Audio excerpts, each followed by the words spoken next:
Hola, good morning, everybody.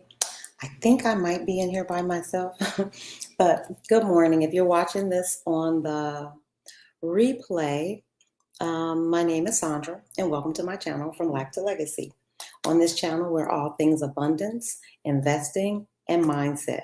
You can throw some money in there too. But the market is going to open in a few minutes, so I need to just look over here and get focused because I am going to try to look at, oh my goodness, thank you. QQQ just took a nasty little dump, and I need her to. I got some stuff I need to share with you all today. Live viewers' comments show up on StreamYard. This is an example. Click a comment to show it on the screen. Okay, post a comment. Can I get in there? Oh. Page unresponsive. Oh, Lord. Gotta come out and start all over again. You can wait for it to become responsive or exit the page. Well, I don't know because the page is unresponsive.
I'm not sure if y'all can see me or hear me, but let me know if you can.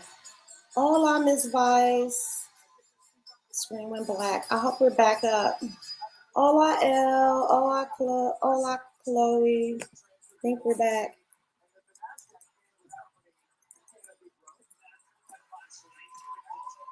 Let me know if you can hear me. Can you guys hear me okay?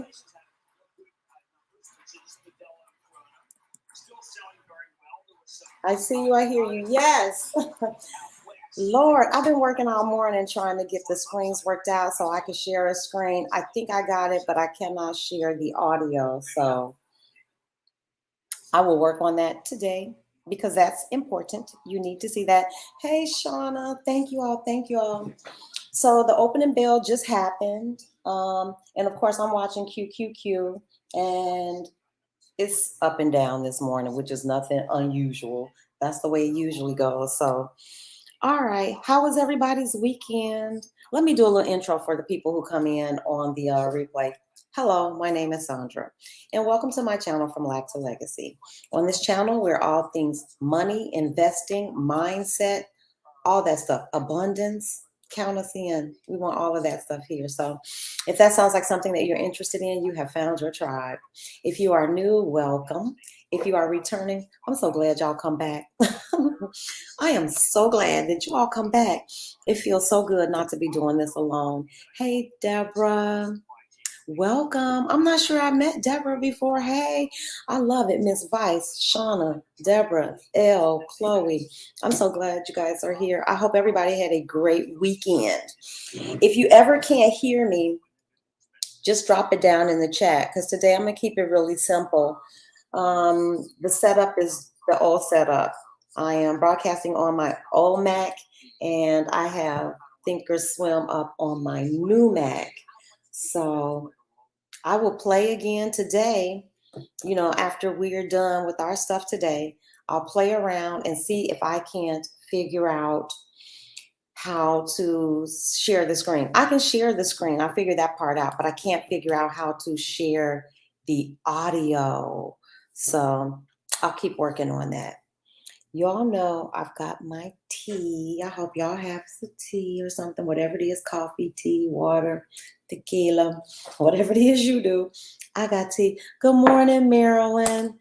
You all, I'm so happy. Every time y'all show up, I'm so thrilled. It's like having your buddies come with you and help you through something that could be difficult or intimidating. So to make it easier, to make it better, I always have some tea.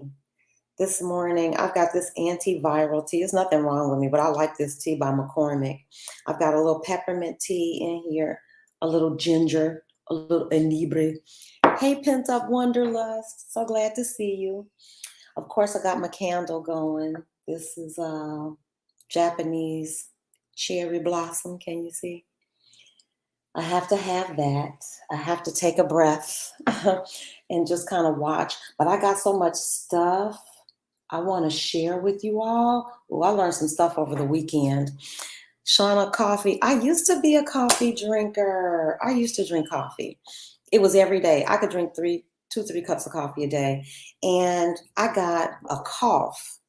And a friend of mine, Kiki, whom I just love and adore, she was here in Playa, and she made me some homemade tea. I couldn't believe it. She handcrafted this tea, and it helped my cough clear up. I mean, oh my God, it was like magic. Good morning, Kathy. Thank you for joining us. So I've been stuck on tea ever since. I was a diehard coffee drinker, but now I drink tea. So I always have my tea. I also always have a candle. Generally, like if I was here by myself, I'd lower the lights, y'all. It would be such a vibe. So that's what I'm doing to get started.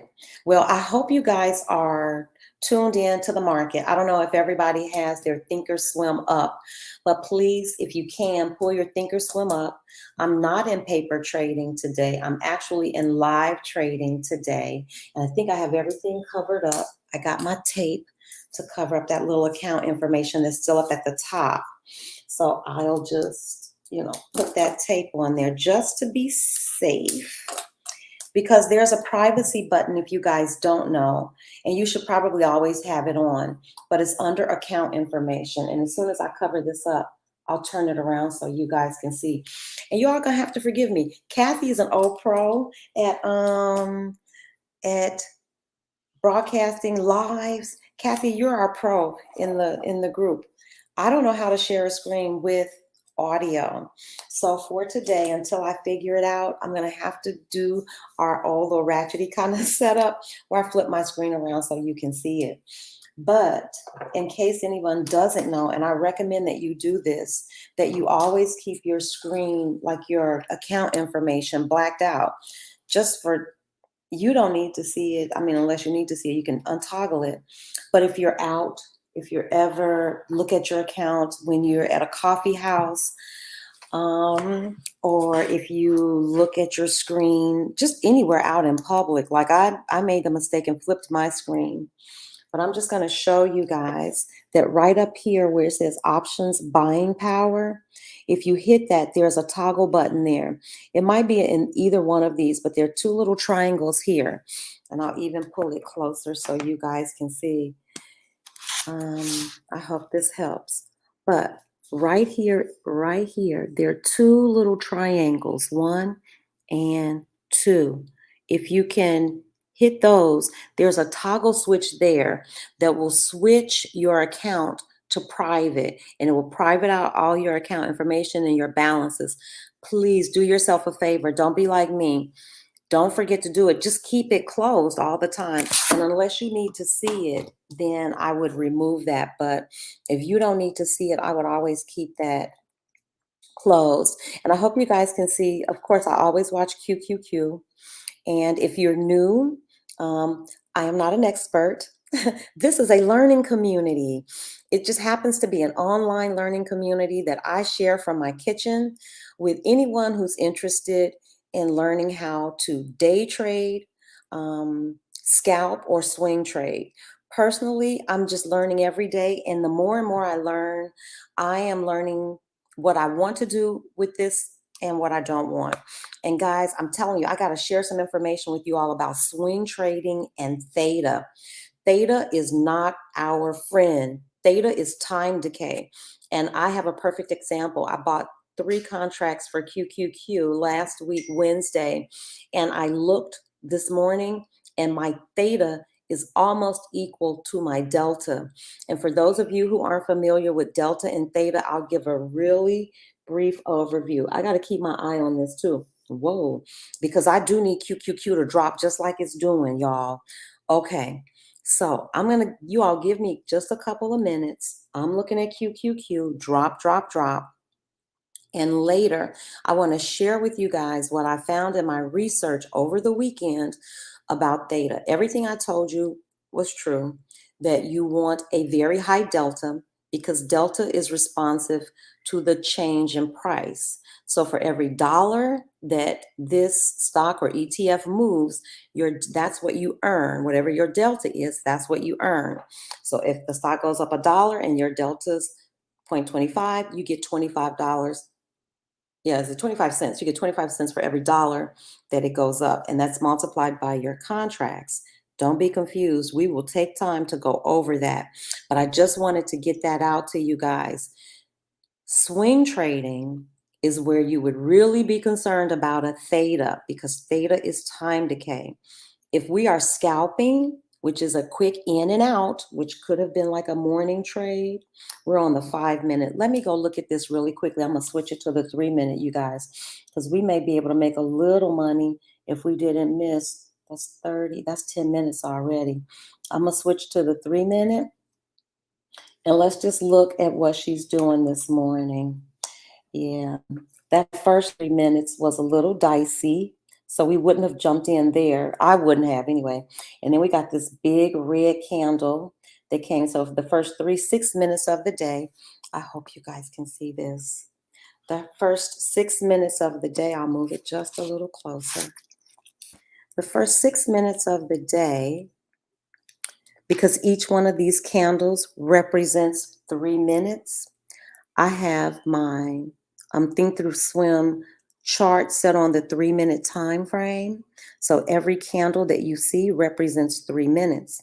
And for 3 minutes, 3/6, the first.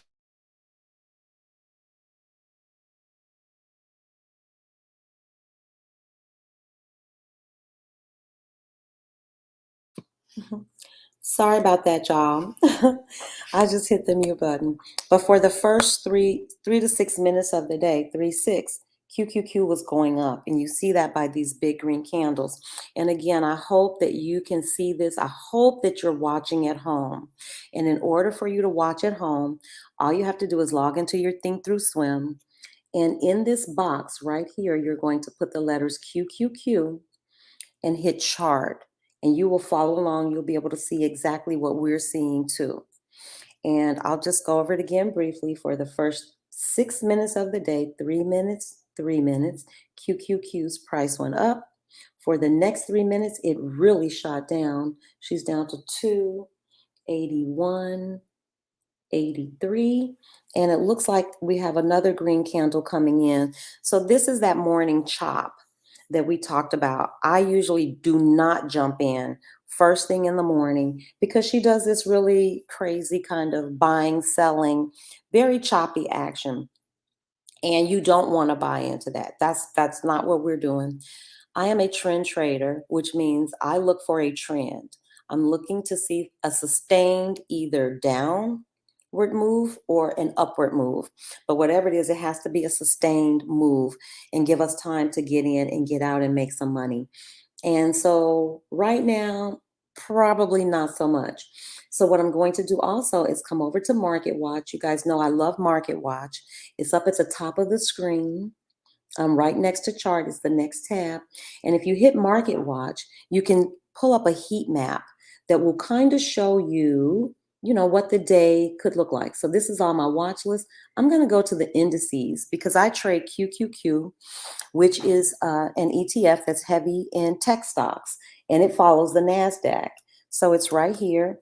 And I can see right away that it looks like it might be a red day. It might be working out in our favor because I have a put.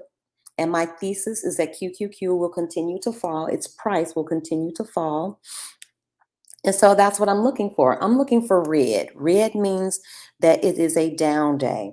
Green means that we're having an up day, an uptrend, meaning the price is going up. And so what I see is that Microsoft, it looks like maybe Adobe, and there's some others that are green, but for the most part, it's pretty red. Then once I check this, because I'm looking for the trend, I roll over here and I look at my watch list. And on my watch list, it looks like Google and Costco are green, but Apple, Meta, Tesla, those are all red. And those are some of the top holdings in QQQ. So of course I want this thing to be red. So that's what I'm looking for. This is like my first thing I do in the morning, because unless I see a clear scalp, which is those stair steps, or I see a clear trend like for 15 minutes or, at least 6 to 7, 8, 9 minutes in the morning, a clear trend going down or a clear trend going up, there's nothing for me to jump. There's no reason for me to jump in. So I look here, it's a mixed bag because, it could be all red. I've seen it where you light up all red or all green. So I'm going to go back to my chart and just peek. And that's true. You can see QQQ is really trying to decide what to do. And someone much more knowledgeable than me shared that it is wise, or it's advisable, or it's just one way to look at it, that just wait and let the market kind of settle itself. It's been over the weekend, we don't know. I don't know the mind of all investors. So I'm just going to let this thing play out. I'm going to continue to watch it because I do have 3 active contracts open, and I need QQQ to get down to like 278 at least, 279. And right now she's at 21. That's totally doable. 78, 79, 81, down $3. We'll see what happens. So that's what I'm hoping for this morning. And I can't see a pattern yet. So I'm going to turn this so that I can see you guys and take any questions that you guys had for over the weekend. And until I can figure out how to share this screen, if there's anyone in the chat who can I can share the screen. I can even make it big. I can't get the audio. So I'm going to do some research and I'll call StreamYard, or I'll do watch a video during the day to see how I can make that better for you guys. Okay. I love the way you share your screen. I want you guys to see, but there's another way, Kathy, that I can share it so that you can actually see the screen side by side. I figured that out this morning, but I couldn't figure out how to share the audio. So just as soon as I figure out how to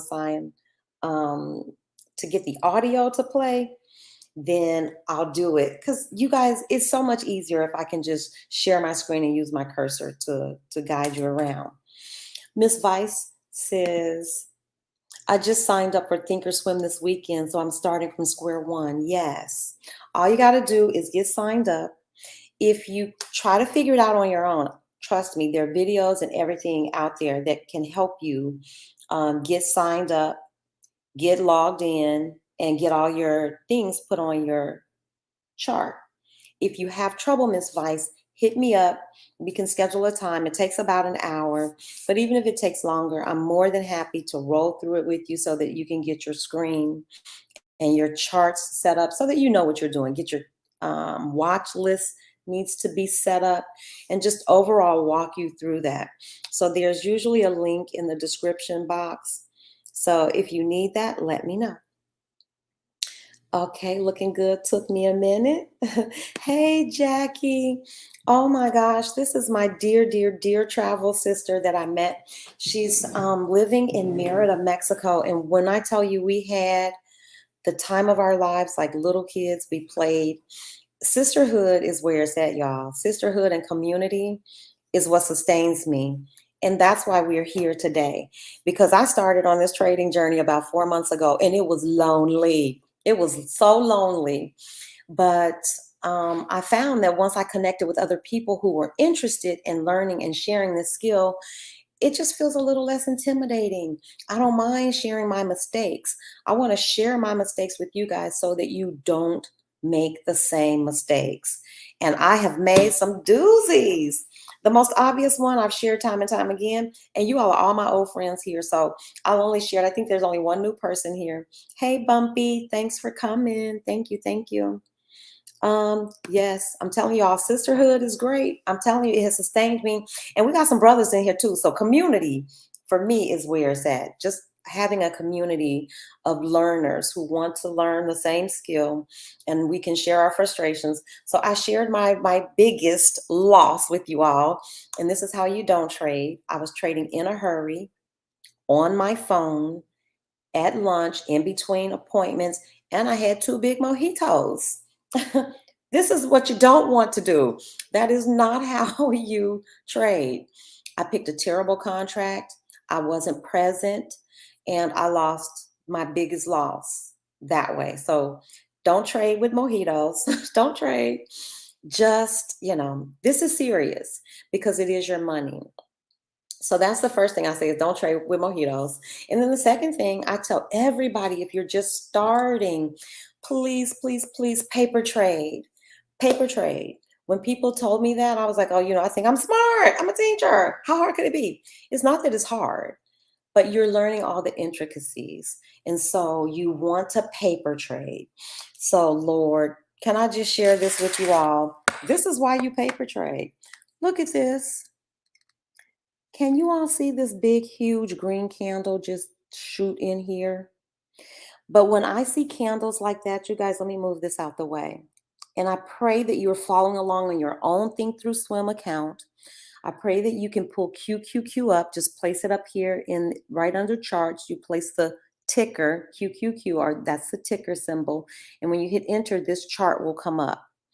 And this is one of the very reasons why I say leave that thing alone in the first 15 minutes of the day, because you'll get this kind of crazy. You'll get a up, a down, and then this big crazy candle going up.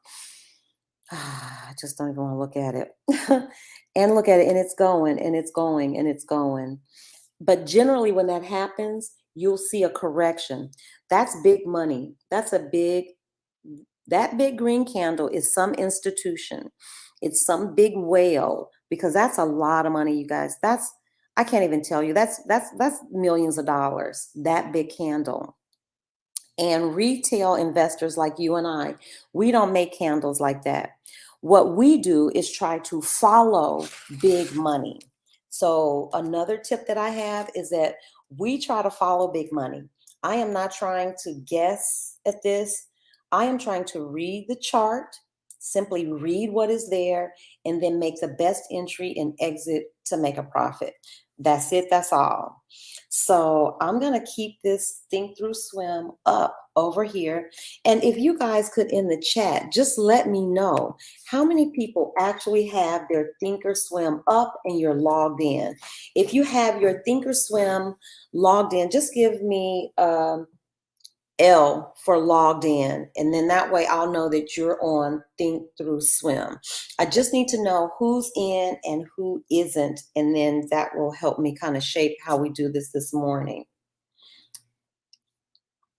Kathy, were you able to log in to your Thinkorswim? And Bumpy, I know you were getting it together. If there's anybody who's logged into Thinkorswim, just let me know in the chat. And then I just want to kind of see who's doing what. Or, because if nobody is logged in, then I'll share my screen with you guys, because that means that you guys can't see. Hi, C-Bar. Welcome, welcome, welcome. If you're new, first of all, everybody knows I'm not an expert. I am new to trading. I started 4 months ago, and I just decided I didn't want to do it alone. I did not. Okay, Elle's got it up, but the web version. Yeah, we've got good energy all around here today, you guys. Okay, so we've got 1, 2, 3 people who are already logged into Thinkorswim. Good. So then that means that's enough of us that don't have it. That I really like the desktop version. I think it's a more complete version, but somebody might know something different. But to the best of my knowledge, the web version is an abbreviated version. It doesn't have everything. I think you want the desktop version. It has all the bells and the whistles. So I always use the desktop. I have an icon on my desktop from where I downloaded it, and I have one down in my little tool tray at the bottom of my screen so that I can toggle back and forth. Yes, Kathy confirms, yes, the desktop is comprehensive. That was my understanding. You can use the web version, but I don't. I don't use it on the go. And you all know something else I don't do? I don't trade on my phone. Because I'm a new trader, it's just not enough information. Because these are almost 60-year-old eyes, it's just not big enough for me. And I'm telling you all, we're new to this. We want to give ourselves every chance to be successful. So if you want to, this is what has been working for me. I keep my cell phone handy, but what I use this for is to check price on Robinhood, or I can make a quick sell on here, but I do not pick contracts on my phone. I don't do any of that. I don't scroll through the options chain. I don't do any of that stuff on my phone because I need to see. I need to see it all, and I don't think you can get it. So I think everybody is in agreement here. The desktop has more. I'm having issues with Microsoft 360 downloading. Yeah, I use I use a Mac, so I'm not sure, but I promise you, give yourselves the best opportunity. You want all the tools. So download the desktop version of Think Through Swim, and I practice on that one because I know it gives me all of the options chain. It gives me all of the TV and all of the things that I feel I need to be successful. Okay, so Elle is using, I'm just gonna put this up. Elle is using the web version. It's not what I want, but my new laptop is faster. The old laptop has a Thinkorswim desktop, but so yeah, it's okay. We're all here together and we're learning as we go. So if you guys are new, please go ahead, take the time this morning. This is class. Nothing's happening today. We are sharing. I have some things I want to share with you that I learned over the weekend. And you all know my attention is just a little split. So because I'm watching QQQ, and I'll tell you why I'm watching it. Because I had said to you guys, I wouldn't even trade on Mondays, that I would only like do class with you guys. But I got to tell you this. We talked about delta and theta, right? And I told you that when you're picking a contract, you want a very low theta, because theta is what we pay every day that we hold that contract. Theta is time decay. So as the time ticks away, you're paying for that contract. Delta is the number. You want a high delta because delta is how much you will get paid for every dollar that the stock goes up or down. So, of course, when I picked this contract, I had a nice, healthy delta and a really low theta. I went back and checked because I'm now 4 days into this contract, and it looks like my theta is catching up with my delta. Now, this is news to me. I don't know why I thought those were stationary, but they don't appear to be. So I'm going to check back at that contract. I don't mind letting you see this. So what I'm going to do right now, guys, is I'm going to show you what I'm talking about. And for anybody who is new and you don't know what delta and theta are, relax. Have no fear. We'll get to it today. But even if we don't, Black Girl Stocks has a great video on the Greeks.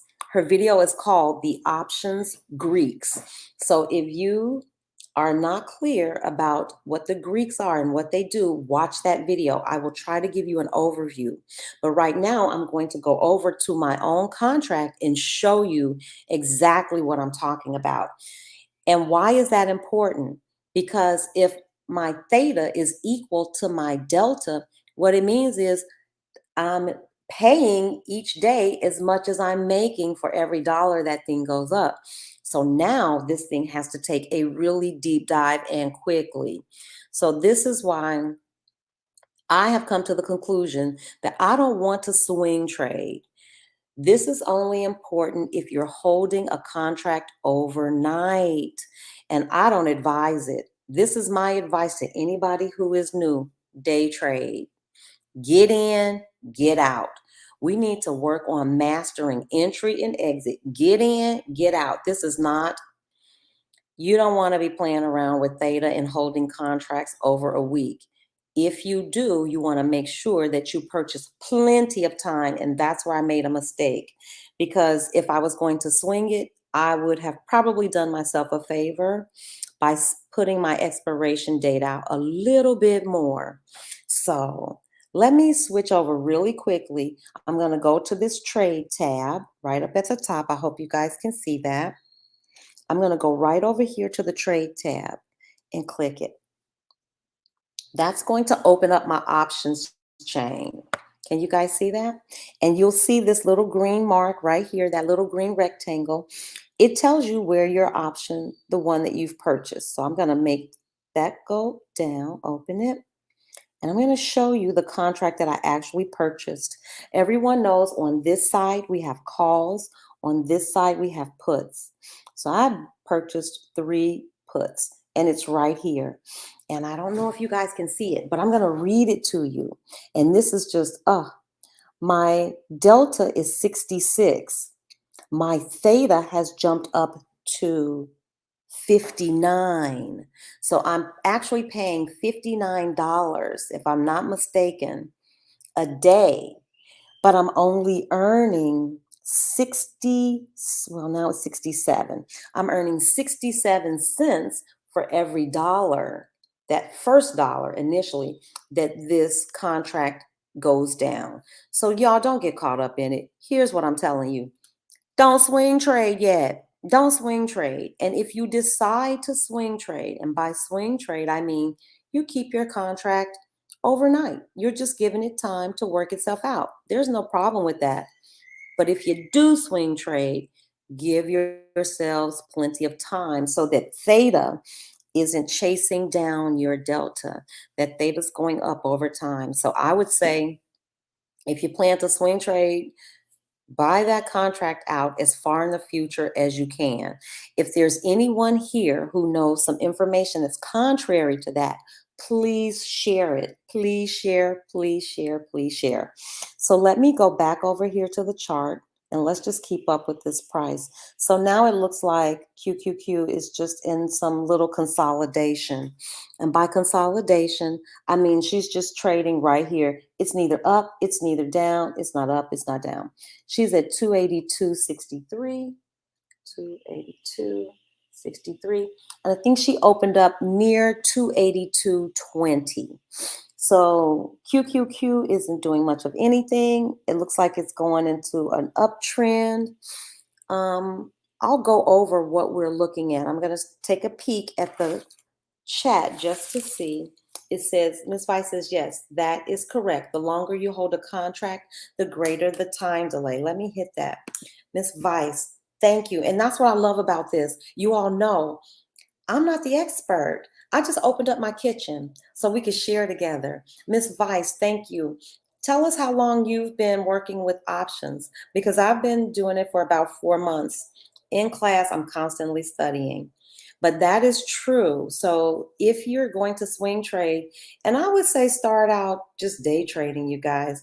Don't even worry yourself about theta. I mean, you should know what it is, but you don't want that on your mind. Get in your trade, get out your trade. If the trade isn't going your way, set a nice tight stop loss. Get out. Don't allow this thing to take any money. You know, my tolerance is low. I don't want to lose any money. So I like to keep my losses small and then make my wins as big as I can. Um, Let's see, who is this? Miss Vice said, I've heard stories that people reach their target but lost money because of time delay. Yes, absolutely. So you want to keep an eye out always for delta and theta if you're holding on to a contract. But if you don't want to deal with any of that, if you are like me and you're just starting, I don't want to concern myself with theta and So here's what I'm going to do. I'm working on day trading, getting in, getting out. I would even take a scalp in the morning or whenever it presents itself. If it looks like this is a good solid trend, it's got some time on it, it's got some momentum, it's got some volume.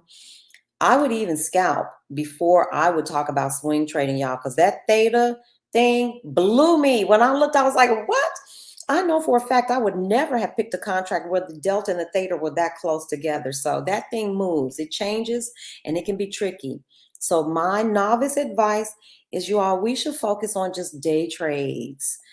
You know, that's my advice. Yes. And Black Girl Stocks is great. Please check her out, you all. Her videos, the quality is there. She's knowledgeable. I love supporting another sister. And she's a teacher. I don't know that she was a real teacher in like life, but she's an excellent instructor. So please check out her video on the Greeks. And as I'm watching this, I will go over what I know about the Greeks. I don't want to ever put anything out that you guys have to unlearn. So forgive me if I only give you what I know as a base. And then I'm going to always encourage you to go seek out an expert, because again, this is a learning community. L says, on this forward contract, my delta is, and the theta is yes. Is that good?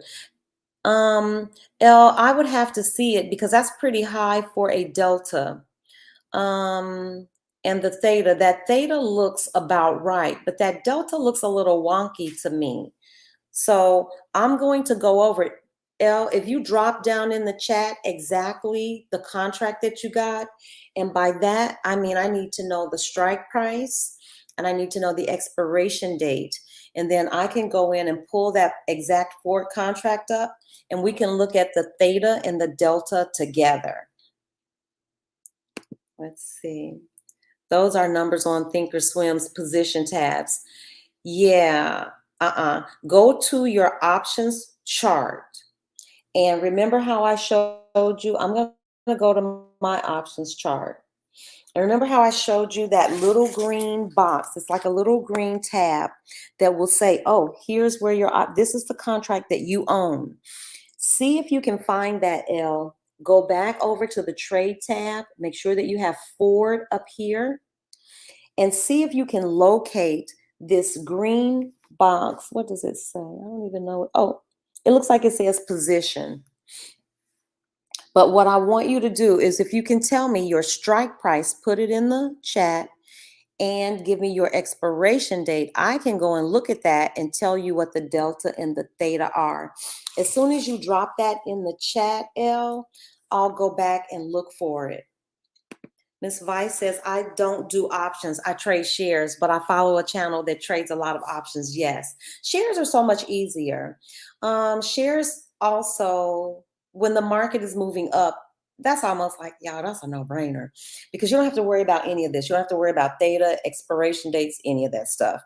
So in an up market, yes, that's where I made a lot of money. That's how I got started. I was trading whole shares. I would just buy, you know, shares of Tesla. And Tesla used to be a mover, still a mover, but yes, options can be a little bit trickier. I got into options because, guys, I'll tell you the truth. I've told everybody I owned Target shares, and Target took a dump. I mean, it just lost. It just, I don't know, I don't even know how much, but it's down over 20%. And I couldn't stand watching that money just roll out the door. So what I did was, and I did this and it worked, I bought a put because Target was going down. Clearly, I know it was going down because I was watching my money roll out the door. So I bought 3 options contracts that were puts. And as it was going down, my options contracts were earning money. And my options contracts earned more money than I lost on my Target stock. So it was a way for me to offset those losses. And that's when the light bulb went off for me. I also had Oxy, and that stock took a little bit of a tank, not nearly like Target did. I'm just going to go back over to the chart, you guys, and watch this QQQ thing consolidate. So I did the same thing with Oxy. That's how I got into trading options, because you can make money with options whether the stock goes up or down. And you can't do that when you're purchasing shares. You only make money off shares when the stock goes up. So okay, thanks, Elle. Elle put this in the chat for us. Okay, so the strike price is $13.50 and the expiration date is December 16th. I'm going to go ahead and pull that up, and then we'll look at your delta and your theta, and I'll let you guys watch me do that. So what I'm going to do is I'm going to go over to the trade tab because I want to show you where this is, and this is good. You all, somebody keep an eye on QQQ for me. If QQQ gets down under 280, somebody just drop it in the chat because I need it. If it gets down under 280, I want to sell today. I want to sell the contracts that I have. So if anybody's watching it, just let me know if QQQ takes a dump because I need to get out of it. Okay, but let's go look for L's contract. So I'm at the trade tab. I'm going to take QQQ out. I'm going to put forward in and hit return. And so now I have the contracts for forward. And I know that these are forward contracts too, guys, because of the price. So if you're ever concerned, just look at the trade price.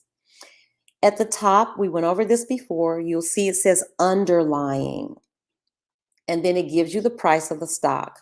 The underlying is the actual stock. So if we were going to purchase, because you can do that on Thinkorswim as well, you can actually purchase the stock. You don't have to purchase options. I don't purchase stocks, unless the market's going up. So I'm just going to close this because I don't need to see the underlying. And here's December 16th. And L, is that a strike? I'm sorry, L, is it a call or a put? I just need to know if it's a call or a put. But either way, I'll go over to the strike price of $13.50. So here's $13.50 with an expiration date of December 16th. And here are my delta and theta. This looks so good.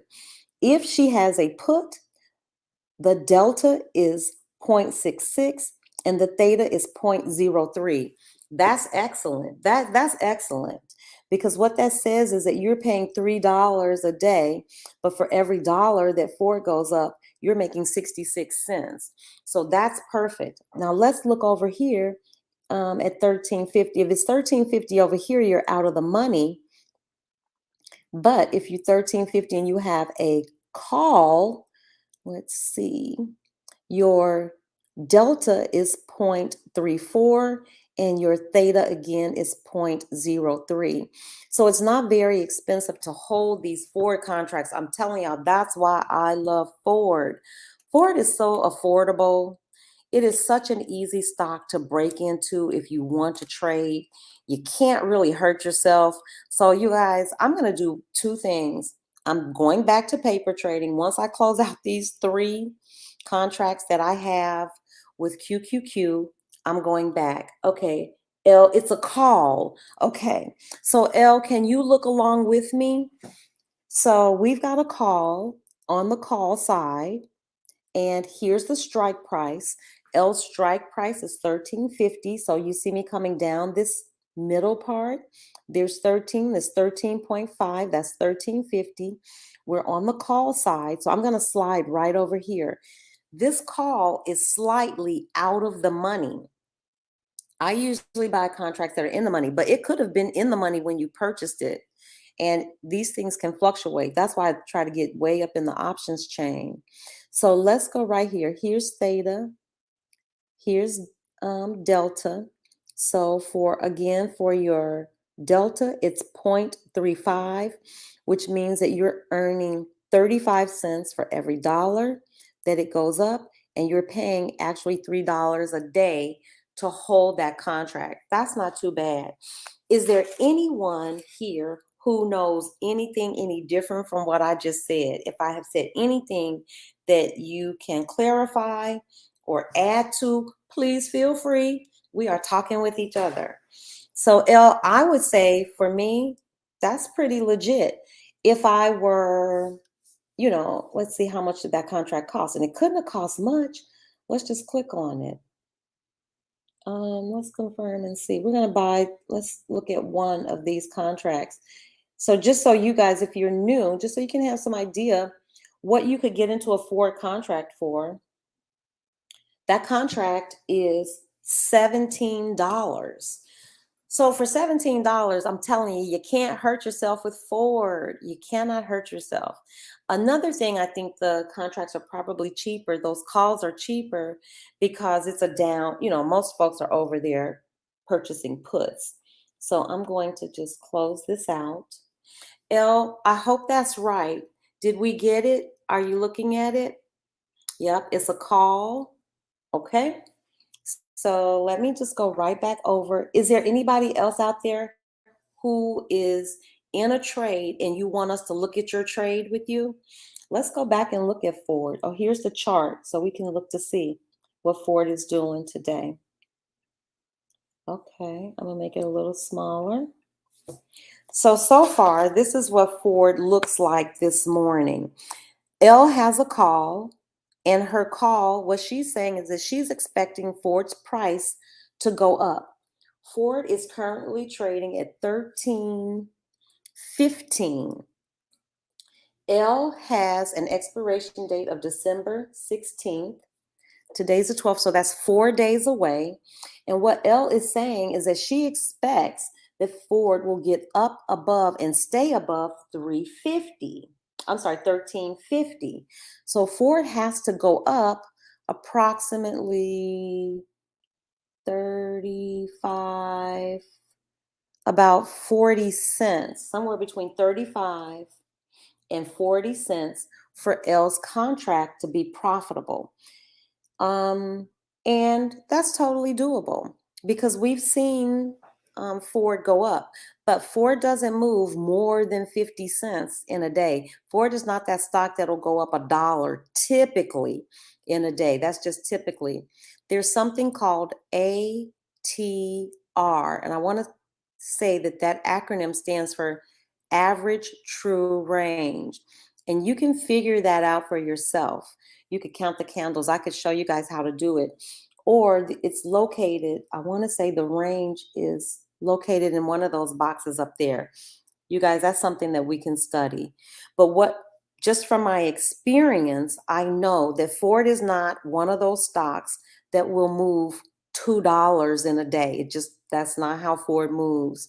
And that's why I suggest to everybody, pick a ticker, work with it. You guys, I suggest Ford to all new traders. If you just have to, because it moves slow, You can watch it. If you're just itching to get in the game and you want to put some money on a trade just because you want to see how it works, you can get a contract with Ford for $17. You can definitely get them for under $100, and you can watch it.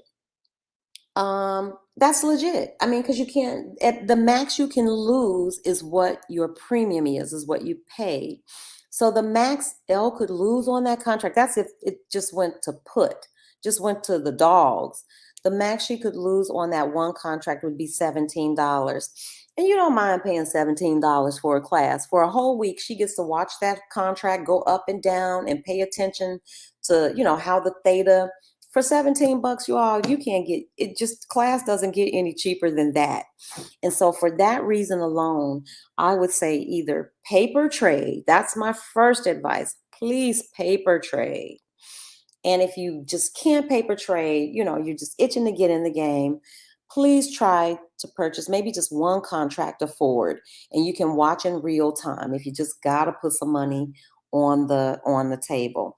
And so we see Ford, just even with these big red candles, Ford has only gone down like 3 pennies. So it's the perfect, I think, stock to start with. So let me turn this around. I just want to see the questions. Yes, Elsa, that's why I'm playing with Snap, because I lost money on that crappy stock paper trading. Yep, paper trade, please. Please paper trade. Yes, ATR is average true range. And guys, I can show you how to figure out the range. There is a way that you can do it. You take they showed me how to do it in class. So I will just share with you what they shared with me. And what you have to do, somebody please tell me you're watching QQQ, because if QQQ takes a dive and I don't get out of here, man, I'm going to be hurt. Let me just peek at it real quick, because I need her to go down. Oh, 281, y'all. 281. If she stays down under 281, I might have a chance. Okay, let me turn this around so I can just really quickly thank you all for coming to class and being patient with me.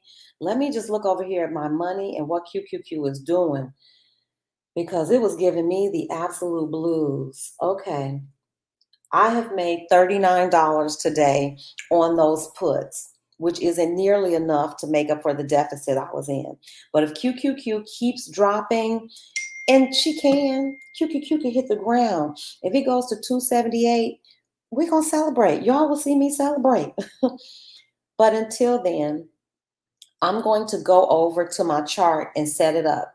And the way that you calculate roughly for yourself the range of the price that a stock might move in a day is you count the candles and you check the price, and I'll show you.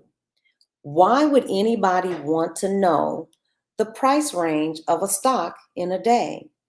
Well, if you know that QQQ typically moves $5 a day, that's going to help you pick a strike price. You would never pick a strike price that would require that stock to jump $10 or fall by $10. It doesn't move that way.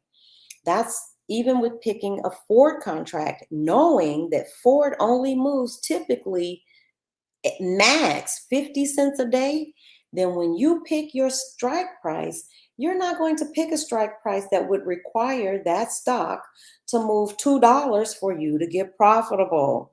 So I'll show you a bit more. I hope that makes sense. I'm going to back up and recap and say that one more time. The ATR is the average true range. And why would we want to know the range that a stock trades in a day?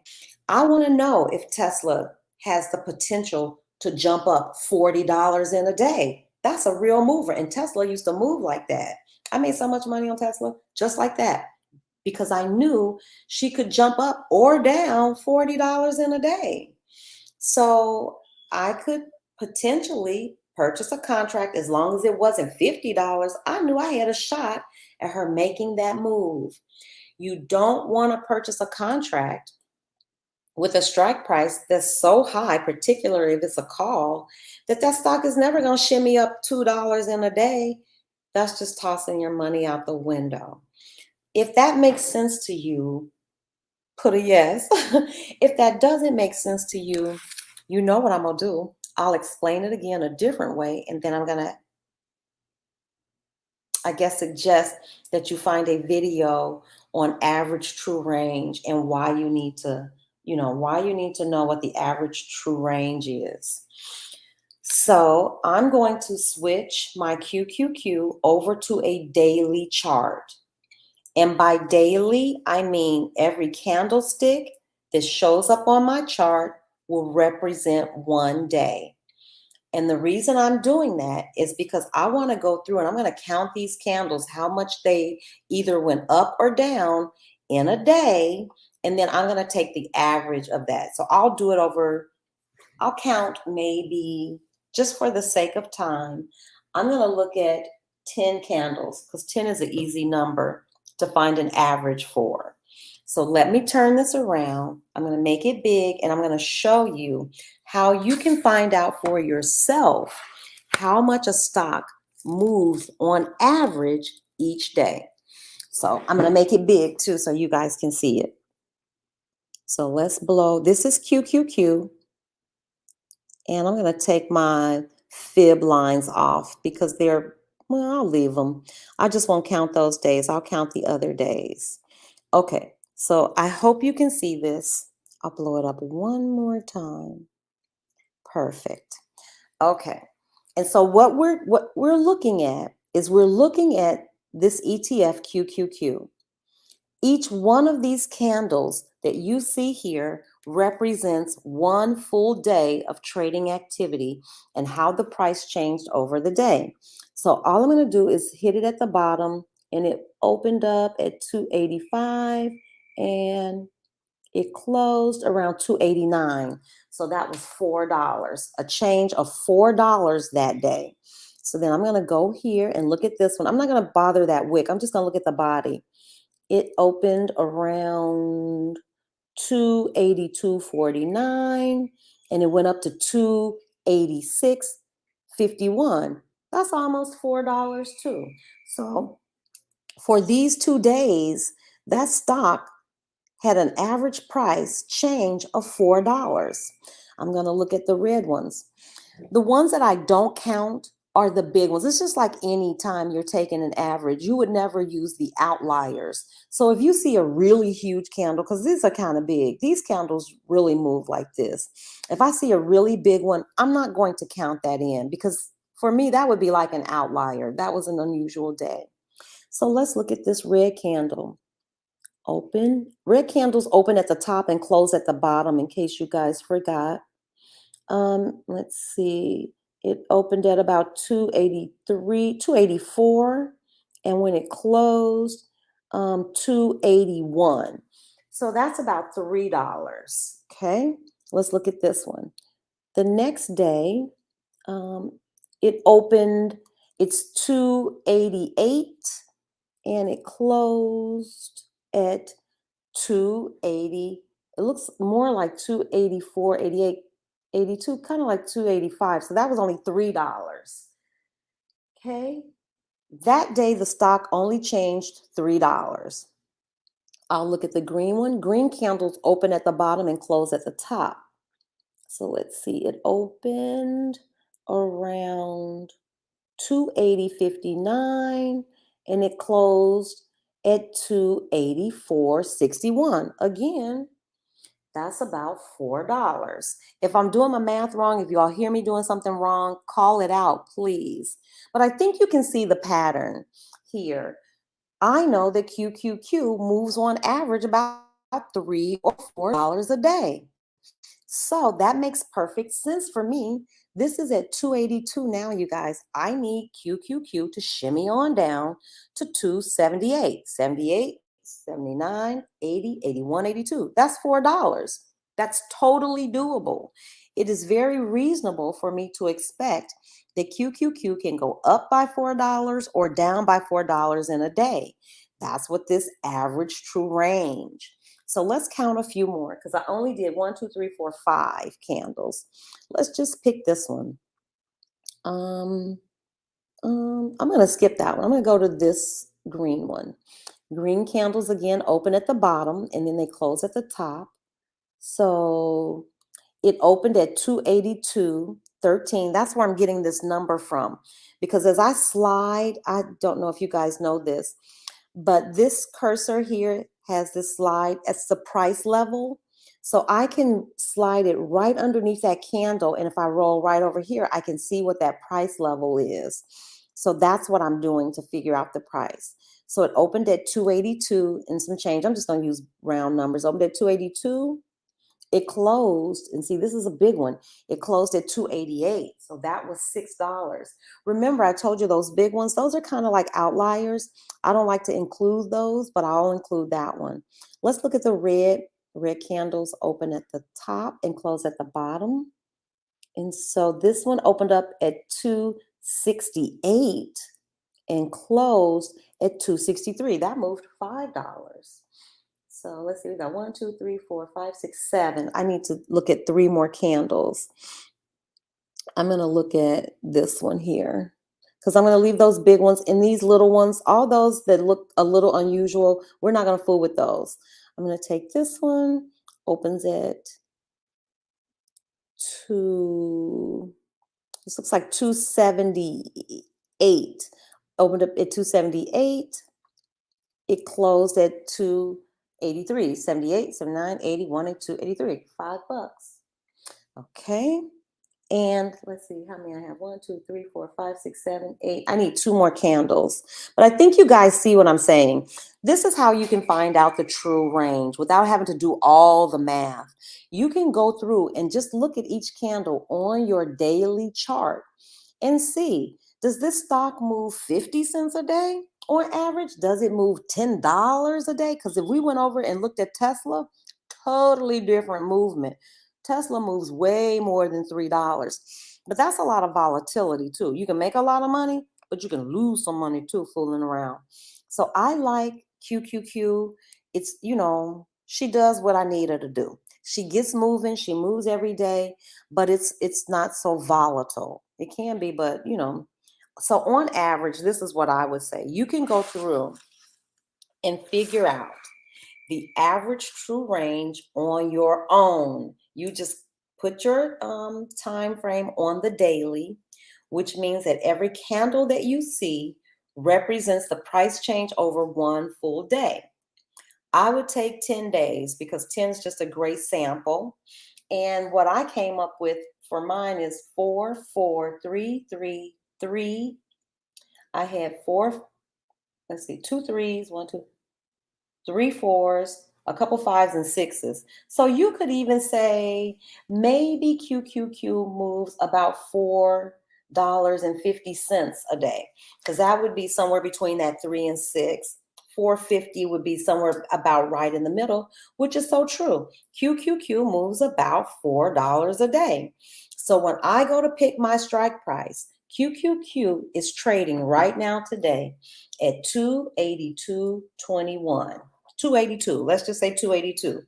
If I were going to purchase a call, which I'm saying I expect this price to go up, and I know that QQQ can go up $4 a day. She's trading at 282. So she could potentially go up to 286 today. Would I purchase a contract and with a strike price of 280? I'm sorry, 290? No, because she's not going to shimmy up to 290. She could, but that's not the way she moves on a typical day. On a typical day, she's going to go up $4 or go down $4. So I want to make sure that I'm picking a strike price that is reasonable. You're picking a contract that is reasonably, the strike price, you have a chance at getting there. In particular, with a put. And QQQ is doing just what I need her to do. She's coming down. She's under 282 now. So it's reasonable for me to expect. I have a put for 280. I want to say it's 287. No, it's 278. Sorry, y'all. It's 278. That was my strike price, 278. So now she's at 281 and some change. Is it reasonable for me to expect that this stock price could drop down to 278? Yes, that's perfectly reasonable for me to expect that. Is it reasonable for me to purchase a contract, a put contract, expecting QQQ to drop down to 260? She probably not going to drop down to 260 quick enough for it to make sense. I hope that helps. If not, please go watch a video on average true range. And also, this is what I studied this weekend, you guys, how to pick the best options contracts. I'm putting together a video for you guys too. I should have it up by Wednesday. I just need to get it edited. But that was what sent me back to check my theta, you guys. And I was appalled this morning when I looked and saw that my delta and theta were starting to catch up with one another. So let me just recap what we have done this morning. This morning, we talked about average true range. And what is an average true range? And why do you need to know what an average true range is? You guys, that's just, if you study your ticker, which is why I always say pick one, study it, know it. Don't bounce all around. I feel like I'm too new to just be bouncing and all over and trying to, no, I know QQQ and I know a little bit about Ford. I got a feeling that L's probably going to be our Ford expert. Tara's our Ford expert too. I'm surprised Tara isn't in. Tara works too though. So I already knew that. I knew that QQQ moved on average anywhere, I would say between $3 and $6. So right in the middle there is about $4, $4.50. So when I'm picking a strike price, I know this about my stock. I know this about my ETF because I trade the same one every day. She is my friend sometimes. When she pays me, she's my buddy. When she doesn't, we're frenemies. But I know this stock can move $4. So I'm not too panicked about it. I just need her to start shimmying down and showing me what she knows. And she's doing just that. Oh my goodness. Now it's at 281.71. This is all good for us. I hope I haven't lost you guys. Okay. So we talked about average true range. We talked about I would suggest that you take one ticker, learn that one ticker, and don't deviate, until we really get good. And we'll go from there.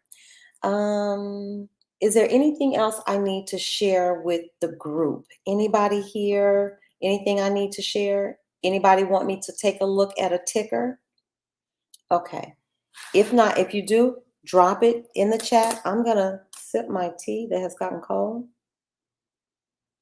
And it'll verify for us. ATR is average true range. Got a little ginger in my throat.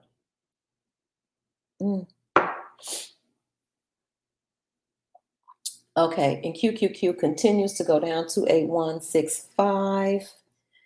Let me get over here. Okay, that's cool. Let's get to the chart. All right, folks, give me 5 minutes. I'm going to heat my tea back up and I will be right back. If you guys have questions, please feel free, drop your questions in the chat. And then maybe we will go and look at our class portfolio just to kind of see what our stocks are doing. Because on Friday, we bought a ton of calls, a ton of puts, and we can just go back and kind of study what the portfolio is doing. Have we made any money? Have we lost any money? I will be back in 2 shakes. I'm just going to heat up my tea.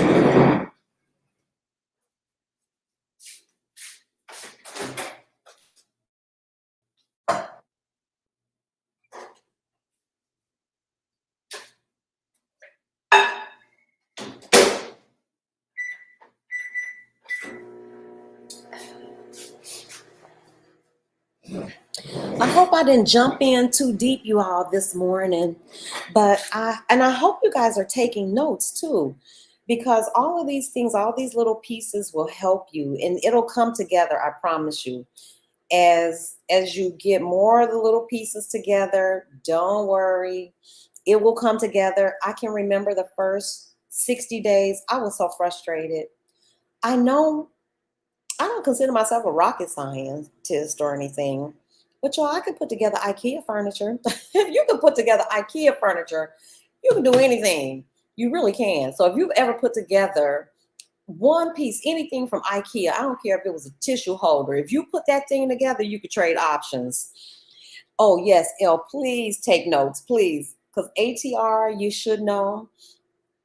I think today I will go back over what I know about Delta Theta. We can even bring in the other ones. I want to say Delta Gamma Rho or whatever it is. Y'all know I'm Greek, so Delta Sigma Theta. I don't know. Hey, y'all, I got friends that are Deltas. Hey, y'all. And I'm an AKA. Skitty weedy wee, folks.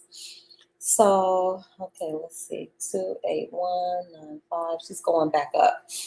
I'm going to grab this tea. Yes, Chloe, I hope the puzzle's coming together. It's coming together for me too.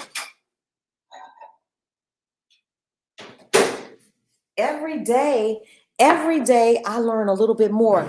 Y'all, I was so shocked. I promise you, I watched videos this weekend on the Greeks, how to pick the right options contract. And I'm telling you, do yourself a favor. If you haven't watched a video on how to pick the right options contract, please. That's what I watched this weekend. And watch a variety of people. Don't just only watch Black Girl Stocks because she's good, but watch some other people too. Because what I found is I get little pieces. Excuse me.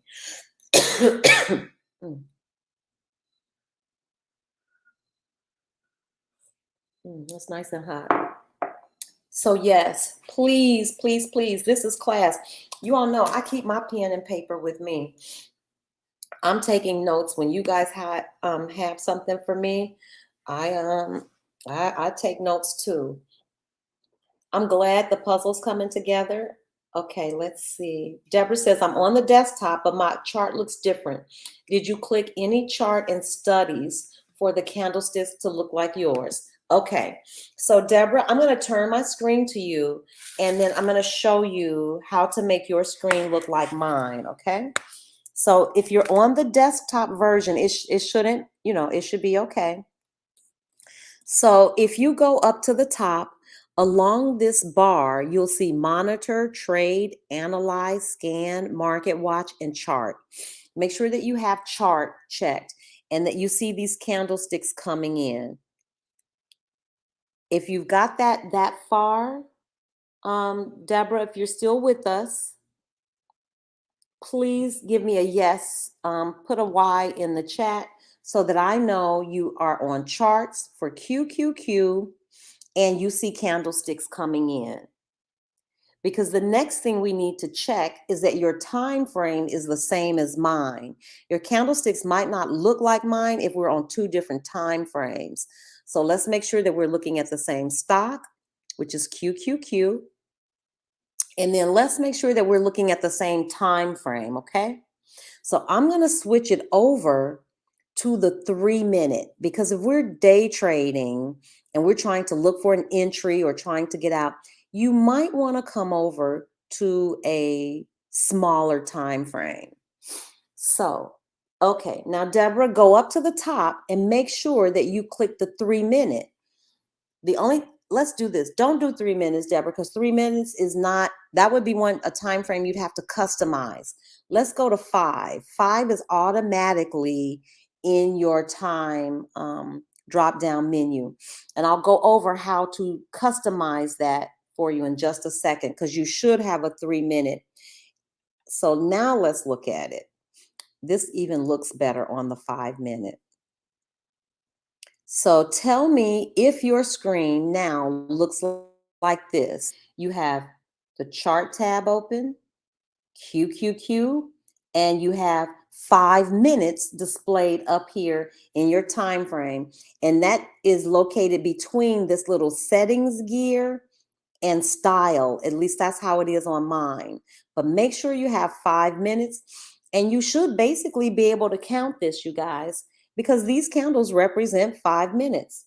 The market opened at 9:30 and it's just a little past 9:30. So we should have 60 minutes worth of candles, about 12 or 13 candles. 5, 10, 15, 20, 25, 30, 35, 40, 45, 50, 55, 60. Yes, that would have been an hour and 15 minutes. That's about right because we're at 10:41.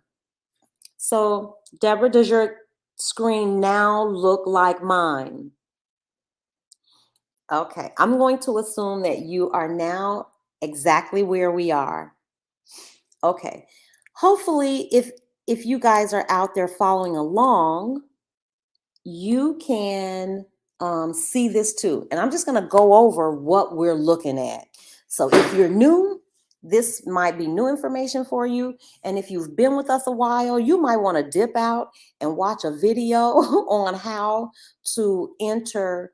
What was it that I studied this weekend? Oh, the Greeks and what makes, how to pick a great contract.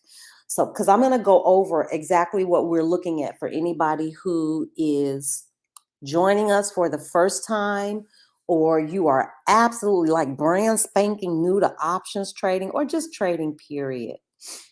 Okay, so here's what we're looking at. We're looking at an ETF, QQQ, which is a conglomerate of, oh gosh, well over 50 different companies. And the top 9 holdings are heavy in tech. So I picked QQQ because tech is taking a beating and it's a down market. It just made sense to keep, going with the trend. And we love this trend. It's going down, it's going down. Yes, 281. If we could get down under 280, that would be beautiful. This across the top, this is where we go to customize our charts. Here is a beaker. I call it that a beaker, but that's how we add our studies. And by studies, I mean our simple moving averages. That's these lines here. That's how we add our RSI and how we add our MACD right there. Then settings, that's where we go for appearance. If we want to change like the candles, how they come in, if we wanted to change the colors here. We have our time frame here.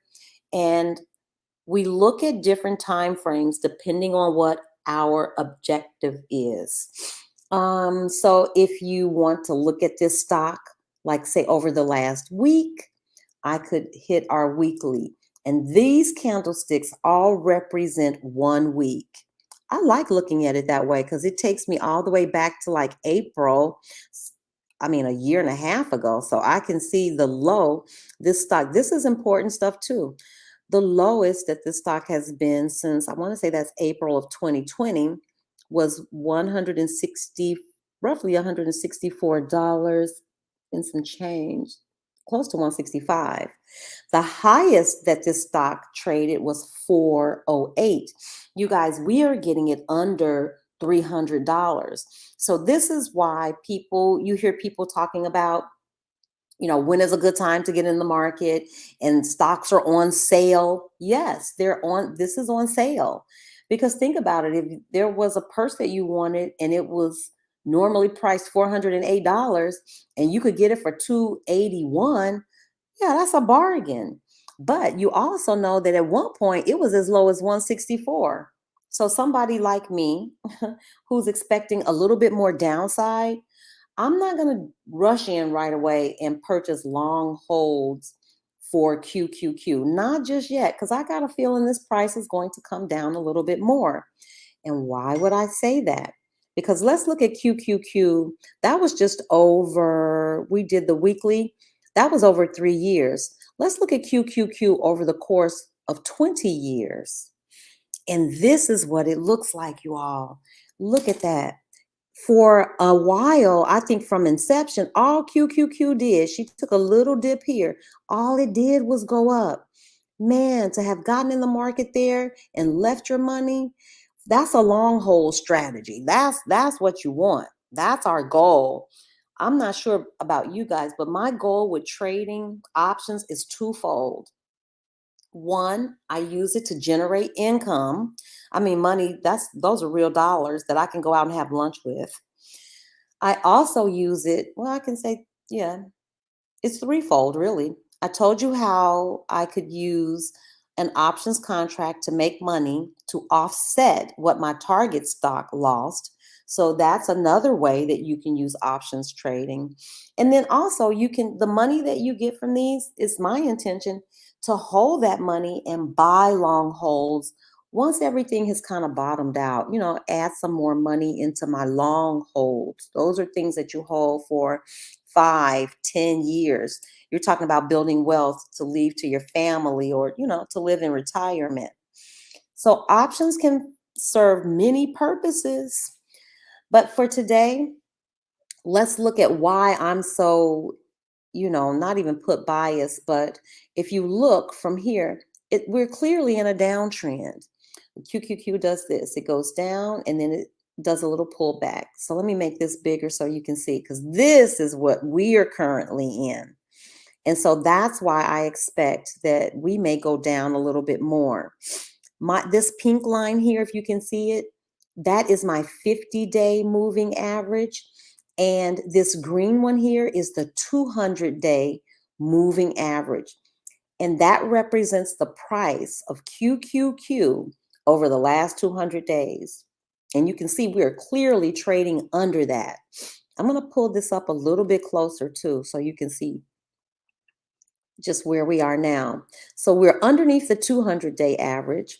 We're underneath our 9 and 13. Yep. And it looks like we aren't quite under the 50-day average. But you see this little cluster here? Those are my Fibonacci lines. I'm going to take those off.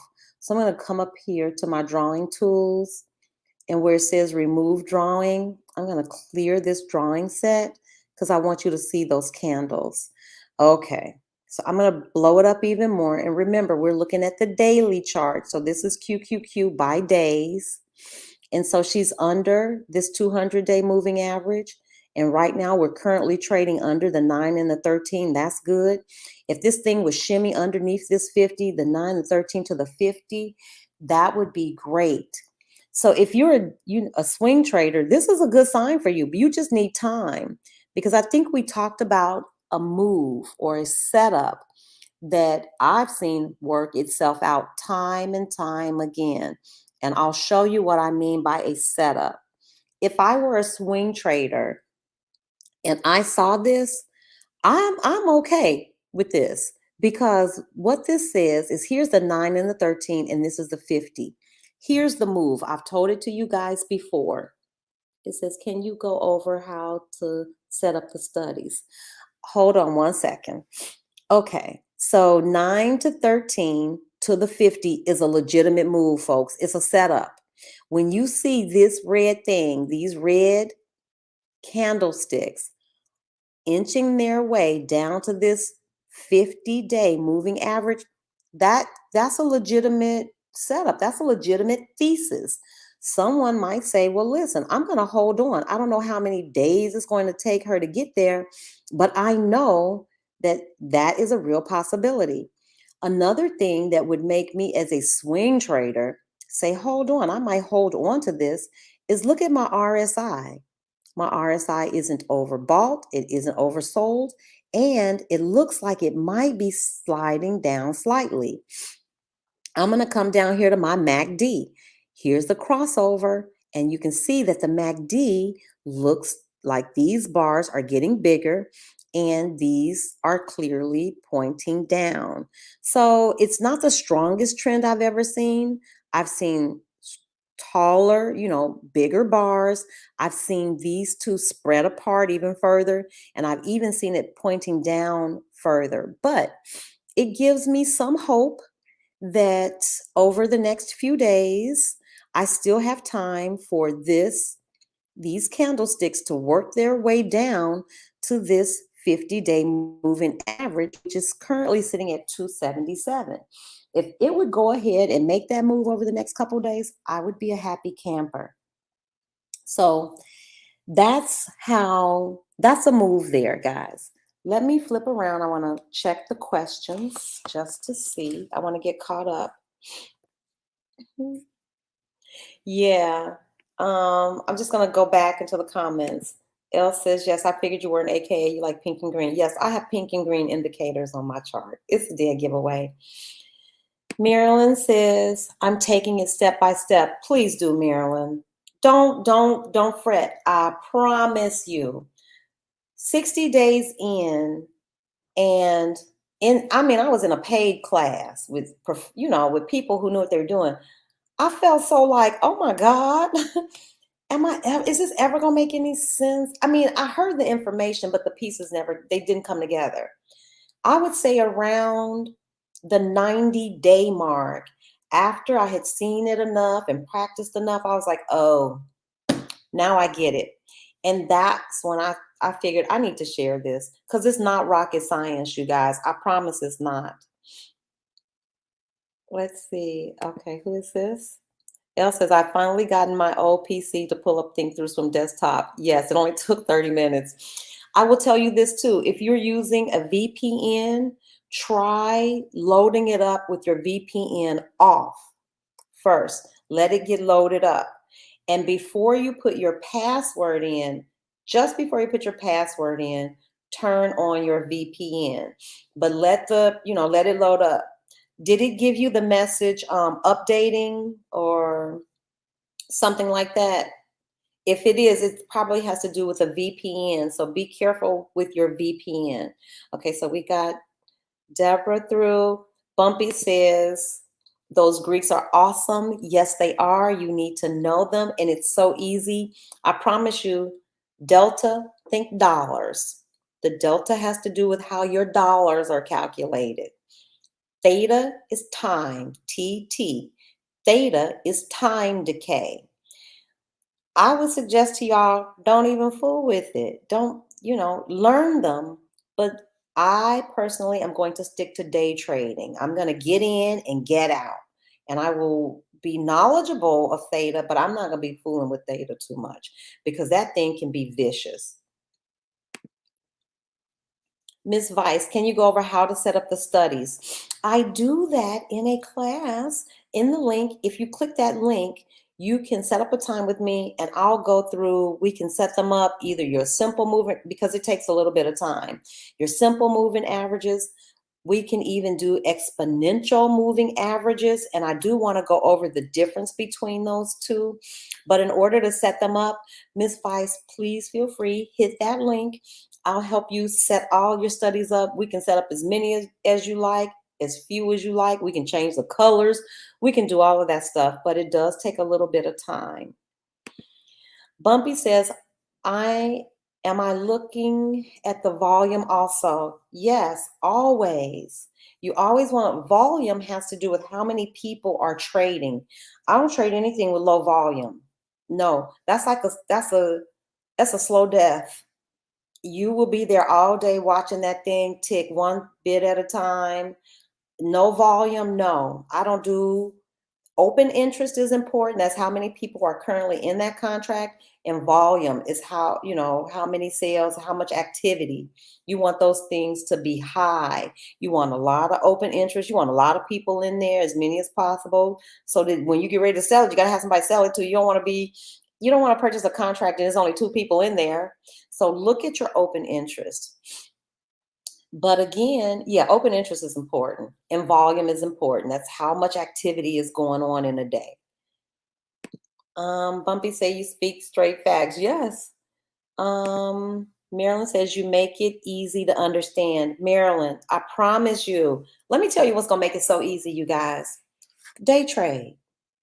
Day trade. Day trade forward. Now we don't have to worry about theta just yet. We're talking about in our learning phase, because we're going to get to all of it.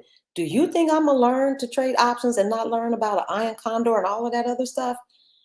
I think this is where people go wrong, and this is how you lose money, because you're trying to do too much. We're not doing that. No, ma'am. We're going to learn these basics together.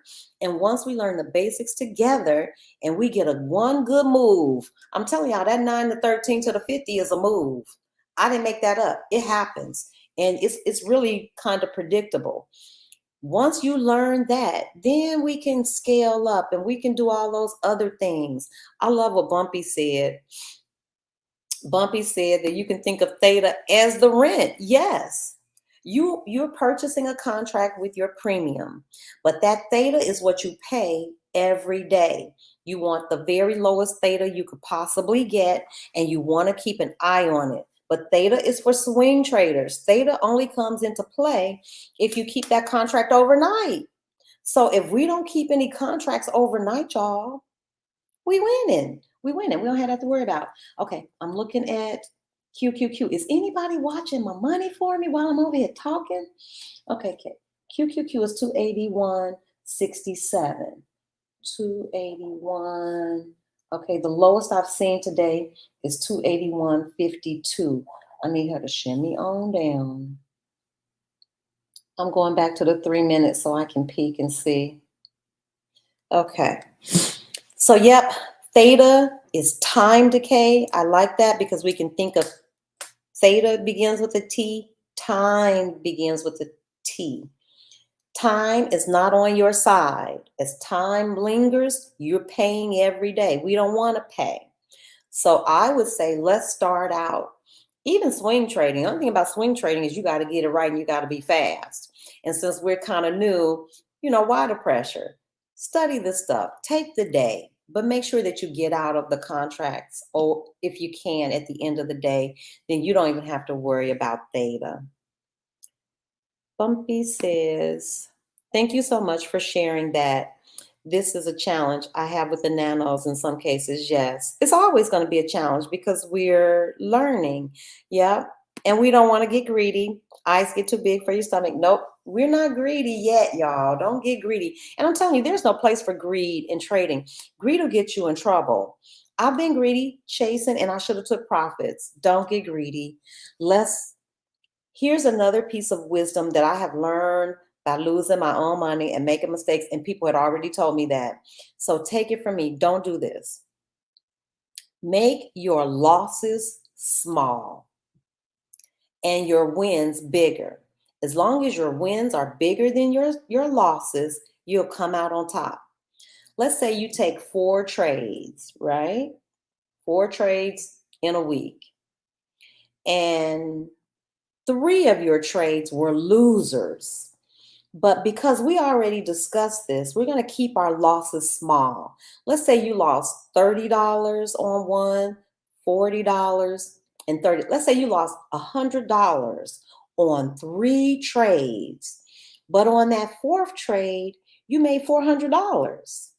You still come out a winner. You can win even if you have more losers. The key here, though, I'm telling y'all, is keep your losers low.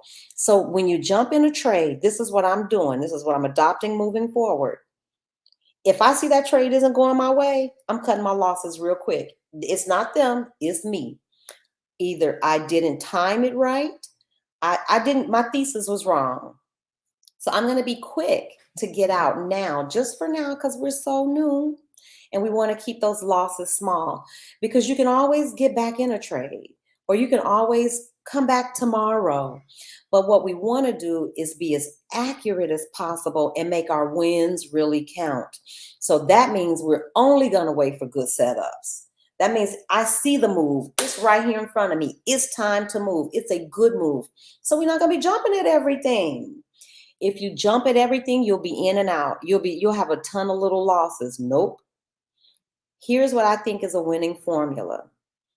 Wait for good setups. Just wait. And by setup, I mean the one that I told you, like 9, from the 9 to 13 to the 50. That's a legit setup. You can chase that one. You can put that, you can Google that. Or if you see those little stair steps building, you know what they look like. With that pattern where you see where one closes, the next one opens, and then it closes, and they look like stair steps together, and you get that going for 12, 15 minutes. That's a good setup. We want to get that, and we want to get in and get out. So I'm helping you guys. This is not rocket science. We're looking for a pattern, number one. We're looking for a good setup. We want to minimize our losses. So if you get in there and that thing starts ticking and going the wrong way and you already down $20, I don't know about you, but mine is $100. If I lose $100, I'm out. Y'all, we good. I'll come back. I'll come back tomorrow. I can regroup. Um, that's the same philosophy you take when you go to the casino. Yes, I'm telling you, this is life, y'all. Bumpy says this philosophy of keeping your losses small and making your wins as big as possible, and then taking them. Take profits, you guys. That's what I would say. So let me look over here. Oh yeah, so now she's doing this little step up thing. So let me look at it because this is 3 minutes, you guys. This would be like one of those things that we talked about. We're coming up on 11 o'clock. Okay. So my friend told me, the man who knows way more than me about trading, he said, wait till about 11 o'clock, let the market decide what she's going to do, and then you go from there. So we're looking back at QQQ on a 3-minute time frame. And look at this, 3, 6, 9, 12. Look at what she's doing. I'm going to roll over to the 1 minute now and look to see. Look at that, y'all. We missed it. I was so busy talking. That's money. 1, 2, 3, 4, 5, 6, 7, 8, 9, 10, 11, 12 minutes. Perfect trend. Look at how wide open and green and all the rest of it. If somebody wanted to get a call, this would have been a good move to get in on. Let's look at the 3 minutes so you can see how it formed. And where would you have gotten in on this trade? Look at that, 369. When it crossed between those two, that's a good, and it's just starting to open. Hold up, folks. Give me a minute. I know I said I wasn't going to trade, but y'all, hold tight. If you want to paper trade this, go ahead and paper trade this. I would say now is a good time to get in. She's at 282. She's going up 282.01. I'm just going to look at the 1 minute one more time. So anybody who's following along, you could jump into QQQ. We probably could have got in a few minutes ago. On the 1 minute, it looks like it's about to take a turn. It's late. But if you're paper trading it, even if we could go back some time from now and back test it, it would have been a good one to get in. Well, now it's kind of late, and let me show you what I mean. I'll show you why it would have been a good trade to get in, where would have been a good spot to possibly get in, and why it's too late. It's too late to get in. You don't want to get in at the top. So let's go back to our 3 minute. I like looking on the 3. And I'll pull it even a little closer. Hopefully you guys can see this. Okay, so I'm gonna blow it up. I'm gonna even take this section. I love this. You all look at QQQ. Here, 3 minutes, 6 minutes, still not a pattern. You all know a pattern is, 3 or more or something in a row. Not two things don't make a pattern. It closed, it opened, it closed, it opened, it closed, it opened, it closed, it opened. Look at this one. This one didn't quite do the same. This is the pattern we're looking for, people. When I tell y'all this is pattern work, that's what it is. This is an upward trend. It has gone on for 3, 6, 9, 12, 15 minutes. My RSI is not oversold. And this is saying, hey, this is the beginning of this trend. Hold tight, peeps. I'm going to look at this again because it's still going on. And the way I'm going to check it is I'm going to look down at the 1 minute to see if the trend is still going strong. And it is. So hold tight because I'm about to buy me a contract, y'all. Love y'all much, but this is money. So I'm going over here. I'm about to look at the, and I want to get in and out of this one really quickly. So you guys are going to see me try to get in and out of a trade real quick. I'll let you know if it works. Talk amongst yourselves. I'm going to go over here and try it. She's at 282.40 and I'm buying a single call. That's forward. We don't want that. We want QQQ. Let's go over here to the, I don't want that. I want the, yep. And because it's taken me so long, I may or may not be able to get in and out of this trade in time. But I'm still going to look at it and I'm going to take my own advice and I'm going to give myself some time. I'm going to go out to the December 23rd. I'm going to look for a good theta and a good blah, blah, blah. And let's see. I may just sit in this one for the day. I think I may. So I'm just going to buy one contract. I'm looking at the theta. I'm looking at the delta. I want to get way up here. And I'm going to buy one contract just because I think she's going to keep rolling. One, I'm going to mark it in, and I'm just talking you guys through it. I'm setting it up, and I'm going to save it. And I'm going to go back and peek at this chart. That's on the 1 minute, and she's still going. So yeah, we're about to get in here. Let's go ahead, buy one, confirm and send, and then I'll let you guys know how it goes. So I just purchased one contract, a call, because I'm looking at QQQ scurry up the chart. So let me get over here and look and see what she's doing. Did we get in? Yep, we got the one call, and it's already profitable. We're up $8.50. So I'm just going to keep looking at this because QQQ is off the chain today, y'all. It's going up. It continues to go up. It's oversold, but we did get that one contract in. So I'm not pleased about that because I have 3 puts that don't need her going to the moon, but it just went to the moon. And so I need to show you this so that you know what we're looking for and how you make money. So here it is. Let's go back over here to the 3 minute. And I'm not going to stay in that one all day, you guys. But see, look at this. Did you see this? This is what you're looking for. 3, 6, 9, 12, 15 minutes of good growth. I mean, that big old candle there. And I'm not even worried about this red one just yet because it was getting close to oversold. Sometimes it'll take a little breather and then it'll continue right on up. This is what I want y'all to see. Can you see this on? I don't want that in your face. Can you guys see how wide open this is down here on your MACD? Look how wide open. It's pointing straight up to the sky. Look how tall and strong this is. Look at all this green and this, and then look at your time and sales, all those greens coming in. So this is what you're looking for. That's the money right there. It's not rocket science. And Ford probably has gone, yes, Ford is going to follow.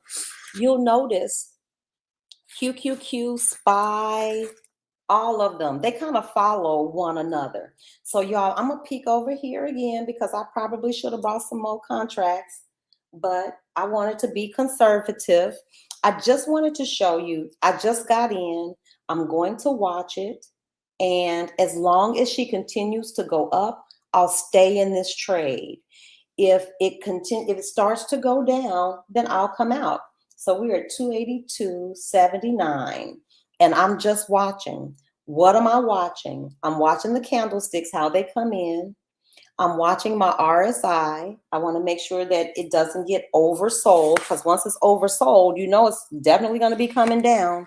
So here's what we're watching, and here's what we're making money on today. So here's QQQ. Look at it climbing up to the sky. We don't care. I should be making money going down, but hey, we can make money going up. And so the RSI is in good shape. It's at 63. It's going up. That's okay. Our MACD is bright green and wide open. It's going up. The only thing I'm going to do for myself is I'm going to go down here to the 1 minute and take a peek, because if the trade's going to fall apart, it's going to fall apart at the 1 minute. And you can see, look, these candles aren't big and strong like those. They're getting a little sketchy. And look at this. These aren't these bright green these bright green bars anymore. These are the dark green ones, because look, it's oversold. The only thing that I watch out for is that it may dip down a little to get some relief and keep right on going.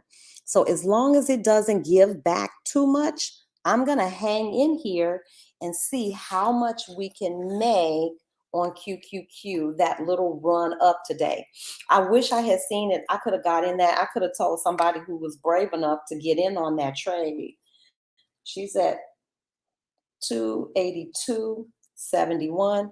And you guys can just watch. This is what I would normally be doing. So, Elle, that's good for you. If 4 has gone up, that'll help with your call. So I'm going to roll back over here and just monitor how much. Okay. I want to get out with something positive from this. So I certainly don't want to give anything back. So let me watch her and see if she goes back up. If it starts to come down, guys, I'm going to jump out of this trade. And that's what it looks like. So I'm going to go, because I don't want to lose any money. I'm definitely not trying to lose any additional money. So let's see. I'm going to set up my exit to sell. I'm going to set it up, save it, and just watch this chart and see what she does. Yeah, not looking good. I'm coming out. I'll take the few pennies I made, about $10. That's cool. We okay with that. We are quite okay with that. It wasn't a lot, but we definitely don't want to lose any money. So we'll limit out somewhere between there, confirm and send, and get out of there. Okay, but that's what you guys are looking for. Bumpy says, I'm watching the same thing with my nanos, and I'm looking at the same serious price rejection, but you are 100% on point. Yes, that was a move, folks. I'm going to go back to the chart and show you what the move was there. Okay, and how you make money. I promise you, these people are not rocket scientists, y'all. We can even look at it on the 5-minute. Maybe the pattern will be even clearer what you're looking for. And this is all we're looking for. This thing went up 5, 10, 15, 20 minutes before it even started to take a downturn. So 5, 10. At this candle, as it shot through here, this would have been the perfect time to get in. Let's look at it on the 3-minute and get in and get out. We are not here for a long time. We are just here for a good time. We want to get in and get out. And so look, we got out of there just in time. Look at that big old red candle come. Just in time. This is about timing. And how would we have known to get out? Look, on the 1-minute, the 1-minute was telling us, hey, it's getting shaky. So when I went to the 1-minute and it wasn't making these big candles anymore, it was making these little shaky ones. And here come those red. Now what she might do is bounce right back up and keep going. And that's okay, because you can always get back in a trade. You can always purchase another contract and get back in.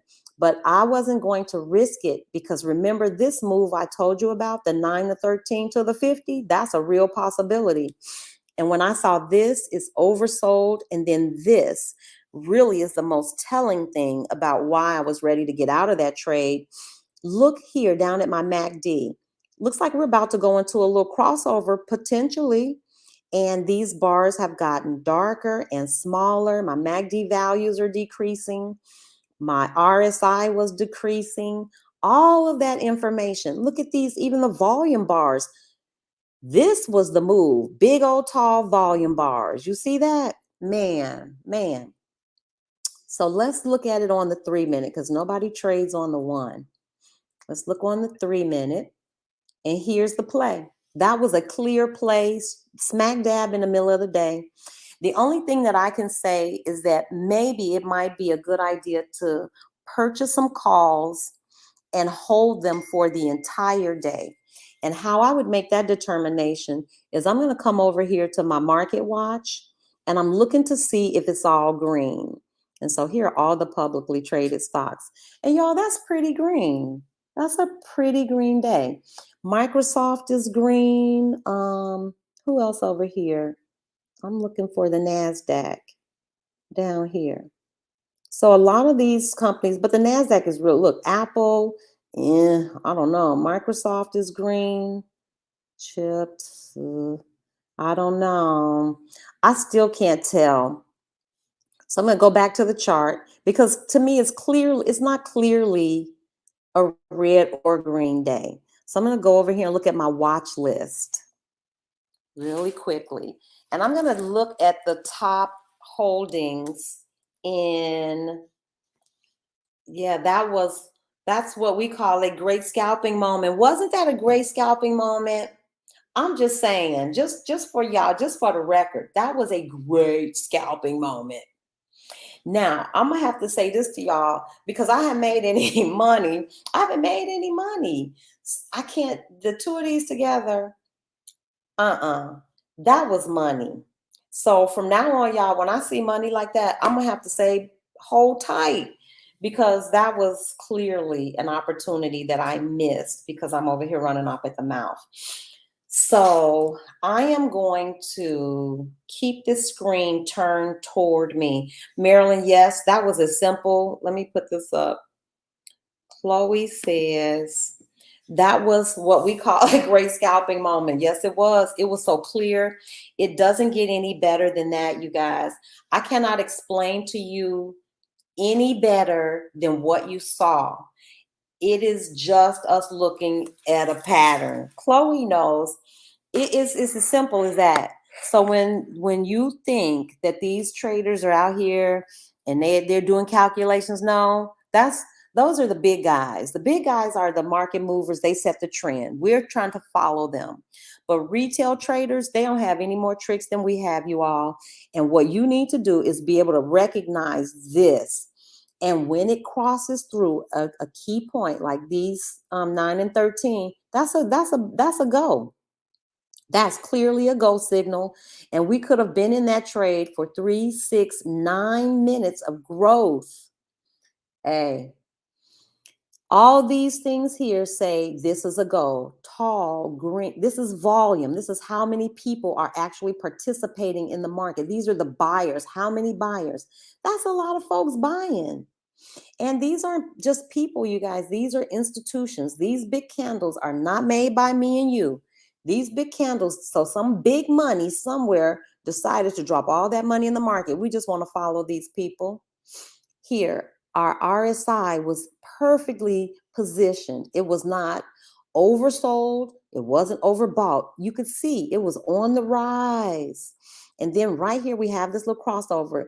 Even at the beginning of it, you can see the waning of that downward trend. And then this here signals, oh yeah, we're in an upward trend. The only thing I don't like about the MACD, and you guys, we can debate it, is that for me, the MACD is a slow indicator.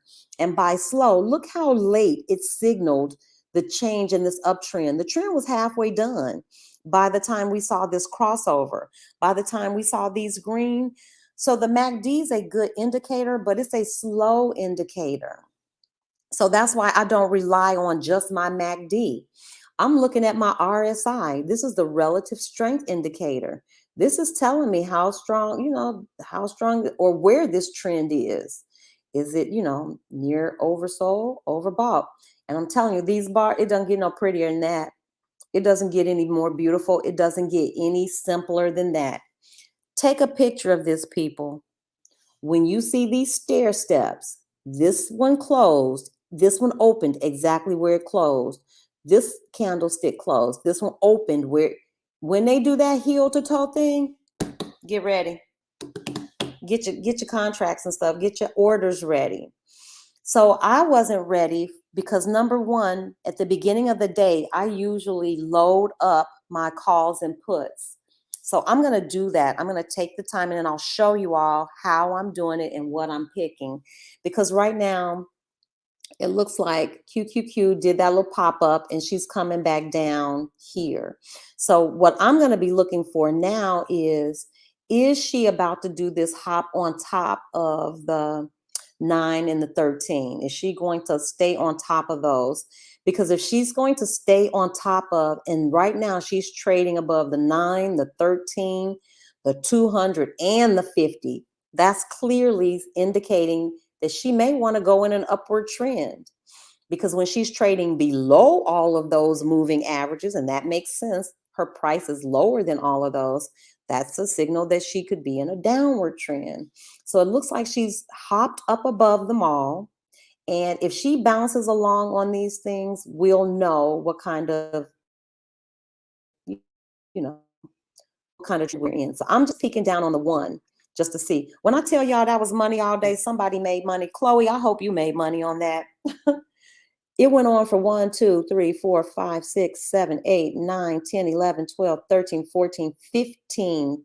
You could even say 16 minutes. Why is this showing low battery? Let's see. I'm just gonna make sure I'm plugged in. Okay.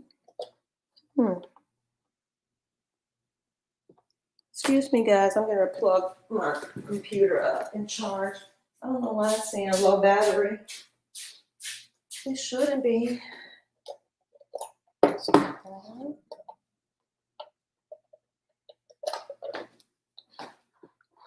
Okay. Why is this not charging? Low battery. Okay, I'll close it out and see. Why isn't my computer charging? Okay, there we go. Okay, so my computer's charging, and it looks like QQQ may want to start up again. So that's 1, 2. So I'm gonna hit over, and this is what I mean by coming over and getting a little relief. You can see at first she was oversold, and then it had to come down a little bit. And I'm telling you, this thing could just continue to bounce up, and move over. So let's see, she was at a height of 282.71. It's at 282.67. And I'm going to switch over to the 3 because this looks pretty good. Again, this is just like before. MACD might be a slow indicator. It looks like it's coming out of that downward, that little downward trend. And if we get a crossover where at least on mine, it's the blue crosses over that yellow. If we get that crossover again and it starts to look like this, I might consider maybe getting another call. So let's go to the 3 minute, or I might consider getting a call and just holding it all day. It's just so crazy. Look at that zigzaggy, crazy foolishness. This is why I don't, Mondays I didn't mind sacrificing Monday because Mondays look crazy. All these wicks, I don't like it. This was lucky. We were fortunate to see that little bit. That was definitely a great scalp opportunity. I hope you guys recognize it for what it is. Look at the pattern. Look at your volume. What was the volume doing? Look at what the RSI was doing. It was perfect. That was a perfect little setup. And then our MACD, which is a little slow, did come in and signal that this was a great uptrend. So it looks like here we go again. We've got this 3 minutes, 6 minutes in. So I'm gonna peek at the 1 to see if make sure it's not falling apart down on the 1. If it's still, see, look at that red candle. I don't know. We'll see. QQQ so far today is up 64 cents. It's up 0.22. Apple is up, but not by a lot. Google is down. Meta is down. Tesla's down.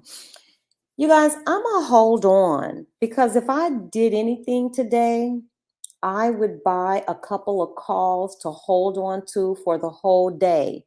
But I need some more info. I need something else to make me go in. If Google were to go positive and Meta went positive and Tesla, if any more of these went positive, I might consider a call for the long hold. Let's see. I don't know though. Let's see.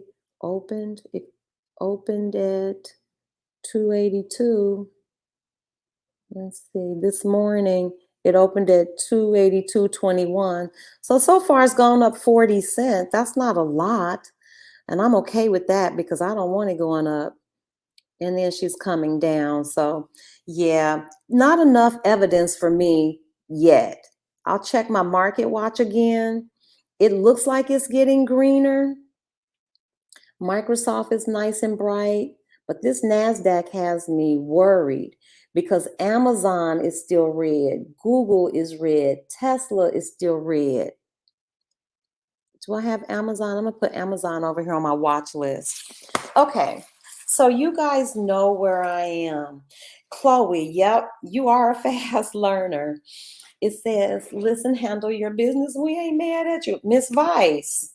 Miss Vice, that was money. Chloe knows. Anybody who's really traded, y'all know. Because depending on, like I would normally buy 3 contracts. I never buy more than that. 3 is my max, you all. But that kind of girl, 3 contracts, girl, we could be gone. I could be gone. Who is this? Marilyn says, this will be my top save playlist. Sandra, do you? Let's see. Sandra, do you live trade? Do you? I'm trying. I want y'all to see. So I think I am, you guys. If this thing continues to get green, you all, I may change from teacher to trader because that was money that we just kind of watched trickle out the door. Chloe says, you're an excellent at teaching it. You make things that seem to be complicated simple. Yeah, I promise you all. I taught pre-K through 4th grade. And for almost 30 years, you all, nobody wants to be frustrated while you're trying to learn something. So you have to meet students. I don't care if they're adult learners or children. You have to meet students where they are. And so we're in the same place. I think that's what makes it work. I was sitting in a class that didn't have a sensitivity to me as a learner. And I was saying, no. This is what I would do. I would make sure that people understood the basics first. You all, we're looking for patterns. That's the basics. We need to be able to get in and get out efficiently. You need to know how to do that. I didn't even know how to do that, y'all. So it wasn't ideal. So I've turned QQQ around. I'm going to put it on the 3-minute and just continue to watch this price action. And she's really not doing much of anything, y'all. That was not but a bunch of noise.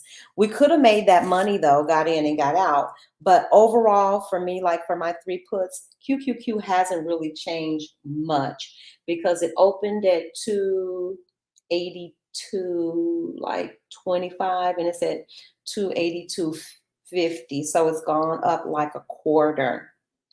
Let me just look. Yeah. I'm stuck in this mug. I am stuck in this trade. It is what it is. So that was those puts. The best thing I can do for myself is really just sit still and wait for another great move, you all. That's what this is. Waiting for the best setup, not jumping in and out. And if I thought QQQ had picked a definitive direction for the day, I would go in because it is after 11. But it doesn't look like she's picked any definitive direction to me. It's just a bunch of chop up and down. So while we're waiting, I do need to add some things to my watch list. So if you don't know how to edit your watch list, watch this because I'm going to go in and edit mine. I'm going to take some things out and I'm going to add some things to my watch list. And so here's my watch list here, puts for cash. I just tap on it. I'll do it again so you guys can see it. Here's my watch list over on the side. These are called widgets. And here's my watch list. You can collapse it so that you can't see it by hitting that triangle. You can expand it by making that little, it's like a little V. Tap that and it will expand your watch list. And I don't think I have anything underneath it. So here's the name. I named this watch list puts for cash. And I'm going to tap it. And down here it says edit. So I'll come over to edit, find that, puts for cash. And here it is. And I want to take out United Healthcare because I'm not really interested in watching it. So let's remove, I highlight it and hit remove symbol. I'm also going to add Amazon. And I'm adding Amazon because Amazon is one of the top holdings in QQQ, and I want to see them all. PepsiCo, PEP, is also one of the top holdings in QQQ, so I want to add that. So what do we have so far? 1, 2, 3, 4, 5, 6, 7. Ford isn't, and what I'm going to do is just move Ford down because I don't want to see Ford. I'm going to get it out of my list. I'm looking at everything in QQQ. So we've got Meta, we got Facebook, we got Google, Costco, PepsiCo. 1, 2, 3, 4, 5, 6, 7. I'm missing 2.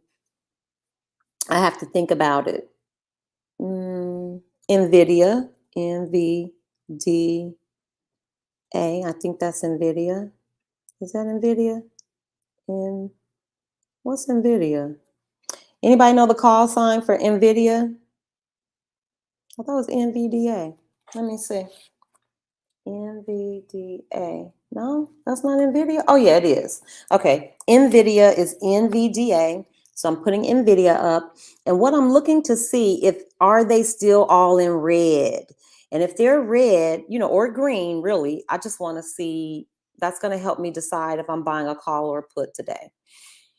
So Tesla, Apple, Costco, Google, Meta, Amazon, PepsiCo, NVIDIA. 1, 2, 3, 4, 5, 6, 7, 8. And there's one more. I'm going to move Ford down one more so that I can add another one. I'm going to have to Google it real quick. Does anybody remember? Okay, yep, NVIDIA is NVDA, but I'm missing one. So I am going to just look up top 10 holdings in QQQ again because I want to know. I need to keep that in my watch list. So let me just Google real quick. What are the top 10 holdings in QQQ? Here's a summary from Invesco. Top 10 holdings. Amazon.com Inc. allocation, 5.17%. I don't need to hear it. I need to see it. Okay, Apple. We got Apple. Microsoft. That's the one we're missing. MSFT for Microsoft. Okay, so now I'm gonna show you guys what I did. NVIDIA, Amazon, Alphabet, Tesla, PepsiCo, Meta. And here's another one, Broadcast. I don't know what that is. Broadcom. But Broadcom has its biggest stock in QQQ is Meta, so I'm going to add it. I didn't know that. I'm going to move Ford down, and I'm going to put in Broadcom. I don't know the call letters for Broadcom either. BRDC, that makes sense. Nope. I don't know it, so I won't put it in, but I'm going to save it. And then I'm going to flip this around so you guys can see. Hi, Lucille. Welcome, welcome, welcome. We're just looking again at QQQ. We just talked about how to update or edit your wish list or your watch list. So I'll go through it again, and I'm just going to show you all what I did and why I did it. Because I'm trading QQQ, and because it's so choppy like this, I can't figure out. I'm going to do this so you can see it. You see how it's just up and down, up and down. I can't figure out if this thing is a up day or down day. I looked at my market watch, which is where I go, and here are the indices. Here is the indice that QQQ follows. It follows the NASDAQ, and you can see that this is a lot of green. Microsoft is green, Adobe is green, but Apple is red, Google is red, Meta, Amazon, Tesla, enough of it's red. So when I can't get a clear picture here, okay, no problem. Let me go back to my chart. I went to my watch list. And so this helps me. This is a visual representation too, because I can see QQQ. Wow, look at that, y'all. Now it's QQQ is down just like that. Did y'all see that? Now it was up just a few seconds ago. Wow, it was up by like 60 something cents. Now it's down. So maybe it's going to be a red day. Because look at Apple is red, PepsiCo is red, Costco, Amazon, Google, Meta, and Tesla. So far, the only two that are green are NVIDIA and Microsoft. And so we'll see. Maybe it will be a red day. Maybe it'll be a day for puts. I don't know. And since I can't really see, like a clear for like a hole for the day, I'm just going to chill. And we just got two really big red candles that came in on our 3-minute time frame. That would have been 3 minutes, 6 minutes. If another one had started to come in, that might have been a play. But a green candle came in. So I didn't get a confirmation candle to even maybe purchase another put. But I'm going to keep watching this. And I wish we were here together in class, because I could really show you all. I wouldn't have to keep turning this thing. I am going to learn how to share the screen. But look, so here's what I'm looking at right now. Let me make it big. We're still looking at QQQ, and we're going to keep this move visible, because that was a straight up move right there, y'all. We're going to keep this one visible, and we're going to see if we see something that mirrors that on this side, just in the opposite direction. Because did you see how that red candle and then this one came in with great volume? Here's our MACD. It's waning. It's already done the crossover. I see this beginning red candle. It looks like, hey, 3, 6, 9, 12. You all, this could be. We're underneath all of them. So what I'm going to do is look down on my 1 minute just to see if it's all bloody red down there, and it is not. It is not. We've got this coming in. Yeah, it's a little, yeah. But we still, even on the 1 minute, we're still in a downtrend. The only thing I don't like is that these bars are now dark red, and I can't tell if they're getting smaller. Yeah, they're getting smaller. So let's see, that was 1, 2, 3, 4, 5, 6, 7. I don't know that that was long enough for us to get in, even though I want you all to see this pattern where these things, this one, it looks like it closes, this one opens. See, that wasn't as neat. When they do that thing time after time, that's an indicator that it's a strong trend. When they kind of come in next to each other and they're all wicky and, you can see it bears itself out. It did not continue. This is what we call consolidation, this sideways kind of trading. But I'm hopeful, because look at this. It's still pointing down. This looks like it's turning down. So, hey, I'm going to go back to my 3 minute. And this is the studying that I do. I just look every day and just look at these patterns and see how they come in and how they behave.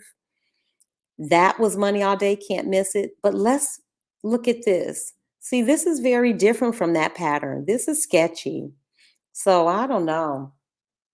I wouldn't be, I'm just watching this, because for this to make me think this might be viable for a put, I would need to see some really good red volume. I need to see some candles with some body, some red, a body. These candles like that, they can flip. That's exactly what this is. This is just, nope. So yeah, all you're doing is looking. It's just looking, y'all.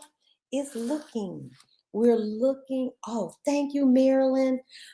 I love y'all. Y'all have no idea. The call symbols, or the ticker symbols for Broadcom, are AVGO. I would have never guessed that. I would have never thought that in a million years. So just in case you don't know how to edit your watch list, I'm going to go ahead, since Marilyn was so kind to look up the ticker symbol for Broadcom. I'm going to show you again how to edit your watch list. And everybody knows I'm following QQQ. And so I want to know the top 9 holdings or the top 10 holdings in QQQ. And they'll help me decide like what kind of day it's going to be. So here's the name of my watch list, put for cash. I'm going to tap it. Then you get this drop down menu. At the very bottom, it says edit. I'm going to come over here, locate that watch list, put for cash, and I'm going to come right here. I'm going to move forward down because I want to keep an eye on her, but I really want this. So AVGO.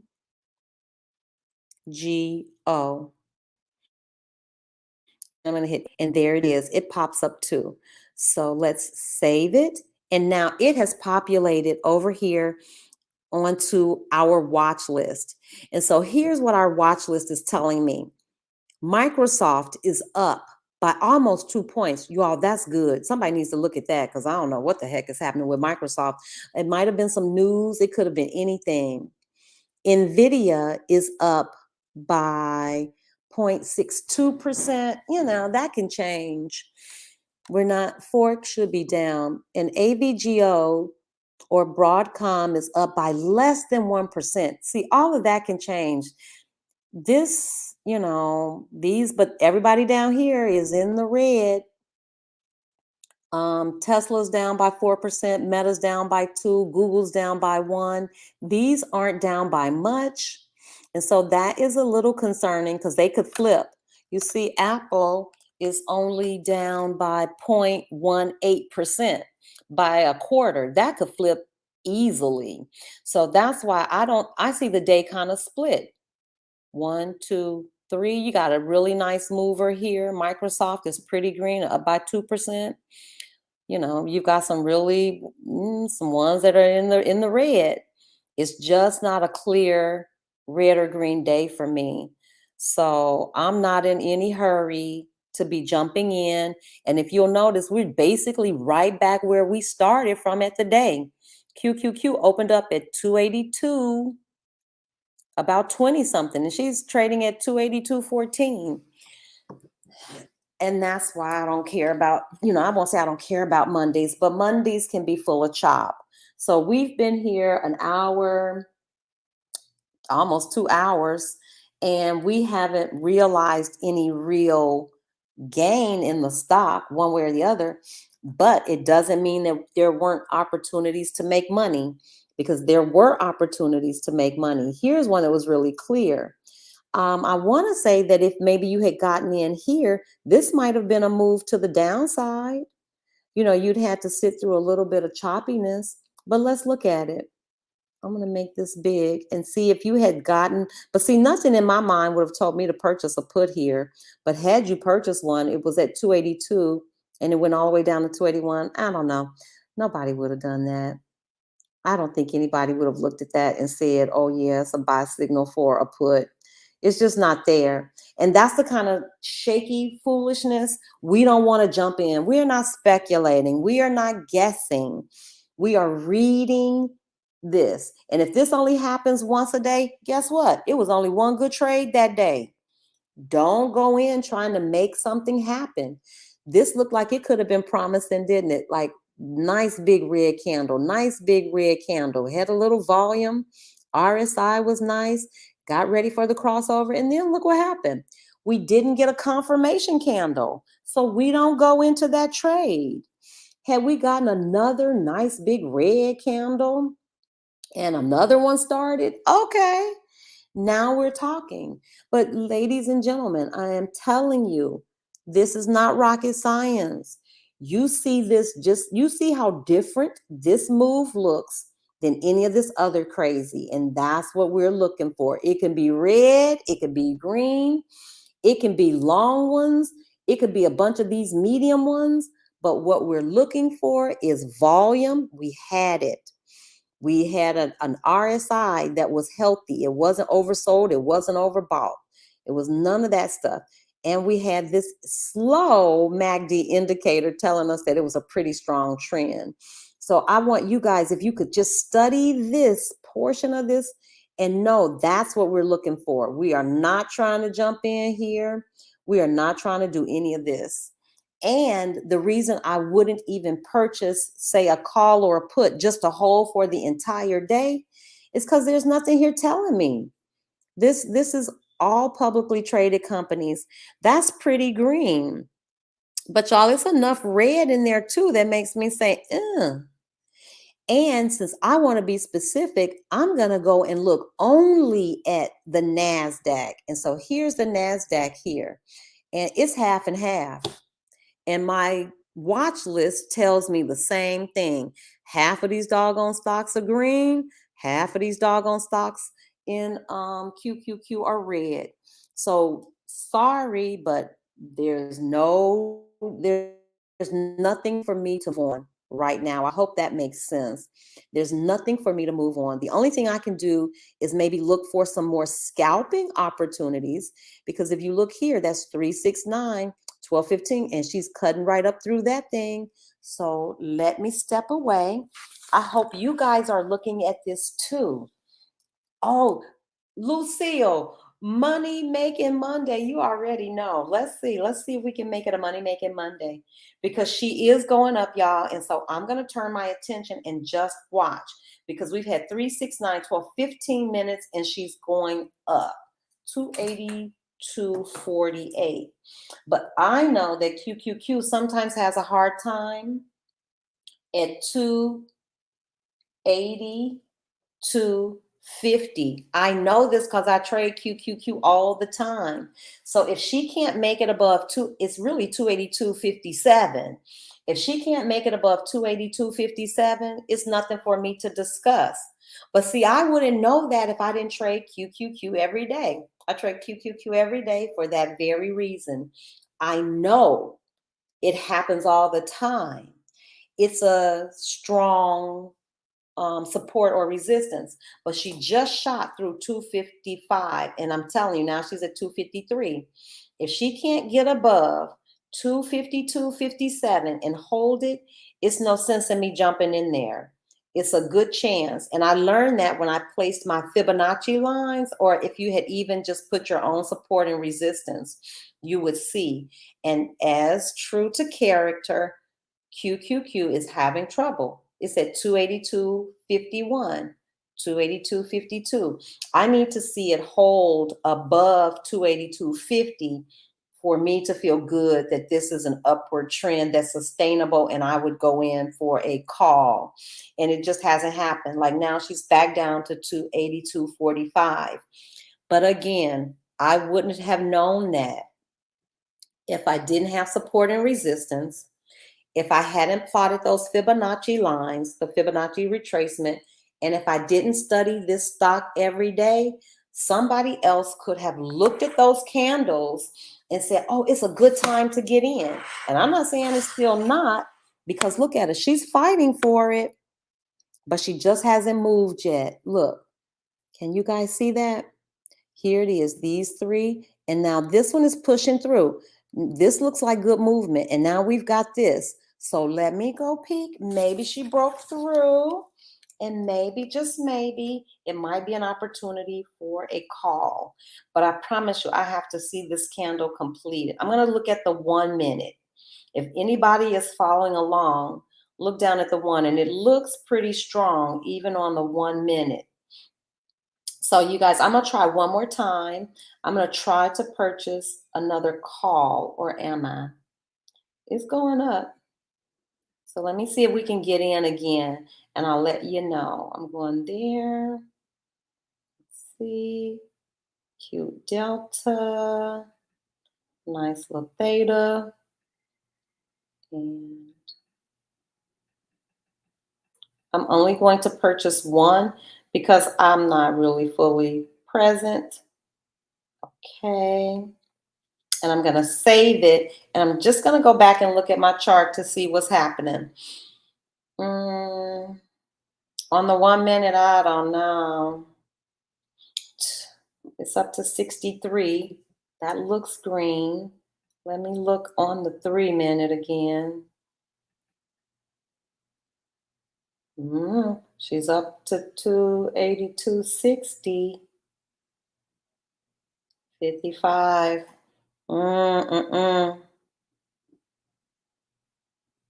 No. Back down to 282.52. Yeah, you don't want to jump in either. I'm going to say this. I would rather err on the side of letting one get by than jumping in and jumping out and losing money unnecessarily. Because trust me, if you sit and watch this thing long enough, you will get a very clear setup. And I think that is something else that I'm learning. That is about managing your emotion, the fear of missing out, And don't let those things, that's why you can't be emotional when you're trading. You can't, you can't have a bias. Like I know, I'm not hoping I know. Did those candlesticks say go? If they don't say go, don't go. And I'm going to show you just what happened. And I promise you, learn your ticker. It's like an old friend. It's like learning your girlfriend. It's like learning your sister. Because I know she has trouble at 282.57. She couldn't get above it. She couldn't. She tried. She tried a couple of times. And look at that red candle. Nope, nope, nope. Now she may try it again. She may retest that. And that's what we call a retest. If I put the fibs back up there, or if I put I hope you all remember that from the previous days. I had those Fibonacci lines on there. And 282.57, around 282.50 is a very strong support. So right now it's acting as a resistance because this stock can't get past it. It just can't break past that 250, that 282.57 mark. It has tried. It has tested it once, twice, 3 times. And so let's see if it can break through. It's 261. All I can say is she's really trying. And when I see it testing like that time and time again, I think eventually it's going to break through there if it keeps testing, or if it doesn't, it really proves to be a very strong resistance. And I'm going to say this, that's a strong price point. I don't know what 250, 257 has to do with anything. I really would just 282, I would round it to 282.50. That's really what it amounts to in my brain, is 282.50. For whatever reason, is a strong support and resistance price level for QQQ. It has struggled there. I can't tell you how many times. So if I can say this again, pick one ticker. I'm not biased, but Ford is an easy one. QQQ is an easy one. She runs the way she runs. It's not predictable, but she has some trends. She has some things that she does. Yes, learn your ticker. Bumpy knows the truth. Learn your ticker. Pick one. Don't bounce all around. It's not worth it. It's not worth it because you'll never really know for sure. Like now, I won't, if somebody could call and give me a stock tip, I'll look at it, but if I don't see the clear play, like if it doesn't unfold the way that little scalping opportunity opened up for us, if it doesn't do that, I'm not going to fool with it. I'm not jumping in just because somebody told me. I do what I know, and I'm telling you guys, if I factored out my mojito loss, I would be sitting pretty. I would be sitting okay. My mojito loss, that was a blow to my ego. And I still haven't gotten that money back, you guys. And that's real talk. So don't drink and trade. And don't trade on the go. Don't trade on your phone. I'm not there yet. Maybe y'all are there yet, but I'm not there yet. If you going to lunch. If you going to have cocktails, go have cocktails. But don't try to do this. This is business, you all. And it's a viable business, because the truth is 3 contracts with that little scalp in the middle of the day, y'all, that could have been $400, $300, $400 easy. And we're not greedy. $300 a day, I'm out of here. When I first started making money, y'all, I would take $100 a day. 100. I sure would take $100 and be gone. I would close that computer so fast. But, you can't really build your account that way. You can, but it's slower. So then I start buying 3 contracts, and I'm looking for $300 moves a day. But what I learned even with that is that if the move isn't there, don't jump in, because you're just going to put your capital at risk needlessly. We don't need that. Don't needlessly put your capital at risk. And so when I turn this back around to you, you guys will see I hope you see what I see. I am going to turn this around and I'll tell you what I see. I hope this is what you see.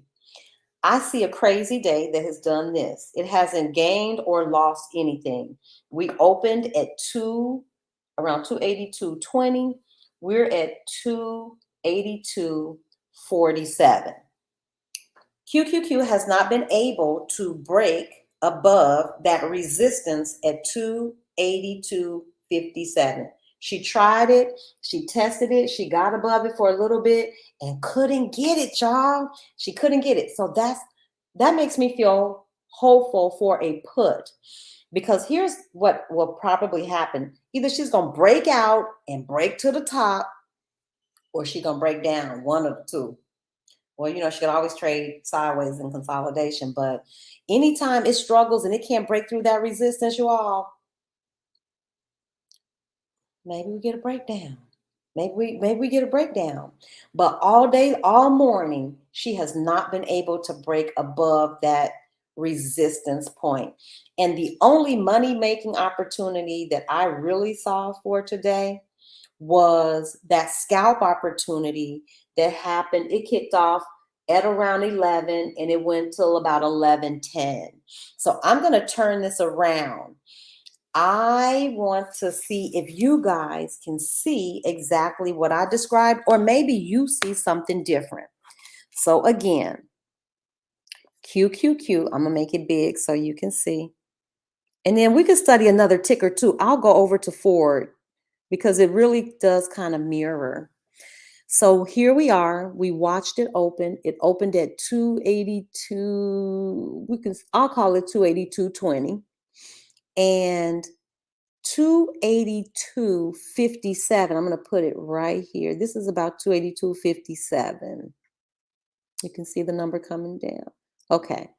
You can see QQQ tested. This is this right here. Tested it, couldn't break through. Tested it. We thought she got through, couldn't do it. Tested. Still testing that. Can you all see that line? I'm going to go ahead and show you how to add a support. I'm going to put a support line at 282.50. And the way you do that is you go to your drawing tools, take your cursor, go to your drawing tools, come over here, hit drawing tools, and I'm looking for this one that says price level. When I hit price level, you see this little pencil comes. So I'm going to find 282.50 on this side. And these numbers over here, as you slide that pencil up, you'll see the numbers change. So I'm looking for 282.57. That's really the level. But I'm going to go, I'll use the exact level. So I'm going to drop my little triangle, my little square there, and I'm going to follow this all the way over. And I'm going to make sure that I'm at 282.57 before I drop it. 282. So we can just see the activity for today. 282, that's 282.58. I'm going to drop it right there. Okay, so hopefully you guys can see this support. And for this chart, this is actually resistance. And you can see it hit it, couldn't do it. It hit it again, tested it, tested. Right here, tested it, couldn't get through, tested it, and couldn't get through. She has not been able to get above 282.57 today. So I'm happy about that. I'm happy because I don't need it going any higher. So just quickly, I'll show you again, and this is just a line for practice. Matter of fact, let me move it over here somewhere. We're going to drop. How do you plot a line for support and resistance? Let me pull out. I'll do it this way. I'm going to, as a matter of fact, I'll go to the daily chart so we can plot one on the daily. Okay, perfect. So what I did was I changed my view. These candlesticks now, each candlestick that you're looking at represents one day. So I want to look here and see if these candles cluster in any area? Do I see where they kind of got clogged up? So I like to take my line and just run it across, and I see like whoa, right here. If you look at this right here, if I put that there, I'll move my pencil out the way too. There is, that looks like support and resistance. I'll show you once I plot it. I'll tell you why I picked that place or why I'm looking at it. Because right here, yeah, okay, this is a good one. I'm gonna try it right about here. Okay, and that makes sense. I'll put it there. I'm gonna drop it on the other side when I get this level straight, and you'll see why I'm picking this place. Okay, so here I dropped this line. I hope you guys can see it. And let me go back now. I'm gonna get a cursor so I'm not dropping lines everywhere. So I plotted this line of resistance. And let me go from here to here. I'll make it bigger. Why? Why did I put that line here? Because if you notice, you see how that tried it, it tested, tried it, it tested. And here it hit that line again. 1, 2, 3, 4, 5. You can even see here, these kind of sit on it. A lot of candles are touching that line. And even here, 1, 2, 3, 4. Those are days. That's how many days. I'll give you the price level too. That price level is 296.90. That's like 297. Because I know QQQ usually has trouble on even numbers. I said this before. So at around $297, you're going to see some resistance. It's going to do the same thing that it's doing right around this 282.54. It can't get above it. You all, support and resistance is real. That's called market structure. We're not making these numbers up. I don't know why she gets stuck there, but she does, and it happens a lot. We can also see that 290, what was that? 290. Oh, is that 295? Where is that line? I got to go back and look at where I dropped my. Oh, yes, 297. Okay, so around $297, QQQ has trouble again. Couldn't get above it. 1, 2, 3. Let's see, 4, 5, 6, 7. A bunch of days it tested that price level and it couldn't get above it. So that could be resistance. I could also come down here and grab all of these at the bottom. You see how this one hits it? Let's see. And these would kind of, if I drop that line, these would sit there. And these have kind of traded in that range. I could drop another line here, and that would be around 272. And it's almost an even number. Here it says 272.03, but around 272, I guarantee you QQQ would have some trouble around 272 because this is over the course of months. It just hasn't been able to get much, it peaked below, but it didn't stay down there. And even if we went here and made that, yeah, this one's at 261, so around 260. So here's what I know about QQQ. If you know anything different, drop it in the chat. Around the dollar mark, 261, 262, 265. Those are called, we would call those in elementary school, we would call those benchmarks. Around those benchmark prices, it's going to behave the same way. Something's going to happen. Either it's going to stall out there, or it's going to break through. So I'm going to go back and look because it looks like QQQ might be breaking through because she's up to 270. So let me get to this 3 minute while I'm talking. Looks like she may have tried to break out. Yep. And here we go, folks. I don't know how I keep missing these, but let me show you another one. She did it over the course of the time I was talking. But see, the key is she going to stay up there? But look what we have going. We've got these stair step things coming in, 3, 6, 9, 12, 15. We've got this good volume. We've got our RSI that isn't oversold. And look at the MACD pointing up, y'all. So she went from she had a tough time at 282.50, and she's up to 282.60. I don't know. If it continues up, that wasn't that, it didn't really go up enough for me to jump in there. It only went up like 15 cents, but it's something I would certainly be watching. I would definitely be watching this to see if she's going to do her little jumpy dance thing. Because even from down here, 281, 282, if I wouldn't have gotten in there, but from here up to there, it went up a little. 282.65. I think QQQ is still gonna have trouble at that 282.57. Look at it, it's back down 282.61. So every time I think she might be able to get past it, she still can't get past it. You're watching it in real time with me. Look at it. She tested it again, cannot get above it, can't stay above it.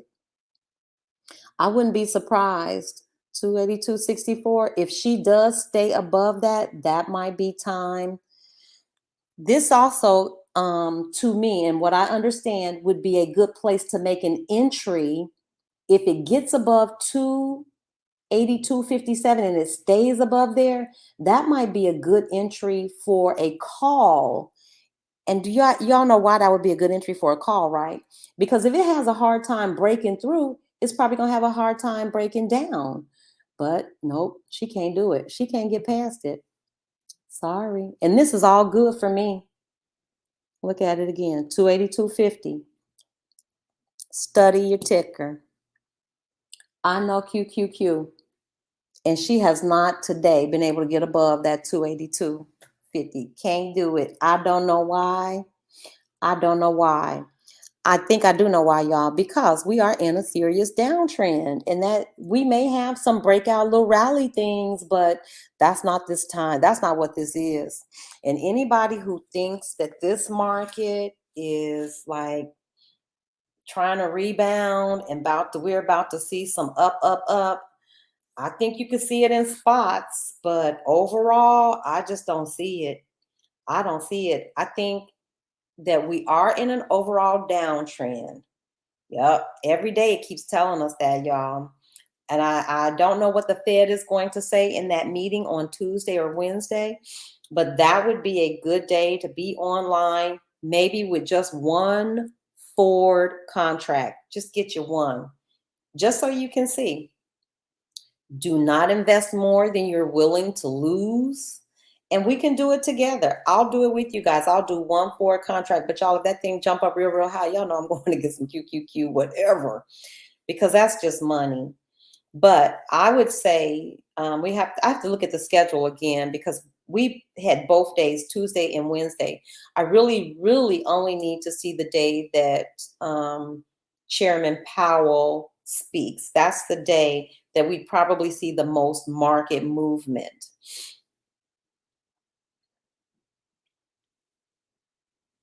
Oh yeah. Bumpy said if you trading on your phone, you just flexing for people to see. Yeah, I would never do that. Y'all, this is too serious. This is money. If you don't have time to sit down and manage your money, you shouldn't be doing this. This is so, I don't know. I have made it easy to understand, but you all need to understand this is real cash money. I would be totally beside myself if I knew my professional financial planner, advisor, investor was trading my stuff on his phone on the go at lunch, having mojitos. That wouldn't work for me. So I don't do that. I don't do that with my own money. This is my money. I have figured it out, y'all. This is not the place to play. We are learning, because it is a learnable skill. It is a valuable skill, and it's not complicated. Find the pattern, practice your entry and your exit, know the signals, know what we're looking for. Study RSI. Look you up a video. Study MACD. Look it up. Volume is easy to read. You can see volume. It's just a bar. It's just one bar. If it's a big bar, it's a lot of buyers or sellers. If it's a tiny bar, not so many. If it's gray, that signals indecision. And let me just reiterate that, just so that everybody does understand what we're talking about. And Frank showed me this too. This number right here, it shows you the volume for the day, and this I think is for the year. So there's a number there that tells you what the volume is, and we want that number to be high. This is 128,000, so that's nice. So here's volume here. These bars, if you see a really tall bar, that's a lot of buyers. That's a tall green bar. Let me make sure you can see that. Here's a tall green bar, lots and lots of buyers. If you see this big red candle, you know, it's not the biggest, but it's not a small one. Lots of sellers. And look at that candle there. They correlate with one another.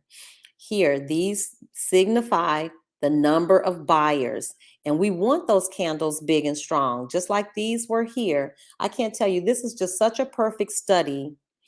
This is perfect. Y'all, please, somebody take a picture of it, because this is your this is a textbook scalp. Textbook scalp in the middle of the day. Perfectly timed. It gave you all the great signals. It shot through your 9 and your 13. Shoot, it shot through the 50 and the 200 and kept right on going. And it took 3 minutes to do that. When it shot through these, 1, 2, 3, this was time to go right here. 3 minutes, 6 minutes, 9 minutes, all day long. And then you've got your great volume here. You've got this. That was a good indicator. See, this to me this is not as clear as that. You can even see it from your volume bars. You can even see how sketchy your MACD is acting here. I don't know many people who would have gotten in there. It just didn't give me buy. This is a buy. If you can see that, if you can understand that, y'all can understand trading. I promise you. If you can understand what you're looking for, that's half the battle. That's what the professionals are doing. They're looking for these buy opportunities, or day traders like us. Retail traders are looking for buy opportunities. If you could spot that and know that, that's half the battle. The other half is, how do I get in and how do I get out? And then, okay, maybe not half, maybe we should divide that into thirds. So a third of it is noticing it. You know, you can read the candlesticks, you can read the chart. The other third is knowing how to execute. Seriously, get in and get out. That's the technical thing of think through swim. Do you know where to go place an order? Can you get in and out quickly? There's something called hotkeys too, you guys, and we can go over hotkeys. I just don't fool with them because I ain't trying to do nothing hot. But hotkeys are like one step by. You can program the keys on your keyboard to hit, like, I think it's command and whatever letter, and it'll buy. See, I don't like all of that. That's a lot fast for me. I want to be able to place that order, read it, check it. I'm sorry. I'm just old like that. And I want to be sure.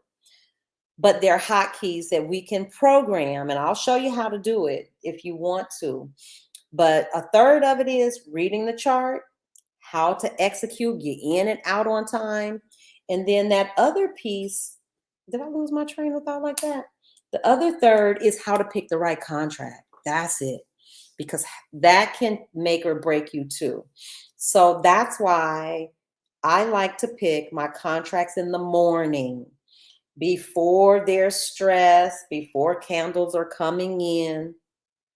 I study the options chart. I go in there and I look, and they don't stay static, but I kind of know like what strike price I want.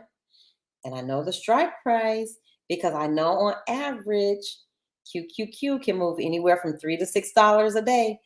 It's not a typical day for her to move, $12. That's not a typical day. So when I'm picking my options contract, I keep in mind she's probably going to move somewhere in this range. So 3 important things, I'll just recap it. 3 important things I think we should focus on. 1, how to recognize what we're looking for in those candlesticks, because the candlesticks will give you a buy signal. If you can look at that and say, okay, I've watched this, I know this pattern, I've seen it before. My volume is with me, my RSI is saying go, my MACD saying go. That's reading your chart. That's your technical analysis. Y'all didn't know it, but you all are being technicians. When you read that chart, that's one important part. The second important part, and I said it, I'll say it again, you got to know how to get in and out of there quickly. You don't want to be fumbling, all trying to figure out this is not the time to pick your contracts on the play is moving. It's not going to last all day. They usually don't last all day, especially a scalp. So it's helpful to already, before the market even opens, I load my tray up with some calls and some puts because I never know what's going to happen. And I'm not trying to predict, I'm going to do whatever it says. That's part two. That's the Think or Swim platform. You need to know, where do I go? How do I execute this order? How do I place a stop? In and out. That's so easy, y'all. That comes with practice. And then finally, you want to know how to pick the best contract. And what I've shared with you with picking your contract is you want to be mindful of the strike price. You want to make sure that it's something realistic that your stock could really reach in a day. You want to look at your delta because that's how much you're going to be getting paid. And you should always look at the theta, even if you know you're going to get out of that trade. You know you're only going to be in it for a minute. I look at that delta anyway, because what if I get stuck? What if the trade doesn't work out and it doesn't go my way? So for me, as a beginning trader, I'm a beginner.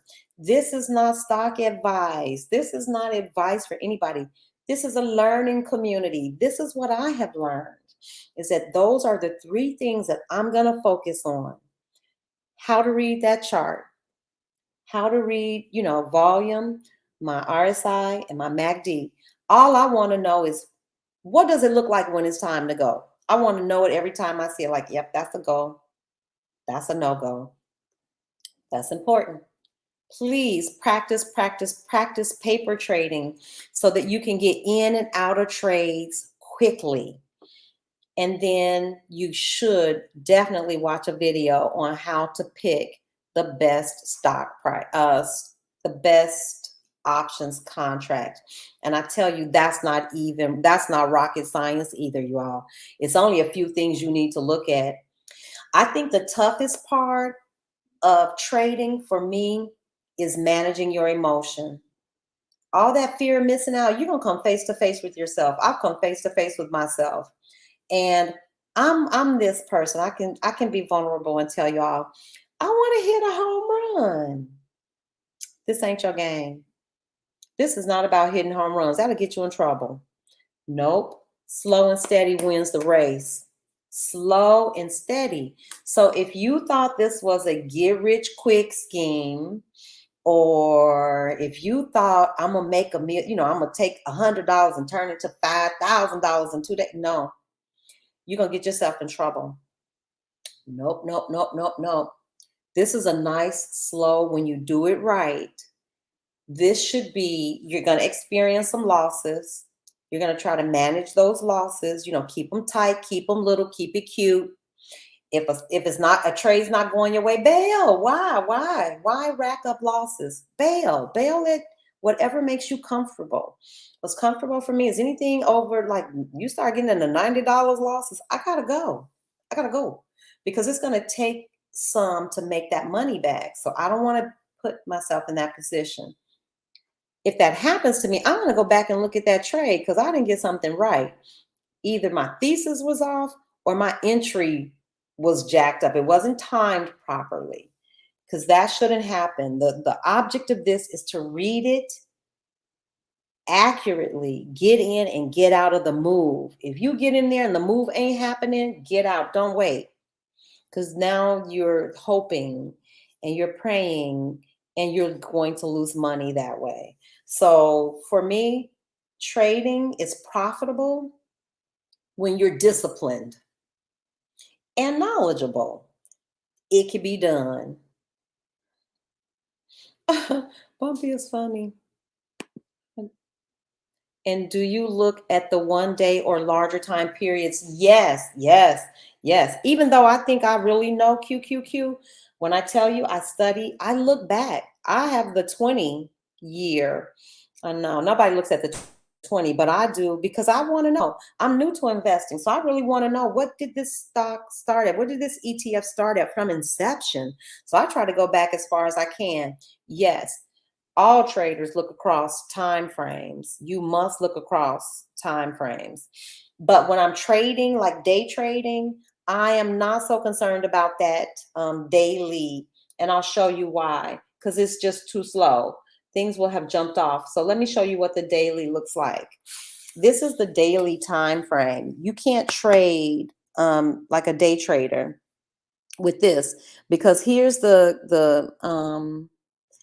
candle for today, for 12/12. It's just going to sit all day long. It's just going to be this one candle. That's not helpful to me as a day trader. That might be helpful for a swing trader to kind of look at this. And of course, that's helpful for information, but not for entering or exiting a trade. I have to come down to a smaller time frame. I could look at the 30-minute, like if I want to see if there is a trend. And so here's what QQQ looks like on the 30-minute. And you can see that was nothing. That was a big old wash. It jumped down a little, and then we're right back. You guys, we have not been able to crack 282.57. So in essence, she's just sitting there basically today. So, and I'm okay with that. I'd rather it just sit and consolidate like this and do nothing than, shoot up to the moon with me holding these puts. So that's what it looks like on the 30-minute. Each one of these candles represents 30 minutes. So for the first 30 minutes, it went up, and then the second 30 minutes, it went down. I don't know. It didn't do much changing. So we can look at it on the 15-minute. We're going down to smaller and smaller time frames. It'll take some time to load up.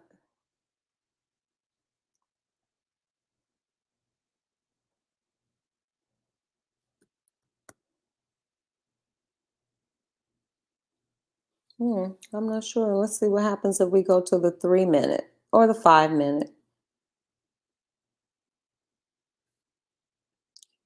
Yeah.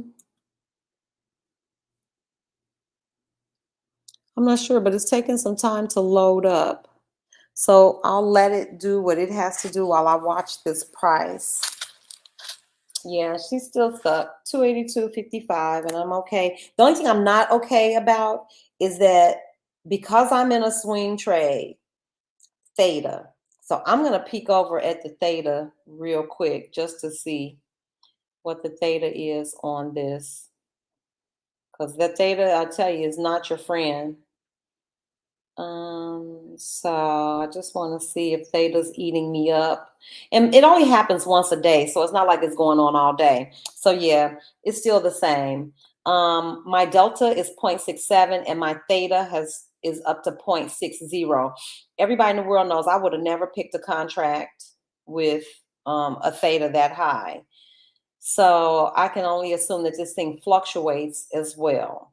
And that's because days have gone by. And if you hold it for too long, if you hold it for too long, you're paying. Yeah, theta definitely moves because it just dipped down to 59 cents. So those numbers, y'all might want to put this in your notes. Delta and theta are not static. They don't just sit still. My theta keeps jumping up and down between 59 and 60. So I don't know. Just know, troll alert. Yep. Thank you. Thank you, Chloe. Y'all are quick. We can get them in and out of here. Thank you. That's what I'm talking about. Chloe's like, troll alert. Got them. Please don't let them sit in here because I don't need to see. I'm a grandma. I don't want to see your filth. Take it someplace else. I'm not interested. I will block you in a New York minute. This is not that. I don't need the comments. We don't need the views. Goodbye. This is, it don't take nothing for me to get on. I'll be like, get rid of them. Because they come in, I don't know what that's all about. That's so crazy. Okay, yeah. Oh, okay. Well, listen, my delta jumped up. Okay, so now we know. Y'all put that in your notes. Delta and theta are not stagnant. They what you start out with, what you purchase it at, it doesn't stay there. So for me, that's another reason for me not to be swing trading because there's so much of the unknown.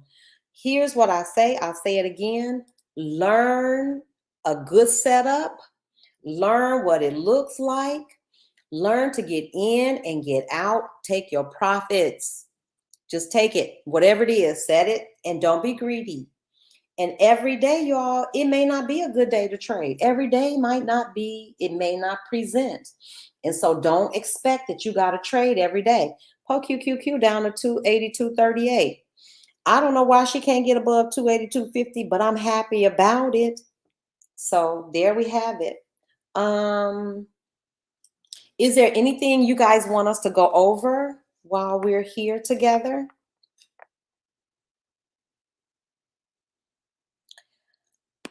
You know, Bumpy brings up a good point. He says, if you are selling puts and calls, doesn't theta become your friend? I'm going to venture and say yes, because you're betting that the other person, because on the other side of me buying a put, somebody is selling that put. Okay. Somebody is selling the puts that I bought, somebody is selling. Just like I'm hoping that QQQ shimmies down in time so that I can get paid, the person who's selling is hoping that don't happen because they get to keep that premium. They get to keep the money. You know, if it doesn't go my way, any money that I lose, it's going to the seller. So yes, theta, they love theta. They're hoping that I take this contract out all the way to the end and that it doesn't go my way. So if you know something different, then drop it in the chat. But it makes sense. The seller, I'm the buyer because I bought those puts.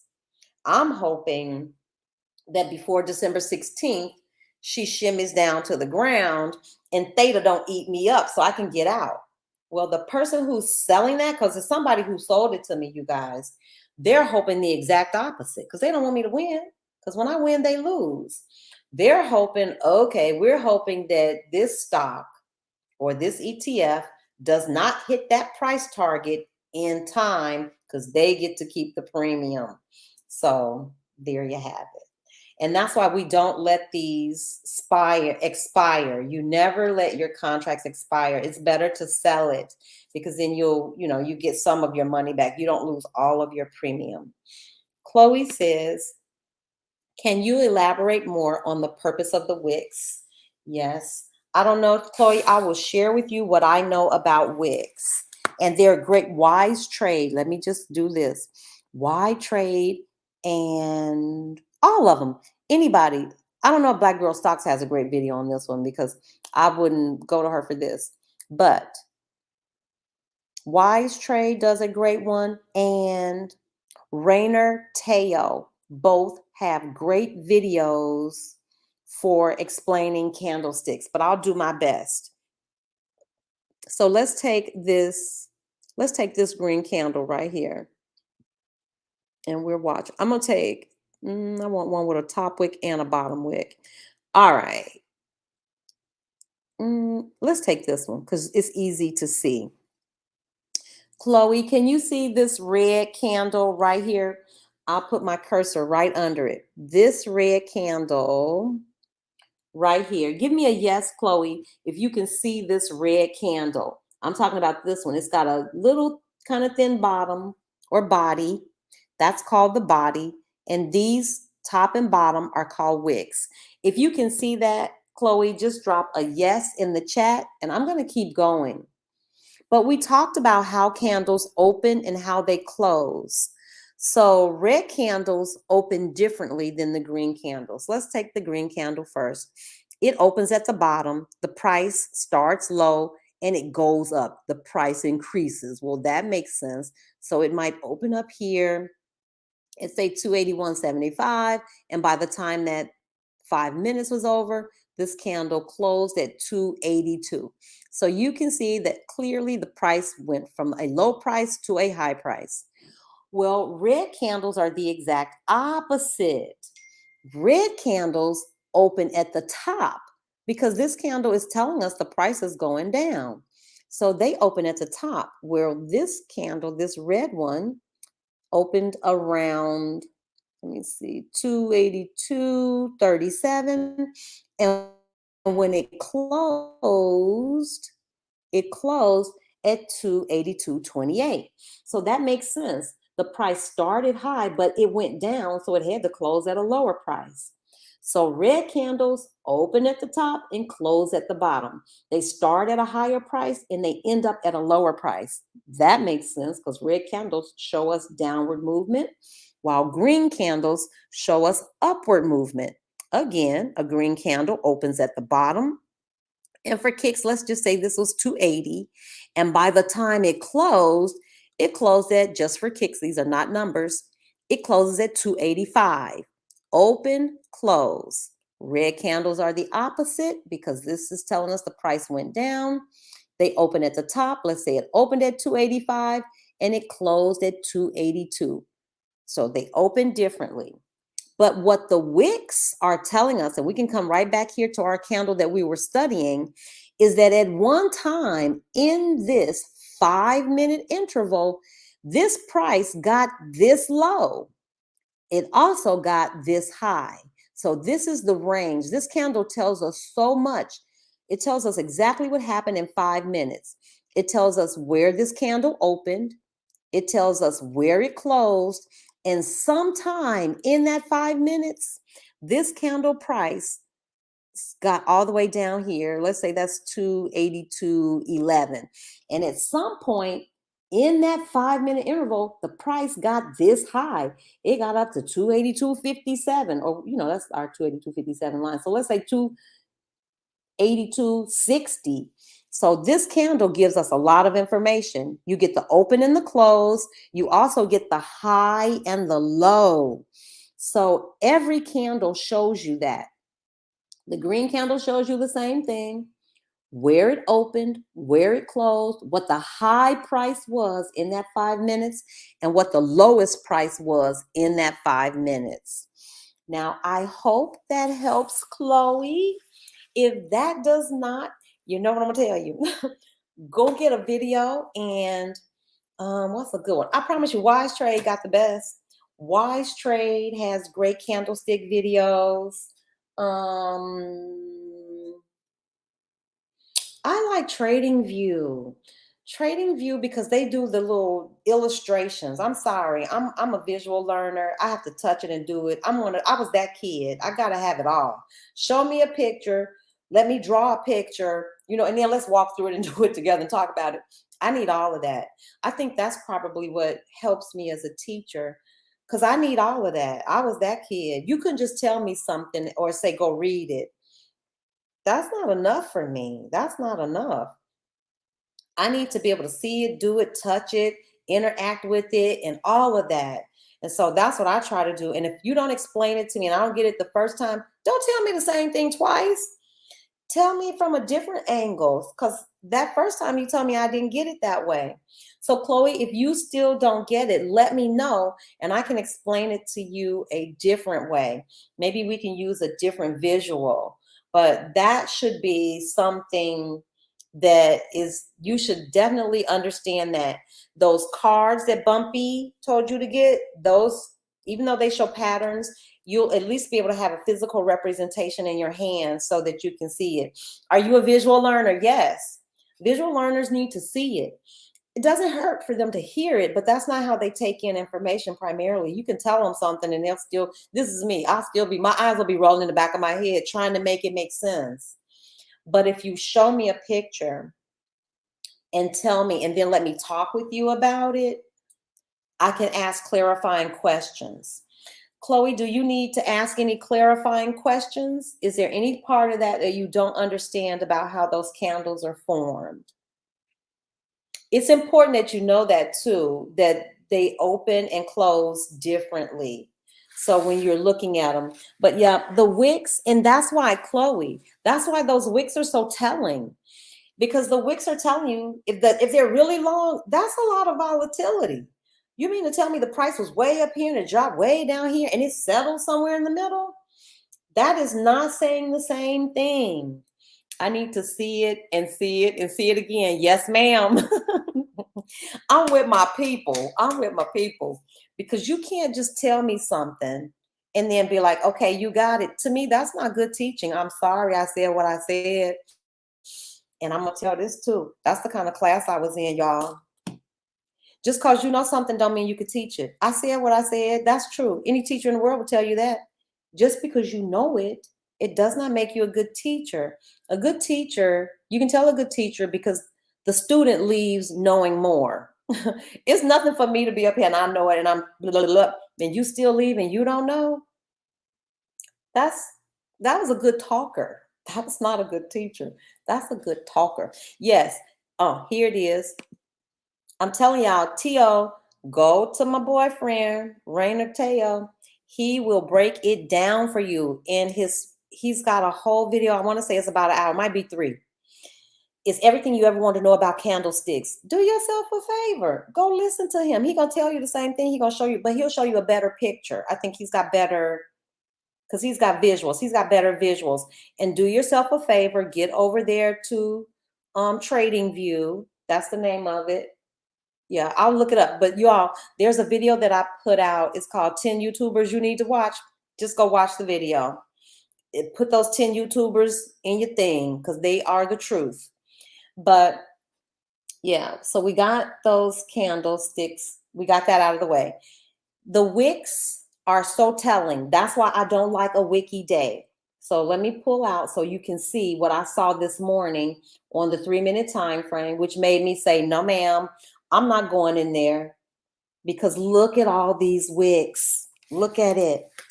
You all, you see all that? That's crazy town, basically, because all this is telling you, this is a bunch of price fluctuation. Look at this.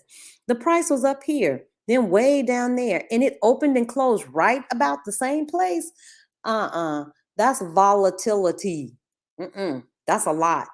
I don't want any volatility. I want this kind of volatility. I want you to go shoot up, but I want you to do it all in one direction.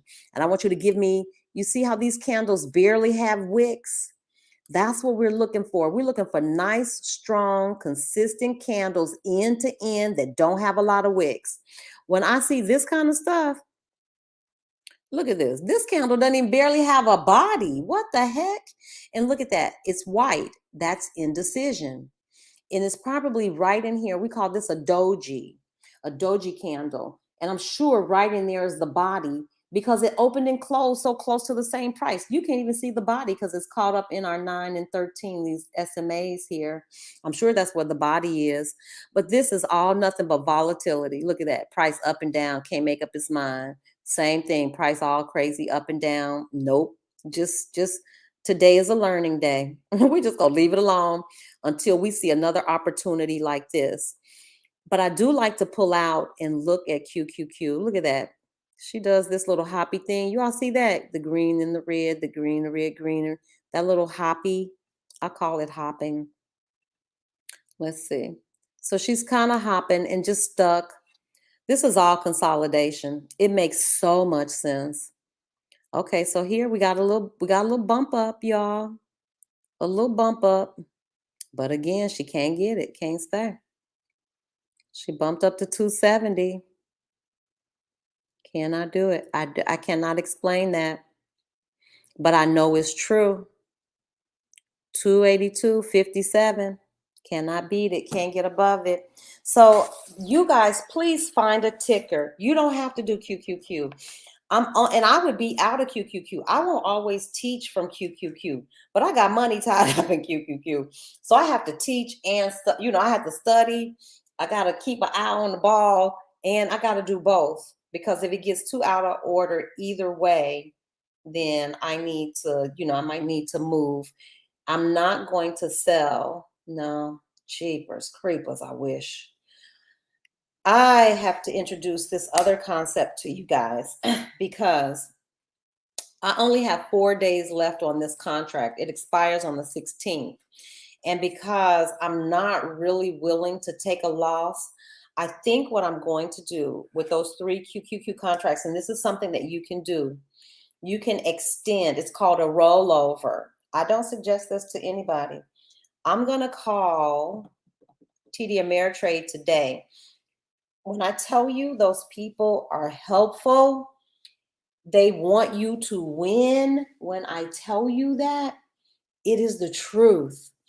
Because they will tell you, they won't give you stock advice, just like nobody will. Nobody in their right mind is going to give you stock advice. That's just, it might be illegal. I don't know. I know I don't do it. I don't advise you do anything. I advise you paper trade. I'm a novice. And how about this? Do not take stock advice from somebody on the internet. Please don't. Please, if you want, sound advice about where to put your money, when to put it, and how much, and allocations, consult a professional. TD Ameritrade, they're a wealth of information. And those guys have come just shy of telling me exactly what to do. They're that kind of support. So what I'm going to do today is, once we're done here, after the trading day is done, I need to get my chart up. Okay, she keeps trying it. 282. And I'm going to tell you something. It's about 1 o'clock. At one point in the day, she could pop up. So watching her do that and test all day, it makes me feel like eventually something's going to give. So that's why I keep my eye open, because if it does shoot up, I don't want to miss another one of those like scalp opportunities. But what she's doing now, playing around that 252, she just got to 282.76. If it stays up there, then I will turn my attention to see if I need to get a call to help offset some of my own losses. But my long-term solution is to just roll this position over, to roll those 3 contracts over. And what you're doing when you roll over, and this is my novice understanding, my 4-month in understanding, is that you can extend the contract. You can buy more time so that you give the contract time to work itself out. I think there's another thing that you can do too, where you can switch the strike price and give yourself some more wiggle room. But those things all cost money. So I'm going to call after the day is done and ask, to see how much they'll walk me through and how much information I can get out of them. Is it wise for me to roll this position over and give it some more time? Because here's the real truth. I am so close that really all I need is time. If it doesn't break down today and get down to under 280 today, then I'm gonna call anyway at the end of the day to see what TD Ameritrade, what they will advise me, or how they can guide me through rolling this over. And I forgot the other thing, where you push the expiration date out, or you can adjust your strike price to stay in that trade if you still believe in the thesis. And I definitely believe in this thesis. My thesis is that QQQ will break down and go down under 280 for sure. And she's sitting right there. I just need her to make that move. So if I run out of time, or if it looks like I'm going to run out of time, and I'm 4 days away from expiration, I don't like that. I'm going to still call somebody at the end of the day to see. A bunch of, yes, a bunch of wicks equals price rejection, especially if those wicks are bumping up against the resistance. So you should be plotting support and resistance. And guys, guess what I found out this weekend? That, let me make sure I get it right, because I want to tell you what I learned. That Fibonacci's might not be the best for support and resistance, but that it is a better tool for entries and exits. So it may correlate with support and resistance. Don't be quoting me. Research it for yourself. But I think Fibonacci's might be more useful for entering and exiting trades. And then I heard some really conflicting information that I won't toss out there because I don't want to confuse anybody. But do your own research on Fibonacci's. Do that. Just Do like I did. I watch a video or I go into the learning tab and think through swim. So I'm constantly trying to, refine what I know, hopefully so that I can share some more with you guys. So nope, she isn't doing anything. She's back down to 82, but she is at 6.7. I will tell y'all this. Okay, that's one, two, three, four candles that have closed above that. So that is the first. I haven't seen that all day. And I mean, they opened and closed above that. So that is a sign. And it's at 282.76. Hold tight, looking like a move. And I'm going to go look at it.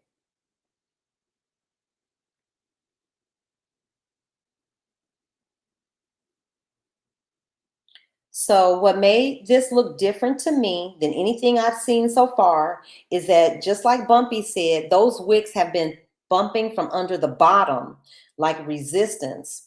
These last, and these are 3-minute candles, the last four have opened. No, they got some wicks under there too.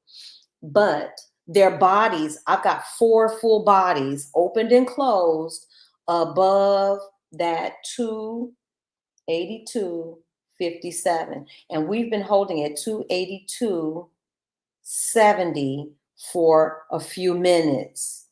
If this thing doesn't come down, I'm going to keep my eye on it, because that could be a signal. Maybe she's ready to pop up. Maybe she's ready to start bouncing above, because now she is clearly above all of my SMAs. It's above the 200, the 50, the 9, and the 13. And it's above my, I call that like a super resistance, the 282.57. So I got my eye on her. I really do. But the trend is so weak. I don't know if anybody else is looking at it. I'm looking at it on the 3-minute. So I'll show you what made me say this might be a little different from all the other times when she tested. Because look at these. These were all underneath. And this is the first 1, 2, 3, 4 candles in a row. That's 3, 6, 9, 12, 15. Look at her. See what I tell you? Bodies opening and closing above that 282.57. So this is different from anything that we saw. We didn't see bodies opening and closing above that. So I'm going to pay attention to this. Not only have they all 4 open and closed, the bodies above, it's been going on 3, 6, 9, 12, 15 minutes. So if she doesn't break down and get back down under there, under this soon, yep, I'm still watchful to see. And from this morning, we've only gone up like 40. So, well, let's see, about 50 cents. Did y'all see that? Look at 282.73. I'm turning around. I'm going to take, let's see, what time is it? It's almost 1 o'clock. I cannot believe we've been here together this long. 9:30, 10:30, 11:30, 12:30. I can't believe it's 3 hours. Where does the time go? I promise you, being with you all the time flies. The trading day absolutely flies. Okay. Another thing I wanted to share with y'all too when I flipped the screen is that the MACD is so weak. It's not those big green, strong bars. They're really getting small. It looks like it's about to go into a crossover. And again, the price is coming down. I hope you all are seeing this. This is nothing. Y'all, we ain't talked about no formulas. You won't need a calculator for this work. You need your glasses, if you got bad eyes like me, you need your glasses. You need a pencil and a paper, and you need some good training. That's it. This is not right. I'll say it to the man. I'll say it till they snatch me up out of here. You don't need to be a rocket scientist. Can you recognize patterns? Can you function and use a computer well enough to get in and out of a trade? Can you follow those directions? If I say do this, and that, can you do it? and do it over and over and over and over again. I need to see. Yeah, Lucille said I need to see and see it again. I know. Me too. If you can do that, the rest is you're trainable. Anybody can tell you how to pick a good options contract. I just told you. High delta, low theta. You want to look at your implied volatility. You want to look at all of those things. It is, I'm telling you, Marilyn, it's worth my time. I don't know. And then my time, I'm a little different. I'm retired. And so I have time to sit here and study this thing. And you all, when I tell you it hasn't been 4 months, if you can devote 90 days, that's it. I'll be here. If you can devote 90 days to just looking at your ticker, you have got to be kidding me. If I study anything for 90 days, at the end of 90 days, I'm gonna know that thing. I don't care if that's a kid. You could study a plant. You can study anything. If you look at it like we're looking at it all day for 90 days, something's wrong with you if you don't come away knowing more.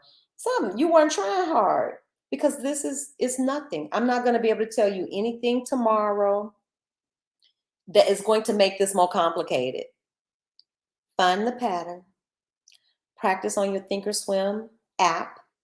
Practice on your desktop, get in and out of that trade.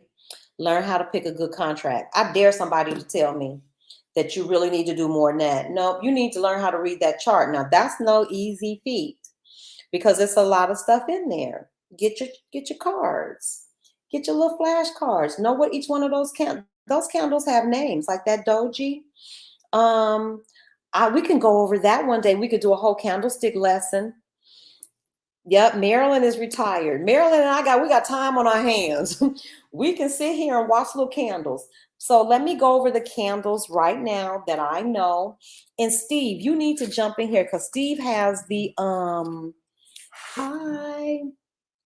Hey, Tony, welcome. Let me tell you what you're seeing. This is our learning community. Welcome to our learning community.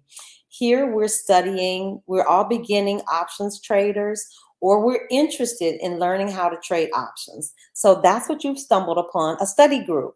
So if if you are an advanced trader, please let us know because we will be tapping into your expertise. We'll tap in. But I just try to share what I'm learning, and everybody else, when we know something, we drop it in the chat. If you hear something that's a little off, if you can clarify something for us, please, by all means, put it in the chat. We're here to share and help each other on this journey so that you don't feel alone. That's how my journey started out. I felt alone, and I almost felt like they were trying to make me feel like I couldn't do it. Kind of, I promise you, this was said to me in a class. Somebody said this. Well, the older people it's going to take them a little longer. Maybe they need ooh, I was lit. I was like, ooh, first of all, you haven't said or introduced one concept that I don't think I could get. It's not the concept, it's your teaching style. You can't just drop, a meme in the chat and think that's teaching. That's not teaching to me. So that's how this group got started. I needed other beginning traders or other people who were interested to just join me, and we share what we're learning, because I'm not the only one. I promise you, everybody in this group has brought something to the table that has helped me. Okay, so we're at 282.75, y'all. And that looks like, let's see, that was a nice big candle. The only thing I don't have down here is my MACD isn't, I don't know. And then when I see those, I don't know. Still, but we, over time, we're going up. So from the morning, we're up about 50 cents. But still, we opened up at 282.20. We're at 282.75, but hold tight. Because if they start coming in end to end, I'm going to switch. Let me look at the 1 minute real quick. Let's see. Aha. You all look at our 1 minute. See, this to me, people would say they don't trade on the one, and I don't either. Nobody does, because that's crazy. But the 1 minute has some information. If you go down here and it's all green or it's all bloody red, that's information. Is it information for you to act on? Probably not, but it is some information, because down here on the 1 minute, I can see, is this a beginning trend? And it looks like we're beginning an upward trend. That first little green bar is starting to come in. Looks like we got a crossover. It's real tiny. The space in between is real tiny. And, here comes this red. That's not a very strong trend, but look at the green coming. So I'm constantly just watching. For me, as a beginning trader, a lot of it is watching. I'm watching, I'm learning, I'm making notes, I'm looking for connections and patterns. And I don't know about you guys, but I love that. I love that even as a student. I love trying to make meaning, and that's all we're doing. Okay, so she's been up over. I'm going to turn this right here, you guys. I'm here to learn. Thank you, Tony. We're all here to learn. If you know something, okay, then Tony, you have found your people, because we're all new. Nobody here that I know of. I haven't been doing this 6 months, but y'all, she trying to take a little stroll. Let me go look at on the 3 minute. She trying to take a little walk. Okay. So far, we've got two nice, let me show you what I'm looking at that has my interest just a little peaked. And one day when I learn to share screens, we don't have to do it this way. This is what has my interest peaked. I'm watching, there was our crossover. Well, no, that was the crossover back there, but this is an upward trend. Looks like these are coming in nice, bright and green, and looks like we're building those stair steps. And look at this. If we get some volume, that looks good to me. That's 3-6, but see, look at that. That's why we don't jump fast. We don't want to jump in. You always want to wait for what they told me in class is a confirmation candle. So this is two. Two of anything doesn't make a pattern. You guys know that. A pattern's not AB. A pattern is AB, AB, AB. You see it. It's repetitive. It repeats itself. So this is not a pattern yet, because we've only got these two candles together. We don't have a third candle or a confirmation candle, which is very different. And I'm going to use this example all day because it is one of the best examples I could show you. This is a pattern of an upward trend. 1, 2, 3, 4, 5, 6, building like stair steps, that where this one closes, this one opens, where this one closes, this one, oh, that's a, hey, nice thick. Yeah, we want that. This, I don't know. She's edging up there, but it just seems like a slow creep. So at this point, I'm just going to peek over at Market Watch. I'm going to hit Market Watch. I'm looking again at these. This is the NASDAQ. The NASDAQ is what QQQ follows. And still, Google is red, Meta is red, Tesla, it's enough. Netflix looks red, but Microsoft is good. I can't tell. Apple looks kind of in the way, just like in the middle. So I'm going to go over and look at look at this, you all. Before we had more that were red. Look at these things turning green. Lord, Lord. Microsoft is positive on the day. Nvidia, Broadcom, Apple, and PepsiCo. The only ones that are red are Amazon, and it's not down by that much. It's less than 1%. All of these have gained or lost less than 1%. Amazon, Costco, Google, Meta is down not quite 2%, and Tesla's down 1%. So, hey, if I were a betting person, and I'm not really, I would just say, if I had to, it's green. It's more green than anything. And look at it, 276, and she's staying up there. We're gonna see. It's just not a lot of movement. It's just not a lot of movement. It's some. I'm gonna pull out and look at the day. No, it's just not it's not enough for me. Mm-hmm. But she is above that 282. And I will say this, it does have that little hoppy pattern. I just don't see enough down here. I don't know, y'all. That thing is going up. Okay, so here's what I am going to do. I am going to buy one call. Let's see. 282.75, 282.74. I'm gonna buy one call and I'm gonna let it ride for the day. So right now, what I'm doing is I'm looking for a contract to buy. So y'all might as well join me as I do this. I'm looking for a contract to buy. A call. Yep, she just hit 282.80. I think it's go time.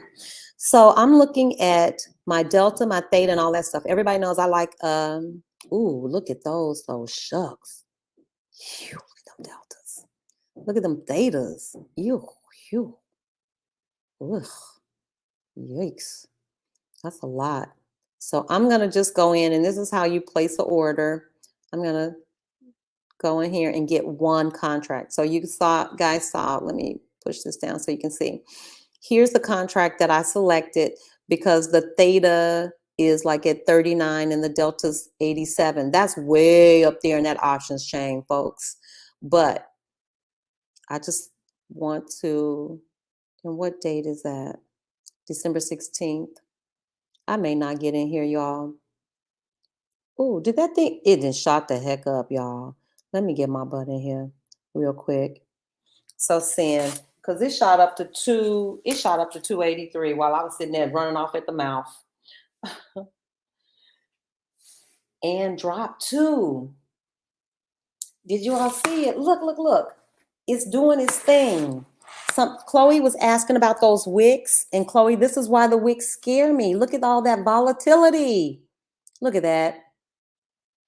That means at one point, this was as high as 283.40, and now it's just fighting. I don't know, but that's a big old green candle, y'all. So hopefully 282.74, get up there. Yeah, but man, that's woo. I'm doing nothing else today. So I am done for the day. I put that one call in just in case because it does look overall like everything is slowly going to turn green. And so we got in just under 283. So we'll see if it makes anything today. That one call. Let's see, where am I? I'll let you know as soon as that call gets profitable, if it gets profitable today. Let's see, chart to 282.78. We'll see. I'll keep an eye on it because again, I don't want to lose any money. And so that's what I mean by keeping your stop tight. So we'll see. Let's see. That's like a melodic phrase in music somewhat. I'm just watching you all, so forgive me for a few minutes if my attention is split. Tony says you're a learning community. Oh, Marilyn, yeah, Tony, you're in a learning community with Sandra. Yep, that's all we do. We come together and try to help each other learn so that we aren't learning in a vacuum and trying to do it by ourselves. That's all. Okay, now we're going into a downtrend.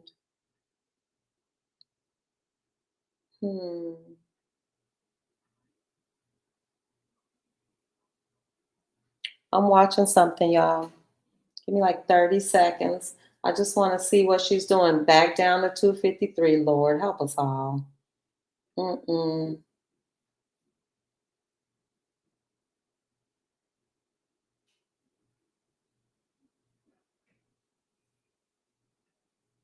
When I tell you all that 282, whatever 57 is not a joke. That is a for real. That's a for real resistance for QQQ. Yeah, that's no joke.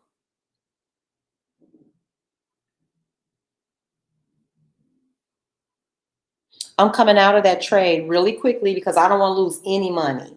So I'm selling that one call. I do not advise this. This is not how you do this. I'm selling it because I don't want to be in anything that's losing. And y'all, that thing dived right back down. I'll show you where she is. A big old red candle came in, and QQQ is at 282, right back down to 282.50, and in a downward trend. Nope. Today we do nothing. It's just too much. It's half and half. It's half red, it's half green. Hey y'all, we teaching. Hey y'all, we teaching today. I'm not gonna fool with that.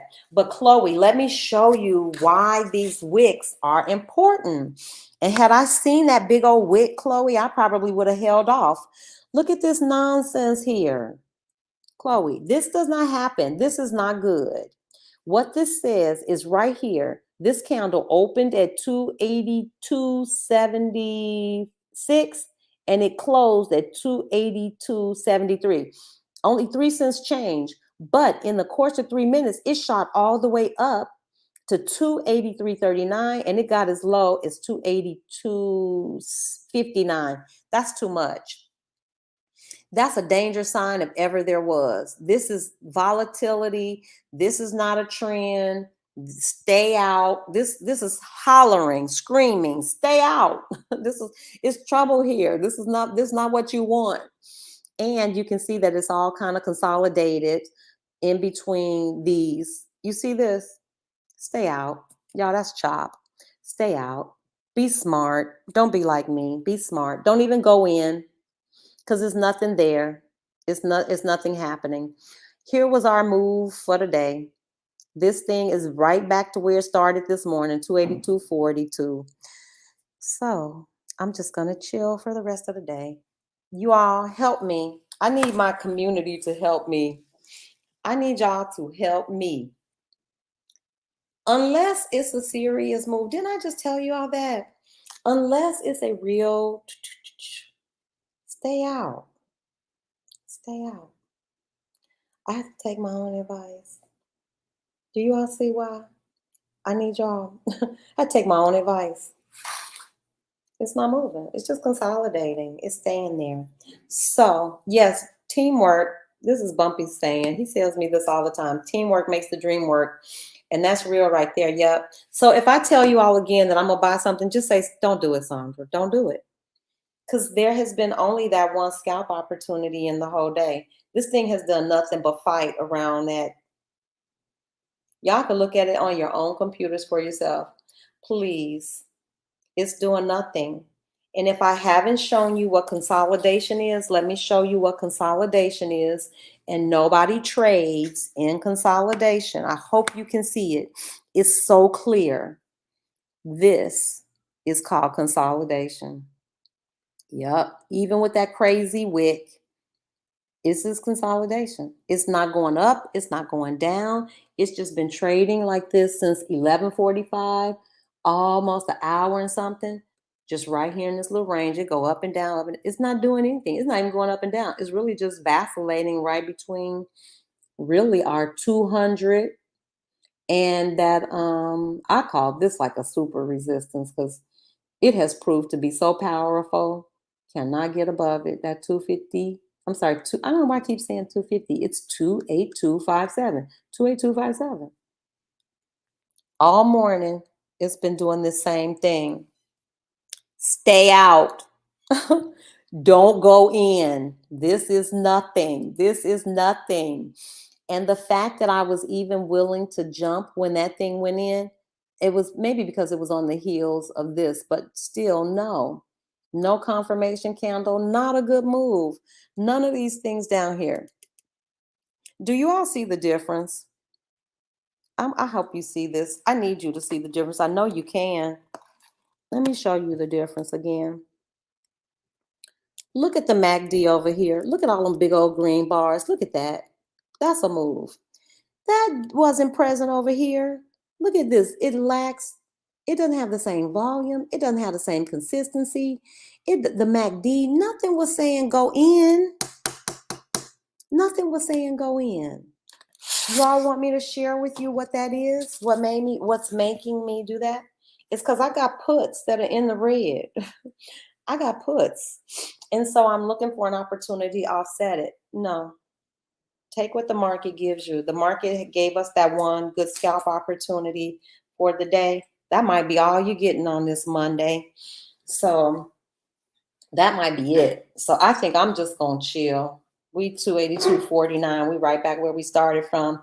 My watch list is half green, half red. I go to Market Watch, it's half green, half red. That's it. That's Monday. So I think unless there's a big move or something that happens, I think that's what it's gonna be. That little choppy, choppy, choppy stuff. Yes. Bumpy says, when you're selling, are you selling to close? Yes, because I don't sell anything yet. There, right now, for my skill level, just getting in, I only buy contracts. I buy an option, I buy a call if I think it's going to go up. And when I'm done, when the move has happened, I sell it. I buy a put if I think the price is going to go down. And once the price has reached my target, I sell it. But Bumpy is asking, there's another thing that you can do. You can be the person I'm buying from. That's the seller. They actually sell those things. And the only reason I don't get into selling is because on some of them, you can sell a covered, and I don't want to get in too deep. You can sell a covered or uncovered, and you can get in trouble like that because you can owe somebody some money. And I don't want to owe anybody. I don't do them because with a covered call, I think you have to either have those stocks, 100 of those stocks, or you have to have the money or something to cover it. No, ma'am. The only thing, the way I'm trading, the only thing that I can lose is the premium. I don't owe anybody at the end of this transaction. If I made money, I take money. If I didn't make any money, I lose whatever that thing says, that amount of my premium. But I can never, like in that transaction, owing somebody $20,000. It's not that. Whatever you put on the table, you've already paid all you're gonna pay. You can't lose more money than your premium as long as you are buying calls and puts. Now, selling them, I think you open yourself up to some more liability in terms of who you owe, what you owe, and I don't know anything about those. And I don't fool with things that I don't know. I learned that from Warren Buffett. He says he doesn't invest in things that he doesn't know. And I figure if that's good enough for him, that's good enough for me. So no, Bumpy is, he has a whole different, Bumpy will do anything. He has branched off into nanos. He's going to buy and sell. And this is just my observation. Some people are willing, like Frank is like that too. And I don't want to be sexist or anything because, that's not cool. But I think those two guys are willing to venture off into spaces I won't venture into just yet. No, I got to master this. Let me just master this. Let me just get real good at making my little $100 a day or my little $300 a day with these two things I know. I know how to buy a put. I know how to buy a call. When I'm ready to get out of it, you sell it. You're just selling them right back to whoever wants to buy them. You sell them back. But there is something else where you're actually the person who's selling them to the people like us, the retail traders who are buying them. And that just is just a little bit beyond my scope.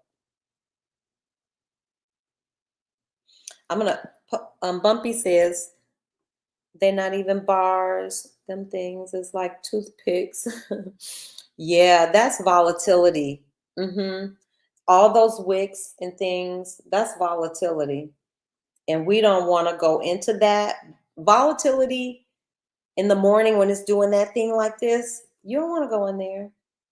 And when it's consolidating, just going straight across like this, don't do it. I swear, I hope my trading journey is somewhat of a cautionary tale because I went to class. I looked at all the videos. I heard them tell me these things. And I'm telling you, this is how people mess up and lose money. You think it doesn't pertain to you. You see, and you're like, oh, that's so simple. I could do that. Yeah, okay. Try it. Don't. Take it from me. The experts, when they say Paper trade, do it. Do it. When they say don't jump in and out of trades in the day, don't do that. When they say don't get into consolidation, don't do it. It's tried and true wisdom. Nobody's trying to trick you.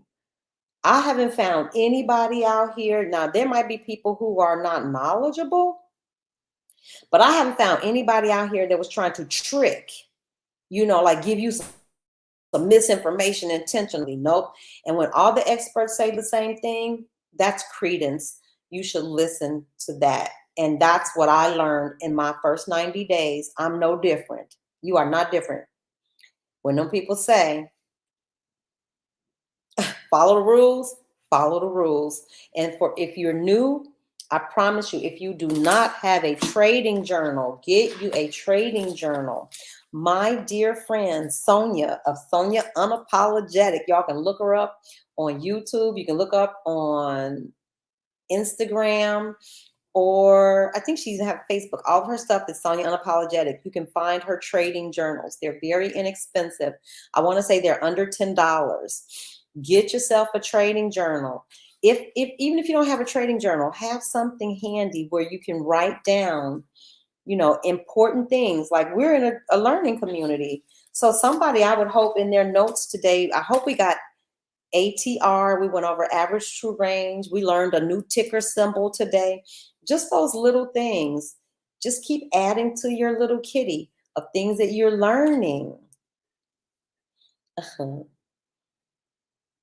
Sorry, might be naked. I might have gotten, I don't know what Bumpy's talking about, but Bumpy is willing to take some chances, and that's good. He's willing to learn new things. Like, he went out and he's learning about nanos. Check those out, you guys.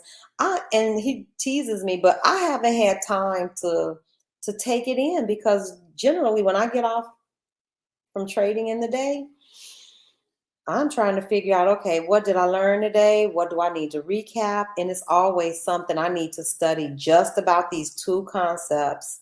So I haven't been able to venture off into nanos. I haven't been able to venture off into selling any of them, because I am determined to simply master how to make money buying calls and puts. And there's so many other things. I don't want anybody out there to think there's so many other products and configurations that you can use to make money. But I think I want to get these basics down pat first. So there you have it. Oh yeah, I lost the earring here. There you have it. Does anybody want to look at another ticker? Because I am just convinced that nothing's happening with QQQ today. This would have been the perfect Monday to just, let her ride. Just let her ride, because nothing has happened here. Let's see.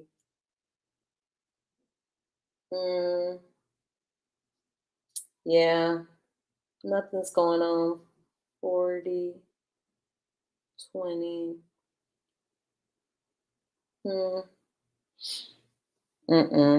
Nope, nope, nope.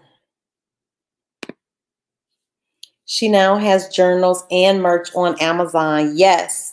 And if you are at all familiar with Exodus Summit, which is how some of us came together, then you'll know that Exodus Summit is all things rest, ease, moving abroad, traveling abroad, just living a better life and leaving things behind that don't serve you. And that could be true for anybody, men, women, children. Seriously, understanding what works for you and what doesn't work for you. And my sisters and my family over at Exodus Summit, we just espouse this. We embrace ease. We're not doing anything that we don't have to do. We're not working hard. And travel is a big part of that too, in getting out. So Sonia has some merchandise that says, once you bop, you can't stop. And I think you'd have to almost be an insider to know what that means. Bopping around means we just go from place to place to place to place. So like when I first hit Mexico, I spent time in Playa, and then we bopped around. I went to Campeche, San Cristobal, Mexico City. I don't know. We rode through Puebla. Excuse me. Mm. So that's where the bop came from. Once you bop, you can't stop. And that's true. It's like once you get out of, like, for anyone who's retired or semi-retired, or you just left the workforce and you work for yourself, it's difficult to even get your brain around going back into that environment. And once you really start traveling around the world and looking at different places, it's kind of hard to turn that off. So once you bop, you can't stop. So go over to Amazon, please, and check out my dear sister friend, my dear travel sister, Sonia Unapologetic. Pick up a travel journal. Let her know, a travel journal. She does travel journals too, or a trading journal. Just let her know that I sent you over there, and check out her merch too. She's got t-shirts, bags, mugs, everything. Once you bop, you can't stop. Oh, Tony, I'm retired and live in Kenya and Rwanda. Wow, exciting. See, you might want some of that once you bop, you can't stop stuff. And let's see. From lack to legacy, where's your next trip? Bali is in the cards for me, you guys. Bali is my next step, I think. The only thing I have to consider is, the trading schedule. I want to say they may be 12 hours. So that's the only thing that kind of keeps me tied to North America, South America, because of the time frame. So I am essentially on the same time frame as the New York Stock Exchange. It opens at 9:30. It's 9:30 here, so that helps me. But you can do this from anywhere in the world, people. Yes, you can do it from anywhere. Exodus Summit was and is essential, isn't it? It has changed my whole life. So if you're new and you don't know what Exodus Summit is, do yourself a favor. Go check out Stephanie Perry, Rashida Dow, and Adelia Abortishe. Those three women, and there are legions of us now, but those three women kind of spearheaded this whole movement of living a better life, living a better life abroad, and leaving things that don't serve you. And that was all I did. I was a teacher for almost 30 years, and 30 years of anything is enough. And they, just watching them and attending their summits gave me the courage to step out and do what I always wanted to do, y'all, which was travel. And so, yep, my next one, I'll probably be wrapping up here in Mexico within the next few months or so. I'll keep you guys posted. But yep, I'm actively planning my next extended stay. And I slow travel. I don't go, I go and stay. I go and suck up the land and, learn the people, eat the food, learn some of the language. So my next extended stay would be in Bali. If anybody knows anything about Bali, y'all reach out to me. If you know anybody there, any connect, anything, I need all the help and information I can get. And I'll stay as long as they let me stay. I try to just, find some place that's walkable, reasonably priced, warm weather. I don't go any place where it's cold. And that's it. And a place that will allow me to trade. Okay, so this is all looking the same, y'all. I'm just peeking back over at QQQ. Nothing. Not a thing today. Chloe was here for our one little bump up. We had one trade opportunity so far today. QQQ is right back where she started from. 282.34. Nothing going on. Oh, Marilyn. Wow. Marilyn says that she retired from a major airline. Oh my gosh. I hope that you were one of those people that got unlimited travel, like lifetime travel with your retirement. That would be wonderful. Air travel for free for life, or I know they give you some benefit. I'm sure when you were working, they give you like a travel benefit. And I don't know if when you retire, you get to take that travel benefit with you, but that would be great. That would be excellent. Yes. See, that's what I'm talking about. How cool is that? Free airfare? Marilyn, you need to pair that with house sitting. You living free. House sitting, trusted house sitters is also another way that some of us are moving around the world. You can house sit or pet sit for someone, and your accommodations are totally free. So I couldn't even imagine being in Maryland with free airfare. Pair that with some house sitting. What? You are seeing the world on somebody else's dime. That's how you do that. Miss Vice says, I spent 3 weeks in Southeast Asia back in 2018. Went to Singapore, Malaysia, and Indonesia. That's where I want to go. Miss Vice, you've lived my life. I want to go to Singapore. I want to go to Malaysia. Are you kidding me? I even want to see the Philippines. I don't know if I want to spend a lot of time in the Philippines, but I want to go. And I definitely need to see Bali. I wasn't even supposed to really be in Mexico, to tell y'all the truth. I came to Mexico because everything was closed during COVID. And Mexico's close and it's friendly. And I've been here before. So Mexico's kind of like traveling abroad with training wheels. Anybody who's out there, and if you're considering this, you can certainly do it. It says, I don't want to do that. Save, energy saver turned on. This extended your battery life. Let me check. Oh, okay. Let me plug my battery in, y'all. We've been going for hours. I'll be right back. Okay. Sorry about that. I don't want us to lose each other while QQQ is over here playing with my emotions. just doing nothing. 282.41. But I'm gonna keep track. 282.43.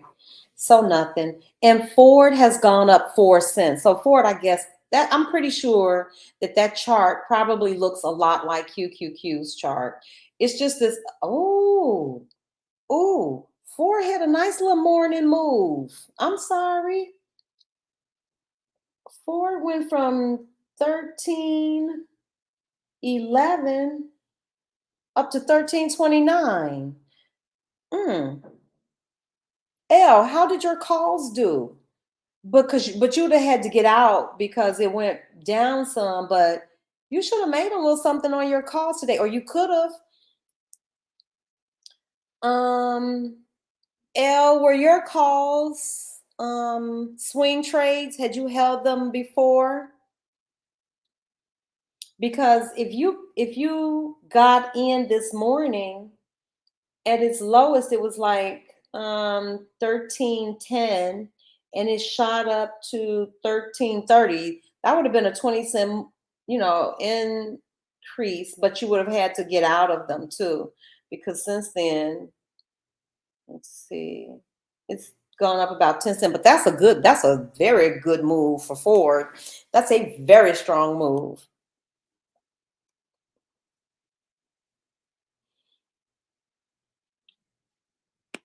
Bumpy says he wants to get to Ghana. I haven't been to the motherland. That's on my list too.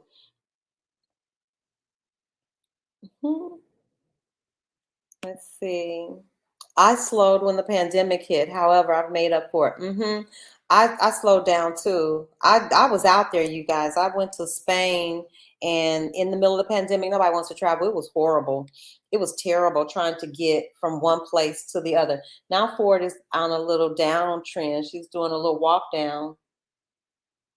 Yeah, she's doing those step things. But can I show you guys something? Because here's a move. It's a little wiki, but it's been going on for a minute. 369.12, and all the indicators are saying maybe somebody could have jumped in. Let me show you what might be a potential move on Ford to the downside. And what I like about it is the 1, 2, 3, 4, 369. 12 minutes. We're on the 3-minute time frame. We've got 1, 2, 3, 4 reds. The only thing I wish they were bigger, taller, stronger. But look, our RSI isn't oversold. And look at your MACD. I mean, that thing is pointing straight down, and these things are getting nice and red and strong. So we're watching. Look at Ford. And what I like about Ford for trading is, look, even with all of that, Ford hadn't ticked off a penny. It's a safe. I like it because it's a slow moving ticker. You can take your time. Y'all see that big old green candle pop in there? Yep. That's why you wait for a confirmation candle. Let's see these 1, 2, 3, 4. Everything changed. But at any rate, Ford had a little run up this morning. Did you all see that? This is where the money could have been made on Ford this morning. See, I wouldn't have jumped in because of this. But if anybody got in there, I don't know why you would have. But if you had the wherewithal or the foresight, maybe you just had some calls. Like Elle just happened to have some calls that she was holding, or yeah, and it shot all the way up to 1330 and some change. And so down 8 cents. That is all it is. I wish I could tell you all that trading options was something more complex. It's not, y'all. It's finding those little candle patterns in the day. And how about this? There are certain times of day where it's more likely to happen. Like almost everybody knows. I don't know if this is true. I do not know if traders go to lunch. Somebody said they do. And so sometime like between 11, 10:30, and 2 o'clock, it's not a lot going on. You'll get consolidation. Even Ford is sitting here consolidating too. I'll turn it one more time so you can see that not only does QQQ consolidate, Ford consolidates too. And that's all this time just doing much of nothing. Didn't go up, didn't go down. It traded in this little range. It's kind of sitting right here on this 200-day moving average, just slightly above it, and it's just not going anywhere. So that's an example. Sideways trading is called consolidation. And I think you guys can clearly see from the bottom all the way up to the top, that would have been an upward move had somebody, I don't know why you would have, because none of this would have told me to jump in. But had you gotten in there, or even had you gotten in here, that might have been a little, but you could have caught that move there. And it went on for a very long time. So it started at about 9:30 and it went on for about an hour and a half. You could have made money on that up move right there. And then Ford has been doing nothing but consolidating. And the same is true for QQQ. The same is true for QQQ. But QQQs look even more janky. All those wicks, but it's the same thing. We had that one little bump up, and then we got all this consolidation. She jumped up again, 270. She's at 278, and here comes a red candle. I don't know. If another green candle comes in and it continues up, maybe, but I'm not falling for it this time. So we'll see what happens. We'll see. I'll continue to watch Ford and QQQ. Oh, wow. Marilyn, you worked at the airlines for 30 years. Yeah, they owe you free travel. You should be able to walk on that plane and do whatever it is you need to do anytime you're ready to get away. Bumpy says it seems like it'd be a lot of activity coming close to the end of the day. I've noticed at the end of the day, yes. Yeah. The beginning of the morning, you'll see more volatility. At the end of the day, you'll see some movement. Sometimes, this is my suspicion, most day traders, like retail traders like us, they don't want to hold those contracts overnight. And so you'll see a sell-off many times at the end of the day. Does it happen every day? Nope. Have I caught some money and made some good money on a sell-off? Yes, I have. So the morning, that's where you get your scalpers. They get in, they get out. You got your day traders trading in the middle of the day, looking for a trend, or looking for some long extended trend so they can make some money. And then at the end of the day, it might offer, excuse me, the end of the day could offer maybe a scalp opportunity. We'll see, because a lot of times there will be a sell-off, but this thing is just doing the same old thing.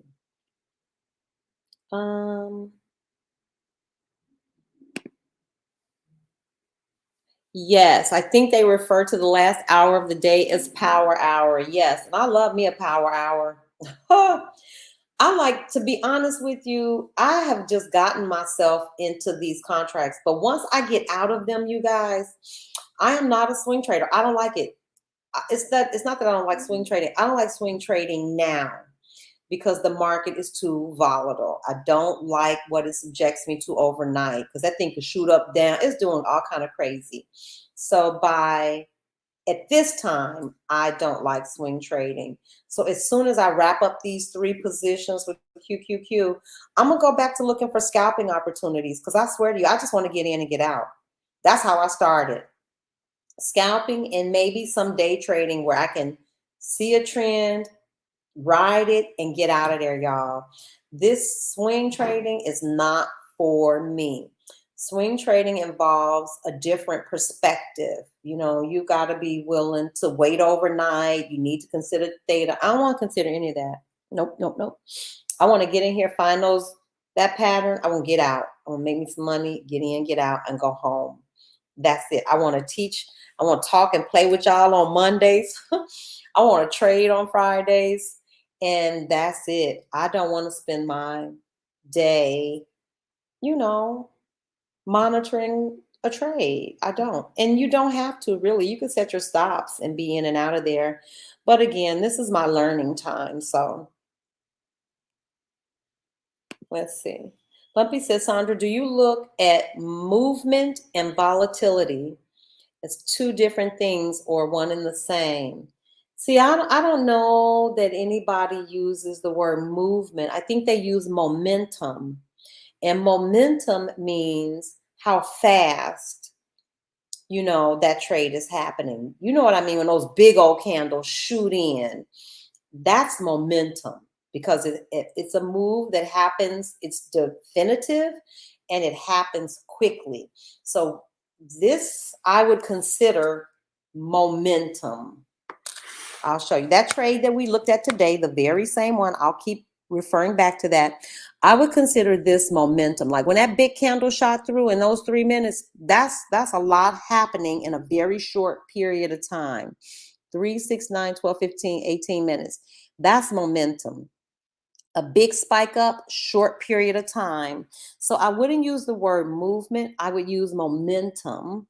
And do I think momentum and volatility are the same? I think they're related because volatility simply means, volatility could be this, where that candle did that price thing. That could be volatility, because it did that whole up, down, and finally settled there. I would consider this volatile. It's that up, down. That's volatility to me. So I don't know that volatility and momentum are the same thing because for me, momentum is almost positive. We want momentum when we're trading. You want momentum because you don't want to be there all day. You want the move to happen quick. You want it to be definitive. That's momentum. Volatility for me is almost has a negative connotation because while volatility can be good, it's not good if it's doing this.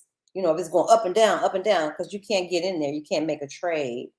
So I think that could be left up to your own personal interpretation. But I'll be honest with you, I don't hear a lot of people use the word movement when they're talking about options trading. I hear them use the word momentum and I hear volatility. And volatility, most times I've heard that in a negative sense that volatility is not your friend because it's doing this kind of quick, jerky thing that you can't find a trend in. But momentum is what we want. That's desirable.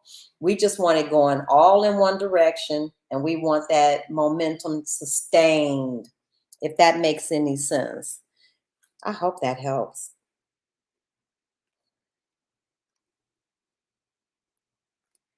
Yeah, I understand them, but I don't know where. Okay. I'll do my best to explain scalping, day trading, and swing trading. And this is just my understanding. And remember, y'all, how many months? Hold up your fingers. 4. But this is what I understand. Scalping involves quick in and out. I think if you're in a trade for longer than an hour, you're not scalping. That's day trading. Scalpers that I know, and when I was scalping, I'm telling you, the money comes quick and fast. That's when you have momentum. The thing shoots up. The trade, that momentum might last 9 to 12 minutes. You catch the meat of it somewhere in between because nobody catches the whole move, but you get in and you get out. You got a chunk of that, and you were in and out in less than 20 minutes. That's scalping. Scalping, to my understanding, can happen anytime during the day. We saw a scalp opportunity today. It was just that 3, 6, 9, 12, 15 minutes, shot up, went on about his business. That's scalping. In and out. You make the money. That trade goes the way you called it. Your thesis is on the money. Your exit is clean. Your entrance is clean. Your exit is clean. That's scalping. Those people close those computers. They go on and mind their business. They're done. A day trader is what I morphed into. I didn't want to be a day trader. I was scalping. I thought I was having a good time. And somehow, I don't know, I got to be a day trader. I think the first time I held over a position or the position didn't go my way, I became a day trader. Here's what I understand a day trader to be. A day trader would be someone who looks for a trend. I mean, not just like a little portion of the day. They're looking for the whole trend over the day. Like that's how I approach the day. I don't approach the day like a scalper. I approach the day like a day trader. I'm looking to see, is it a green day? Is it a red day? Is it a call day for up? Is it a put day? And my intention is to enter the market around 11 o'clock. Certainly no sooner than 10 o'clock. I'm definitely not going in that first half hour. And I let that trade ride all day because I don't care about the up and the down, because ultimately I believe it's going to either end higher than it started or lower. And so now I'm looking at QQQ again. Y'all got my attention. It's 282.71. I'm watching her. So if she doesn't do a little breakout dance on me, and I missed a little breakout. So we've got 1, 2, 3, 4 candles again above that 282.57. But we've seen 4 candle full bodies open and close above it before. But the time before, the RSI and the MACD didn't look the way it looks now. So I'm going to pull out and just look at it, y'all. That's what I'm doing. There were 1, 2, 3, 4. Let me look at this now. I don't know.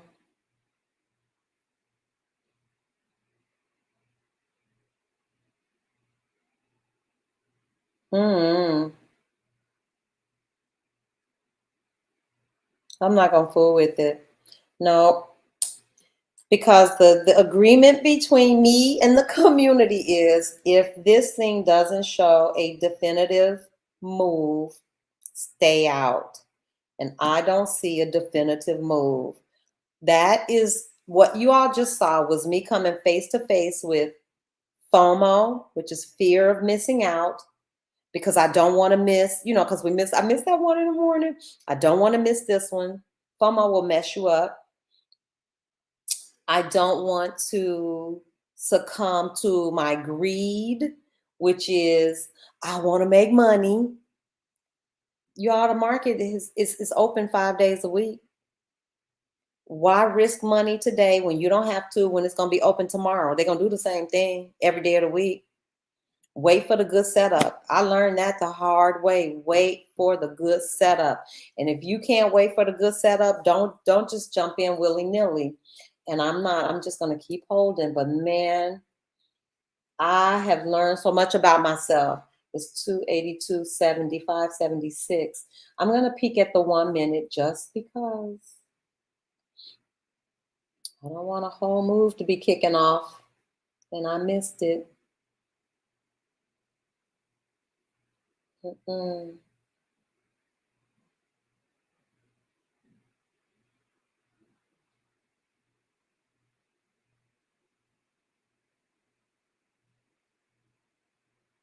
Yeah, I'm not gonna fool with it because on the 1 minute, it doesn't look like that other one. It doesn't look as strong.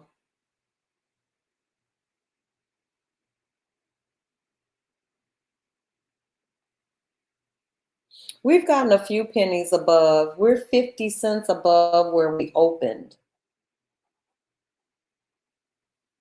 And I'm just watching it. Okay. So we talked about what it means to scalp. Scalping happens, it's you reach in, you grab the money, you get out. That's scalping. Takes less than 20 minutes. I don't know any scalpers that are in a trade for like 30, 40 minutes. I don't know. Yeah. I don't think that that's typically how you would characterize a scalper. Okay. QQQ, hold on, y'all. It's up to 282.79, and we've got some green stuff happening here. I'm gonna look on the 3. Is anybody else looking at it? Anybody else looking at it on the 3 minute? Those bars don't even look.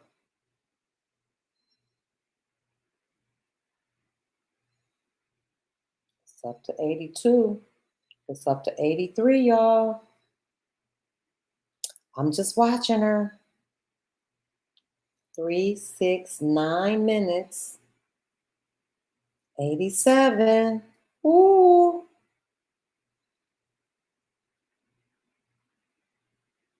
96, 88, 93. What do you all think? Should I go for it? FOMO. Yes. Thank you for calling me out. FOMO. But Marilyn, what if we miss it? It is FOMO. But y'all, the candlesticks say she's up to 282.92. I don't know if that's FOMO, Marilyn. 90. I'm looking at the 1 minute. Somebody look at this with me. Would you go in? Okay. Well, I can tell you this. A doji just came in. One of those. Oh, it just turned green. I think it's a go. Somebody look at it. See, and this is how I get stuck. Can I show you all this? Look at that. But see, every time I say something, look. And I'm so glad you all are here with me. Look at that red candle come in. Because doesn't that look like, okay, maybe. And I want to say, look, it was this down here. Look at the MACD. You can see why I wanted to go in. But see, this MACD, I've seen it where these are pointing right up to the sky. And I don't know, y'all. But look at the price. She's consistently been above 282.57. Look at that 94. It's going up. Okay, let me get on the 3 minutes so we can see what it really looks like for a trader on the 3 minute. Okay, so now that's what I'm talking about. See, these are not as strong as those other ones were, but look, we got this, and look at our MACD. It was the crossover. I don't know, y'all. 94. What do you think?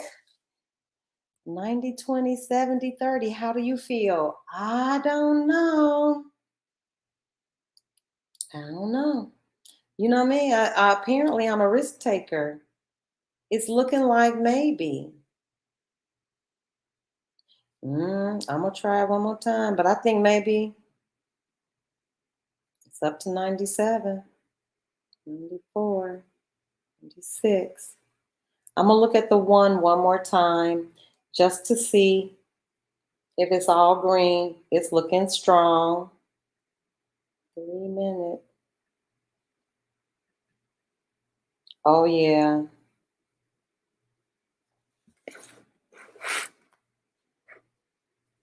Okay. How much? Yeah, Marilyn, you're asking all the right questions. Well, Marilyn, now it's up over 283. Okay, y'all.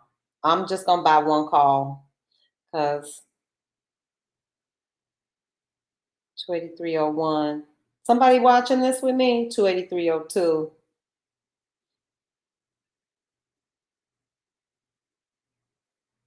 I'll prep it. I'm gonna prep one because I don't have the nerve to do anything else. It's 06. 05. Oh no.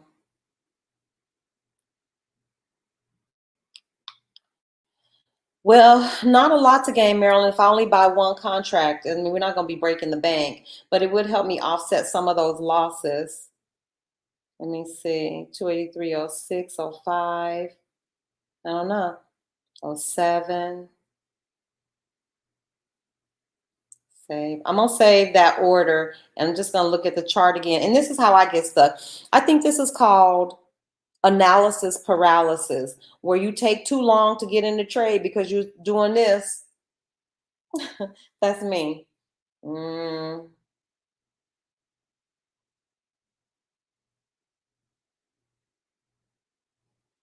Because here's what we were waiting for it to stay over 282.57 consistently, and it has done that. It has been up above it, and now we're up above 283. It's 283.01. I'll wait because here comes this red candle. Let me look on the 1 minute. I'll wait. I'll wait. We're good. Thank y'all.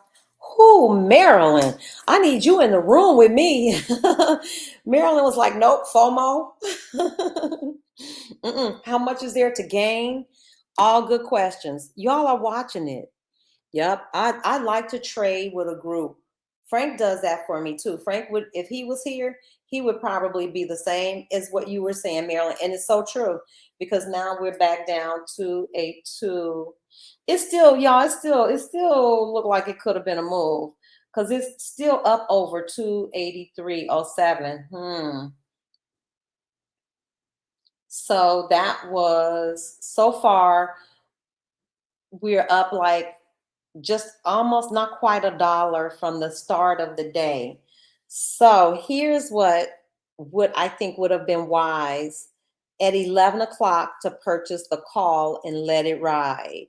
In hindsight, because hindsight's 2020. And the only reason I didn't was because we had half green, half red. So it's just not a good trading day, y'all. Marilyn, thank you. You helped me because it's not. If it shoots up, it is what it is. Yep. When in doubt, don't do it. When in doubt, don't do it. No, because we haven't even gone up a full $1. Not to say that she can't, because she is on a little tear, y'all. Because it is just approaching $1. The low was 282.17, and she's at 283.01. So it's not quite $1 up. Well, you're right. Y'all saved me today. Y'all saved me. You saved me for real. Oh, yep. Marilyn, thank you for reminding me. Yep. December 14th is going to be the day we're going to have all the movement and momentum and volatility. We're going to have all that stuff. Because trust me, once he makes that announcement, something's going to happen. I guarantee, because he'll either signal that the interest rates will continue to increase at the same rate. In that case, like they don't see, they still need to do some tightening to bring inflation in order. And if he says that, I don't know. I'm just saying, if he says another 0.75 increase on interest rates, I don't think that's going to be favorable. Or if he signals that, okay, well, yeah, the economy is picking up and we're going to slow down, it'll be another one of those days we had on Wednesday. So you are absolutely right. Let me save myself. I still have to the 16th. You all have helped me today. Yep. And look at the thing plummet, Marilyn. It sure did. It plummeted right back down to 282.83. 282. Thank you all. Everybody needs friends like this. Everybody needs friends like you all. Saved me. FOMO. And then having that, knowing that I have this deficit, you guys, that I want to attend to. But Marilyn, you helped me put it all in perspective. The 14th, it's going to be some volatility that day. Whatever day. And are we sure it's Wednesday? Because I know there's a schedule. So I'm going to look at the schedule to make sure that's the day that Powell speaks, because that's the day it's going to be the trading day. But I know that a lot of people from the Federal Reserve will speak during the week. But Chairman Powell, when he speaks, that's the one that creates all of the, volatility and all of the stuff that we need to trade. So yeah, thank you all. Y'all saved me. It's and it's steadily coming down, 282.80. So on the day, we're up like a little over 50 cents because it's steadily coming down. Oh, Marilyn, when we get together, I owe you lunch. I owe you lunch. But did you all see that? And I've done that. I've been the victim of my own emotions. And so you can't be emotional with this, because no, it wasn't a clear setup. And those two candles, I'm going to show you something that I think is what it might be a double top. Y'all, I've been wanting to find this out too. Is a double top, I want to show you all something. Would this be considered like a double top? Where these, let me pull it so you can see it. And it might be somebody in here who knows more than me. But I'm going to drop this line, and if you all can see it, especially if you can look at it at home, these two wicks actually end at the exact same place. And would that be considered a double top? Or look at this, where these two candles end at nearly the exact same place. You guys, I think that is a double top, because a double top signifies, or is like a hint to a trend reversal. And do you see this trend reversing right behind that? And somebody told me it's because of equilibrium. Well, this isn't, they aren't exact, but they're close. I've seen them where those candles look like twins. And then whatever color this one is, that's the direction that trend will take. So somebody research that, see if that is correct, because I've seen this before where two candles, they are almost the same size. They close, open and close at the same place because it would be a green and a red. And then the next candles represent a downtrend. But because this isn't exactly, I've seen them where they are the same size, and I've seen them where they don't have wicks. But look at that. Could this be a signal? Are double tops a signal for a trend change? Somebody should look that up because that's important. Usually there's a downward movement when there's a double top. Thank you, Ms. Vice. Yes. See, that's why you need people who know more. Ms. Vice says usually there's a downward movement when there is a double top. And let's see, and a double bottom. And an upward movement when there's a double bottom. Y'all better put that in your notes. Now, Ms. Vice, does that look like a double top? Because this one, I've seen them where the candles are exactly the same size. I've seen it where they don't have any wicks. And while these look very similar, I wouldn't say that they're exactly the same size. But we do have this downtrend coming afterwards, or what could potentially be, I don't know. Is that a double top? Y'all, study double tops. I don't know if that's one, but I do know what Miss Vice just said is true. When you see a double top, you can expect or be looking for, on the look for, that stock to trend down. And what she said is also true of a double bottom. When you have a double bottom where it has something to do with equilibrium, and that there were the equal number sellers, they were fighting equal number of sellers and buyers, and there's some equilibrium there. And then you'll see from a double bottom, you'll see a bounce up, and from a double top, you'll see a trend down. Research that for yourselves. Don't take it from me. That's just what I heard. I heard that once described as a double show. You're talking about a head and shoulders. That's another candlestick pattern. We might need to go over that. Miss Vice says the candles don't have to be identical. It should be around the same price point. Don't y'all love all this loving and all this learning and sharing?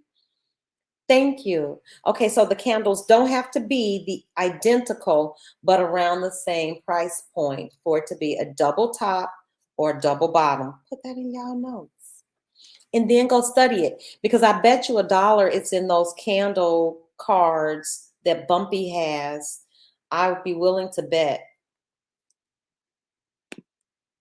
Thanks, Ms. Vice. Added to my notes, more reading and resources. Yup. And you all, that thing is definitely going in a downward trend. It sure is. So there you have it. All of those little things, kind of help us make our trading decisions. Yeah. Let's see. It was at 283.08, and now it's at 282.83. So 78 and falling. So yeah. Hey. Double tops may signal you to look for a downward trend, where double bottoms may be a signal for you to look for an upward trend. That's all you can do with that. And keep watching it. Yep. Now it's down to 282.72. Thank you, Ms. Vice. Yep. It's dropping like crazy too. And thank you, Marilyn, for keeping me out of that crappy move. Because look at this big old red candle coming in. Holy smoly cannoli. I can only turn it so you all can see it. Look at that. So from here, from about 283.08 down to 282.71, 65. Look at it. Whew. 63. And it just keeps dropping. And look at what's happening here, you guys. I'm telling you. Look, there was a crossover. Can you see the crossover on the MACD? Where at first this blue was riding on top, and now they've crossed over. And look at this downward trend coming. Look at the RSI pointing down. And if these things open up wide and point down, you guys, that's such a good, we want these bars down here in our MACD to come in nice and strong and red. That signals a downward trend. And look at that. Beautiful. So 369, 12, 15 minutes. This could, for an advanced trader, somebody who would have not been like asking, y'all, is that a double top or a double bottom? They might have jumped in here, because that would give you, but see, I wouldn't come in until around here.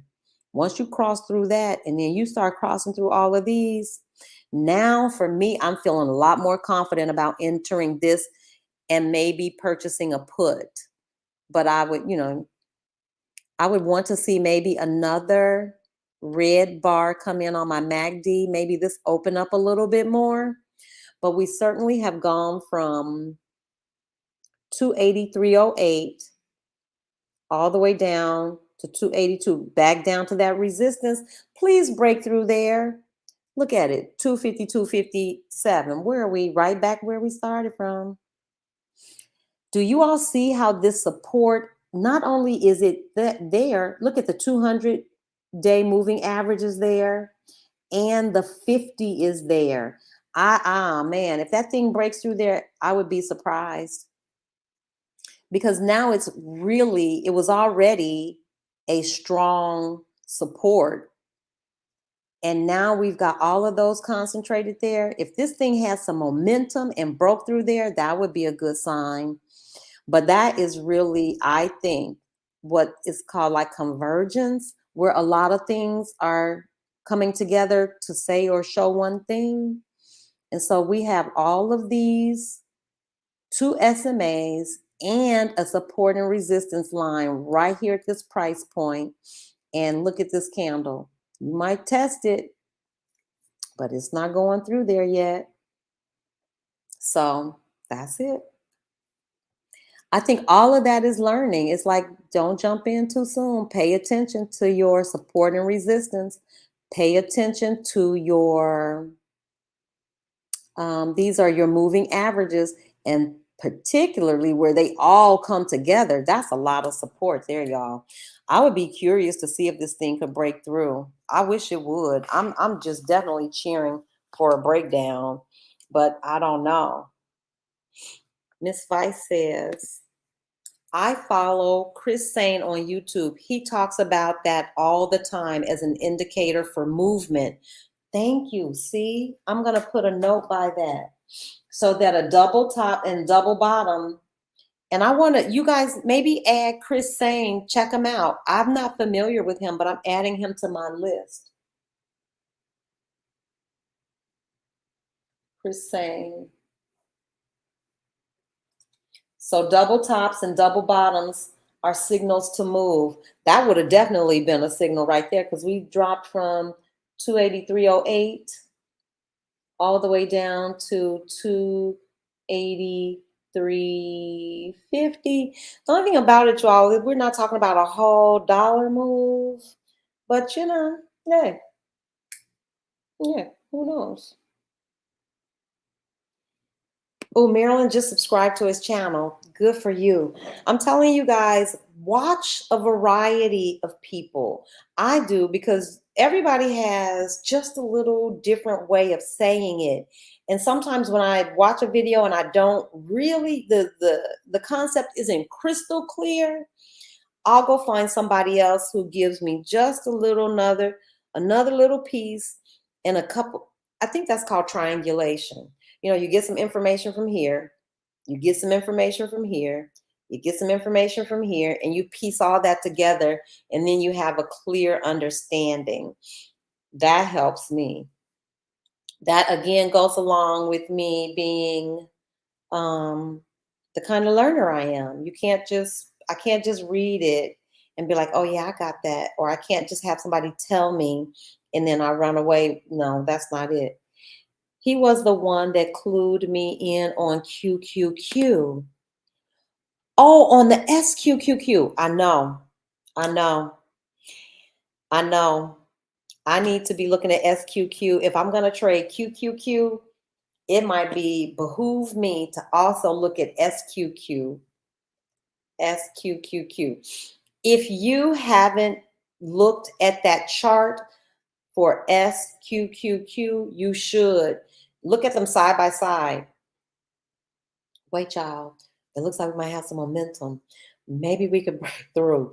We're breaking through that strong support, but man, it's going to need a lot more momentum. It's going to need a lot more. I hope by next week, everybody can have their Think Through Swim or whatever platform, because you can use TradingView, you can use Webull. I don't recommend, excuse me. Everybody knows I do not recommend Robinhood for trading. They're getting better, but I don't know. The industry standard seems to be either TradingView, Thinkorswim. I don't know a lot of professionals or seasoned traders that trade on Robinhood. So you know how I use Robinhood. I keep it loaded on my phone. I check price. I like having a visual representation of what QQQ is doing or whatever stock I'm looking at. So I'm going to look at it and I'll show you how I use it and why I use it. I think I've shown you guys this before. This is why. Look at that. That would tell you so clearly, stay out of there. Look how terrible. QQQ has done nothing but jump up and down, bounce up and down all day. We see that one little move right in the middle of the day, the one move we've been talking about all morning, and the rest is chop. The rest was just chop, chop, chop. Yep. We had that one little morning thing. And the rest is just, we'll see what it is. C-Bar says, I also recommend Fidelity Active Trader Pro. I have Fidelity too. Yeah, you like that platform? C-Bar, you like that one? Fidelity Active Trader Pro. Is that their trading platform? Because I'll look at that. I used to trade with Fidelity. Well, that's a whole nother story. I have to tell y'all what happened to me. And I'll tell you so that you don't do this. I know nobody here would do this, but I want to make sure that you check. When I was trading with Fidelity, that's where I first started, you guys. I didn't know the difference between a cash account and a margin account. And I had a margin account. That's how, when I opened it, I didn't know to get one or the other. So I opened the margin account.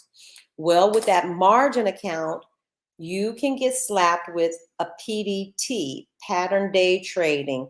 And that's what I did. I went in there trading, jumping in and out of trades. And they were like, bing. Oh, here we go. I got them this time, Chloe. I was on it. I was on it this time. I don't know why the freaks want to come out to where we playing, but we got them. And since I didn't know that if you have a margin account like I had, you could only do a certain number of trades in a day. So I will caution everybody, be aware of the kind of account that you're opening. I now have a cash account, and you can get a cash account with Fidelity. You can get a cash account with TD Ameritrade, any of them. And as long as you have a cash account, you can execute as many trades as you like, is my understanding. But once you have opened a trade and closed it, that money is gone for the day. It's not available until the next trading day for options. Now, my understanding, if you are trading straight stock, that's the underlying, it may take your money a little longer to clear. Say if you close a trade at the end of the day where you purchased a stock, it might not be available that next morning. I think it takes a little longer for those stock purchases to work through and clear. So I will say this to you, please go back, check and make sure before you start trading with cash money, understand the difference between a margin account and a cash account. And most day traders, people who are making multiple trades in and out during the day, to my understanding, they prefer and they have cash accounts. And the only drawback to that is that that money is not available until the next day. So let's see. I'm just going to roll through the comments because I see you guys. Okay, Chloe, the Come Up series did a market structure on QQQ on December 5th, 2022. The 1 hour 6 marks, they covered, the low and the low high. That helped me to, I'm not sure what this is. Locate the candles. I'm not sure what you're saying, Chloe. You just add options. C-bar, that's where I trade. Yep. It takes 2 days. Here we go. Yes, it takes 2 days for cash to settle if you are trading stocks. When I trade options, my money is available the very next morning. So here are some things that you can clarify for yourself. Just call TD Ameritrade, talk to them, talk to Fidelity, but at least you'll know what you're asking about. Get clarification. This thing is over here just clowning. Get clarification on a margin account or a cash account. I personally trade out of a cash account. Be very clear if you are trading stocks or options, how long it takes your money to settle. Because what you don't want is to wake up in the morning thinking you're going to have that money and it's not available. So I'm going to put up C-bar's comment. It says margin accounts needed for options must have over 25,000 to not be subject to the pattern day trade rule. Not sure how cash accounts would work for options. Yep, I heard that very same thing. So here's what I would suggest. Once you're done, we're done today with class. Everybody talk to whoever your brokerage account holder is and just have this conversation. Tell them what you want to do. If you want to trade stocks, if you want to trade options, ask what's the best account? How do I avoid? Because you don't want to get hit with a pattern day trade um, sanction, or I don't forget what they call it. It's a strike, because they can freeze or they can stop you from trading, and you don't want that. You don't want to wake up in the morning, you want to place a trade, but you've been hit with a pattern day trade strike and you can't trade anymore. So I would always suggest talk to your professional, brokerage. However, you can still purchase shares while your money isn't settled, but you can't sell those shares until the money is settled. Yeah, I think that's with your margin account, because I don't have a margin account. I have a cash account. And let me tell you how my cash account works. Let's just say I wake up in the morning, there's $1,000 in my cash account with TD Ameritrade, and I make 5 $200 trades in that day. So the first one, I make $200, I buy it and sell it. That $200 is no longer available to me. Now I'm down to $800. I make another $200 trade that day. That $200 is no longer available to me that day. I only got $600 left in my account. Now, you can make a trade for all $600 or whatever, but once I've exhausted that $1,000 for that day that was in my cash account, I'm done. Even though I sold them in the same day, you would think, well, I sold it. Those funds are unsettled, and I can't trade anymore that day because I don't have any more cash. So get really clear about what kind of account you have, and be very clear about what you're trying to do. If you're trying to trade options, you want to talk to somebody at your brokerage and make sure that you have the correct account set up. C-Bar, I don't have a margin account, but can trade options. Yes, I trade options. I don't have a margin account. I trade options out of a cash account. I can trade anything out of my cash account. Nobody is telling me what to trade in my cash account. That's my money.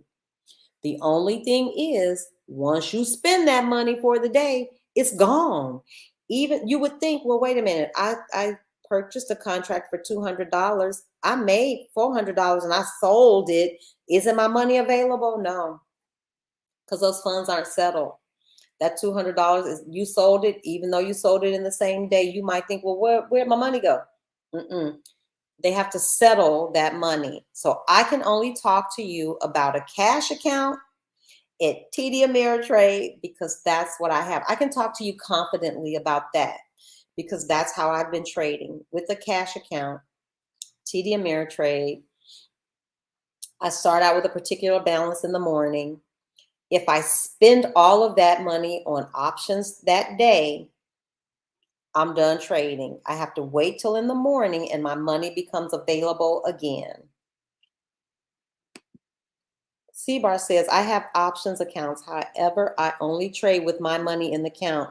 Not comfortable using margin. Yep, I don't like using the margin because that's somebody else's money, you guys.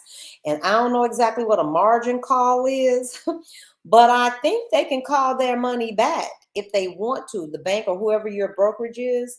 That's why I don't fool with margin accounts. I had one. And I'm going to tell you what it allows you to do. It gives you more buying power. It gives you more buying power because they matched my money, what I had, because I probably had, I'm not tell you how much I had in there, but they matched the money. And so even when I had spent all of my cash, I could still keep trading because a margin account, they're lending you their money.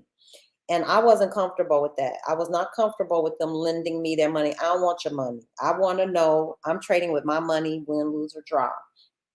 Somebody else said the same thing. I don't mess around with margins. Yep, you can end up in the red quickly. Yep, I don't fool with them either. When my money is done, I'm done. Don't lend me. I don't want to overextend myself. I don't fool with margin accounts, but you please, everybody here, if you're intending to trade, please, let me look over here real quick. Anybody keeping an eye on QQQ? Y'all don't let that thing shoot up or shoot down. I need to know. What a disappointment. Guess where she at? 282.58. All that for nothing. Just a bunch of foolish. Yeah, I don't mess around with margin accounts, but you guys, advice. I don't give tax advice. This is a learning community. We're just putting it out there because, see, nobody even told me that. I didn't know. I just opened up the account.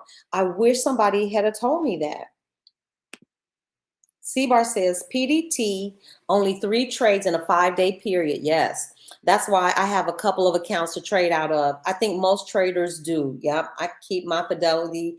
I keep my TD Ameritrade. Yep. Because the last thing you want to do is wake up in the morning ready for a trade, or you see a great setup and this account won't let you do it and you don't have another way. Ooh, that hurt. That hurts. You talk about FOMO, you not even FOMO. Now you're angry. So don't get caught up like that. I have to as well. And it has served me well because I did get hit with the pattern day trade thing over at Fidelity because I didn't know. I had a margin account. I did exactly what I'm telling y'all. I had a margin account, didn't know the difference, went in, made some trades, and they flagged me. I was like, what? Huh? And I want to say they were kind. It wasn't like you going to jail. It was like, no, you can't do that because, and then they gave me the talk about how funds settle. And I needed to, switch over to a cash account so that I could trade freely and not worry about PDT. But please be aware of pattern day trade rules. You need to know those. The stock is doing nothing. Ms. Weiss says, with a Fidelity cash account, you can still purchase shares without waiting until the funds settle. You guys check that. I don't know. And I'm telling you, anything that you hear us saying here, y'all, you have to understand that we're here helping one another. So I think a part of this is we start the conversation. We kind of give you what questions you need to be asking. Could you imagine if you're sitting here and you're like, what is a PDT? Okay, well, now you know what PDT is, pattern day trade rules. They apply to people who are trading in and out stocks or options, might be some other instruments too. Have that conversation. This is what I say, make TD Ameritrade and Fidelity earn that money. Because trust me, you guys, they're making a fistful of dollars. Make them earn it. Call them, ask them questions. They are so nice. I will say this, TD Ameritrade to me was nicer than Fidelity. I wound up, I don't trade with them the way I used to. I got some, I got that old dog Target stock over there, but I don't fool with them because they just weren't as nice. TD Ameritrade, I swear to you, I think I'm calling these people at home because everybody answers the phone so calm. It's so quiet. They stay on the phone with you for 40 minutes. They don't care. It's like they have nothing else to do. It's like they've been waiting for you to call. So I prefer to trade with them for that very reason. They never made me feel like I wasn't, intruding or that I was asking too many questions. I didn't have such a good experience with Fidelity. I felt like the guy was trying to, anyway, y'all, I had a stock. I tried to sell it and I couldn't sell it. I couldn't get out because it said something about it was a message. Anyway, it turns out my address or something wasn't correct. And so they had put something on my account. So I couldn't get in or get out. I couldn't get out of the trade and it was losing, but I had already, placed it to sell it before it was going to lose. And so the guy, I'm telling him, I think he knew. He was like, we see where you tried to execute the trade. We can always go back and fix it. But I didn't know that. And he was stringing me along on the phone and I was in tears. I think he was getting off on me crying because I was like, you know what? I can't stop this trade. I think all along in the back of his mind, he knew because they saw where I placed the order. It wasn't my fault that the order didn't go through. And so they just went back, they just adjusted it. So they're all very helpful, but I found TD Ameritrade to be the most helpful. They're the kindest to me, in my humble opinion, and they're the most patient. Yes, you want and need your coins. Yes, we do. And we don't want any problem with us getting our coins. Yes, TD is much easier for a starter account. Fidelity, old legacy account mentality. Yes, they assume that you know. Yeah, I didn't feel like that guy. He knew I didn't know. I felt like he was laughing at me like, you little novice, you newbie over here trading. I felt like he was trying to teach me a lesson, like you're out of your league. You shouldn't even be doing. I think he might have even offered and said something about, do you want a professional to manage this for you? Sir, we talking about pennies. We ain't even talking about no whole bunch of money, y'all. We were talking about $500, $600. It wasn't like we were talking about goo gobs of money. But he really held me on that phone. And it wasn't until when I was talking to that Fidelity rep, I told him, I said, you know what? I'm recording this call. And that's when he got me to help. He's like, oh, let me transfer you over. That's what I thought. Because I could almost hear him giggling. Like, this novice is out here messing up. So be informed whether you use TD Ameritrade or you go with Fidelity. Call them up, make them earn that money. And Bumpy uses Webull. I think the people over at Webull are pretty cool too. Webull is constantly building out their platform. I remember when they only had initially, I think when they first came out, they only had the phone app. They were kind of like Robinhood, but they have been consistent in building out their platform in the services and the things that they offer. So, yeah. Oh Lord, y'all, this thing 282, 28296, 282.4, just peeking over. Still nothing. We did one of those little spiky things before. I'm gonna look on the one just to make sure nothing sneaks up on us. It's 2:30.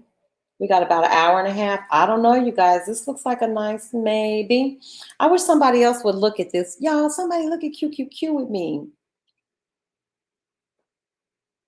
Yeah, we both is cool.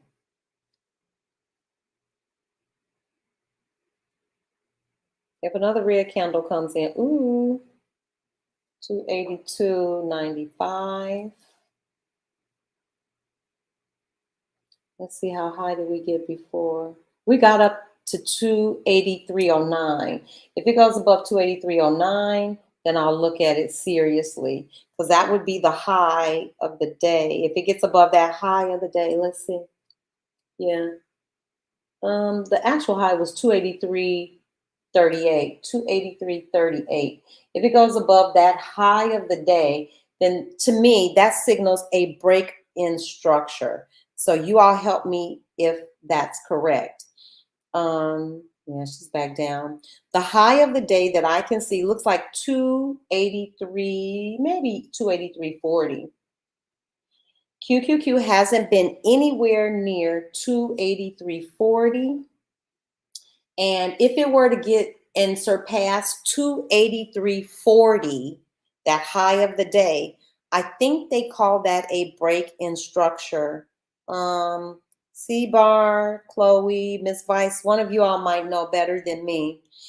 And I would look at that. If suddenly, like at the end of the day, like where we are now, if QQQ were to shoot up over that high of the day and continue to go, I would consider that like noteworthy.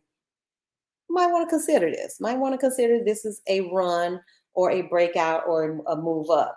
But she isn't anywhere near that high of the day. So the high for today was 28340.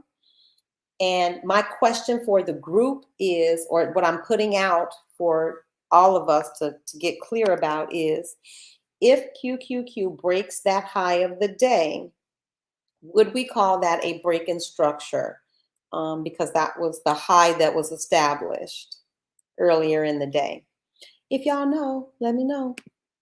I've been waiting for this. Did the merger between TD and Schwab cause any major changes that you're aware of? No. And I heard plenty of people talking about it. What I know that they said for sure is that the platform won't change. Please don't change. Think or swim. But that was almost a given. They said that wouldn't change. Now you know. Who knows? And I don't know who bought who. Is one going to be more dominant? Is Schwab purchasing TD Ameritrade? Are they going to come in and change some things? I hope not, because I like it the way it's set up, but I wish I could see this big old red candle that just came in. I'm gonna turn it so you can see it. Holy smoly cannoli. That does my heart good. And it's a big old red one too, y'all. Look. Can you see it? Oh, wee. And then here comes another one. Ooh, yes. Please. This is what I'm talking about. Bumpy, we were talking about momentum. See, and it doesn't have any. If it had some momentum and it hit that thing, that's the only way I think it could go through. It would have to be a big red candle, hit it with a lot of momentum and break through there. It just tests it. It just, that's that same 28257. And look at the wick sitting right on it. Can y'all see that? I hope you're looking at home. The wick is sitting right on it. It's just retesting this same support, just keeps testing it. So it's 28261.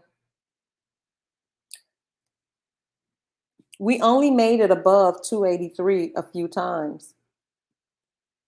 So all throughout the whole day Monday, we haven't even really been able to get a dollar, sustainable dollar above. I just wish we could get some momentum and break on down, but that is not what I see. Let's see, bumpy. A lot of them still have the old thing. Yeah, well, this is true. A lot of them still have the old Anglo-Saxon boy network mentality. You already know. Mm-hmm. And I'm telling you, I think that when that guy heard me and I told him that I had just, started, he was like, I could just feel how dismissive. He was just quite dismissive. Jared was very dismissive with me. And so that, I stopped trading with them. I did. That's how I move. You don't treat me poorly when you're holding my money. And I just moved the bulk, I just made some moves. I love TD Ameritrade. That's a personal preference. There are so many platforms that you can trade on. Find the one that works for you. I want to look at TradingView because I like how clean TradingView's trading platform looks so clean to me. I like that. Thinkorswim's got a lot of stuff. It's a lot. It's powerful, but it's got a lot. Okay, C-Bar says Schwab bought TD, which makes sense because Schwab's the old boy network too. Big, big, big, big, big. Makes sense that they would have bought TD Ameritrade. Okay. Well, I will keep my eyes and ears peeled to see if, there are any significant changes. But I know for sure I read it that there would be no changes to the Thinkorswim platform, nothing major. And I hope they hold true to that. Yeah, all day long, you guys, we got a chance to really see what a testing of a support looks like because that's all this stock did all day was test that support. It hit it and bounced back up. It went through one time and then it bounced right back up off of what is that? That's my 200-day moving average. So the one or two times that it did penetrate and get beneath that support, it bounced right back up off of the 200-day moving average. And I can show you what I'm talking about. So today, when I say that this stock tested this support all day, I want to show you what I'm saying. So here is this support line that I'm talking about. The two, let me go, I'll show it on this end. Here's that 28257. And here, this just bounced. It hit it, but it can't go through, and it's bouncing back up. You can see it here. It hit, bounced back up.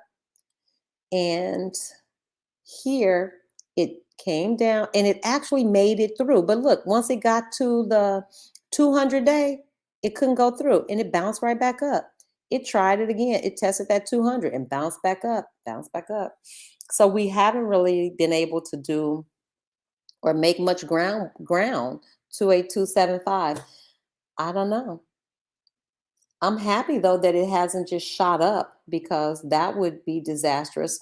When a candle approaches a support like this, it can do one or three things. It can bounce back up off of that support, or it can break the support and go through it. You know, we saw that it will break support. A candle can break support. It just couldn't stay down there. Or it could just sit there. It could consolidate. It can just sit like it's set on this line for all this time.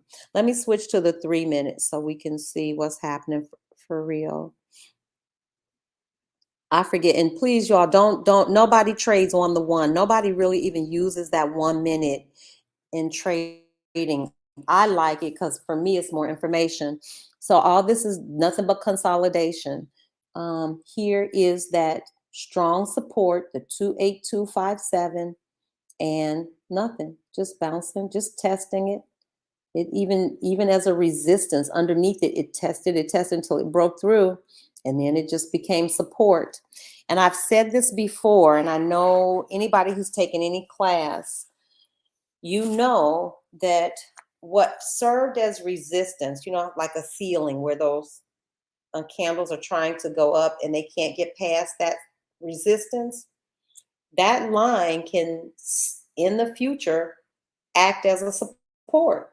And it did that. We saw it. Where at one point in the day, the candles couldn't even get through. It couldn't get above 28257. And it finally got above 28257 and it consolidated. It sat on that line for a long time. And now that it got above it, slightly above it, it can't penetrate. Now it's serving that same 282.57 is serving as a support. So check out the video that I posted on support and resistance, and you will see for yourself how resistance can become support in the future, and vice versa. They can act as one another. It could be support in one place in price action, and then it can also serve as resistance. CR says, how do you trade QQQ when the market trades sideways? I only trade vertical, only trade verticals or spread. I don't do anything with QQQ when it trades sideways. I don't fool with it because they'll only know, C-bar, I've only learned two things so far in my 4 months of trading, my trading journey. And that's how to buy a call, how to buy a put. I also know how to sell them when I'm done with them, not sell them like to somebody else. But when I'm done, I know how to close it out with a sale. So I don't do, forgive me, credit spreads, and I don't know how to trade a vertical. But I'm so open. Once I master this thing, I'm open to learn. And then here comes a big green candle. It's just the same back and forth, 28296. So we have traded in between 28220 and 283. The top, we got 40. If that's not a range trade, you know, if that's not consolidation and range trading, it was basically in this dollar. It's been tight all day, right? In that little dollar range. It hasn't gone below 280, 220, and it hasn't made it above 283.40. So that's about a dollar range the stock has been trading in all day. There's nothing you could do. Wait a minute, 282.90. Yeah, still in that same little range. Yep. Not a lot going on Mondays. So Mondays, I think, is still a good day for us to have class because I think I can talk more with you guys on Monday. by Thursday and Friday, those are really serious trading days. But we'll be back. I'll be here with you guys almost every day. I'll be here Tuesday, Wednesday. I don't think we'll live trade Thursday. And of course, I'll see you on Friday. But what I'll do for sure is be online. We'll trade together or just talk together, whatever we're going to do the day that Fed makes the announcement, because that's going to be something to see. Okay, so now we're at 283.02. Same little jumpy thing. And we're coming up on 3 o'clock. So for me, it's not technically power hour, but power hour for me can start about this time. This is 2:45. The market closes at 4. So power hour, technically, if you were looking at just an hour, would be 3 to 4. But I've seen a move formulate right around this time, and that comes from studying your stock. So I'm going to just keep my eye on QQQ here. And it's at 283.03, 283.03.02. And we know that it got as high as 283.38. So if it starts making those kinds of moves, then I might consider. But I so appreciate you guys being here. CBAR says, buy puts or calls as the market trades sideways. Get in after market has identified a direction and close out after 2 to 3 hours. I try not to hold to the end of the day. Yep. Everybody says the same thing. Get in, find out what that trend is, ride it up, ride it down, and close out. For sure, don't carry anything overnight. That's how I got in a jam. And I know better. I knew better. But let me tell you what I didn't do. And this is how I got caught in the jam. And don't you do it. I did not set a tight stop. And here's what happens. I saw a video on this over the weekend too. And I'm going to give you all this one because it was about the psychology of trading. And this guy showed it. He went through the emotions of a trader.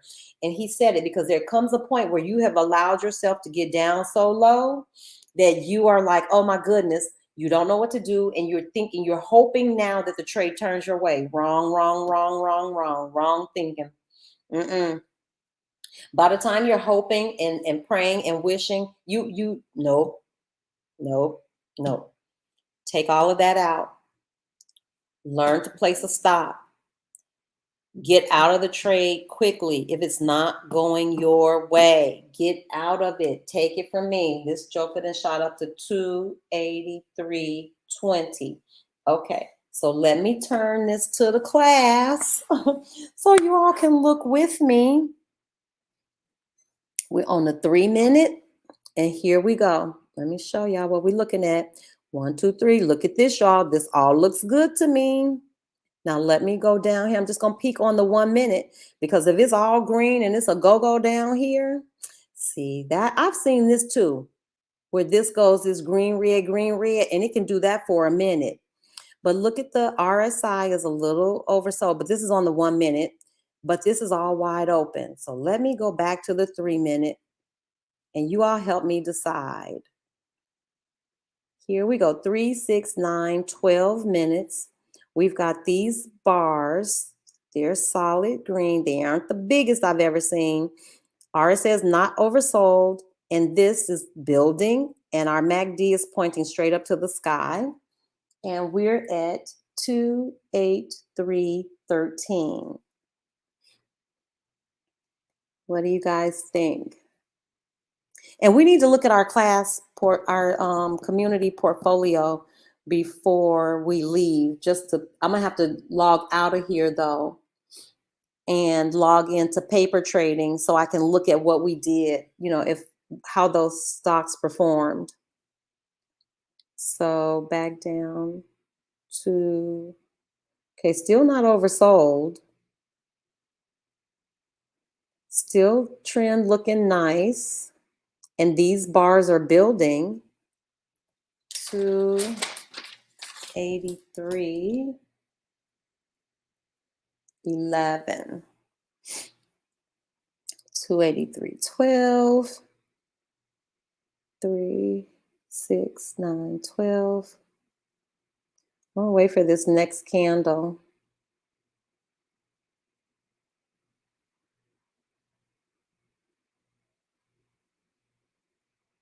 Okay, y'all. That looks pretty good. I'm going to go down to the 1 minute just to peek. And it's doing that thing that I told you I saw before, that red, green, and then here comes the green. This is another bright one, up to 22. Go back to this 3 minute. All right, you see what I see. Oh, come on, y'all. That's up to 27. 2, 8, 3, 27. Okay, what say you? What say the group? Go in or just chill? Go in and purchase one call, or should I just chill, you guys? While you all decide, I'm gonna prep me a call just in case. Okay, QQQ, one call, single. Let me go to the trade tab. I need to see this options chain. So you all know what I'm doing. I'm just going over to the options chain. And I'm going to look for a call because it's 283.30.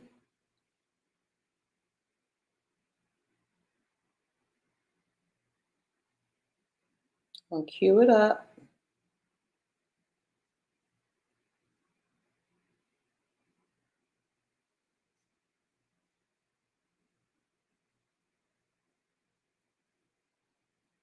$283.31, $283.32.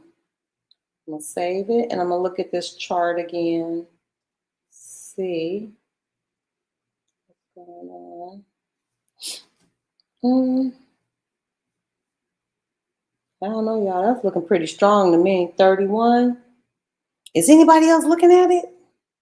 I'm going because I know what them little boxes look like.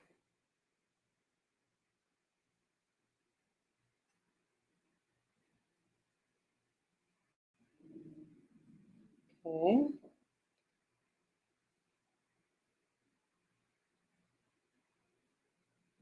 Okay, so I think we got a decent contract because at least we're profitable right off the bat. Let's see how much we can make before I have to get out of here. Before I have to get out of this trade. By that I mean before I have to bail.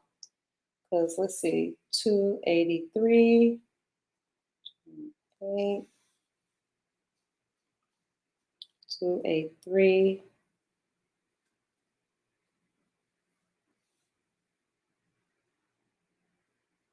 Get your butt up there.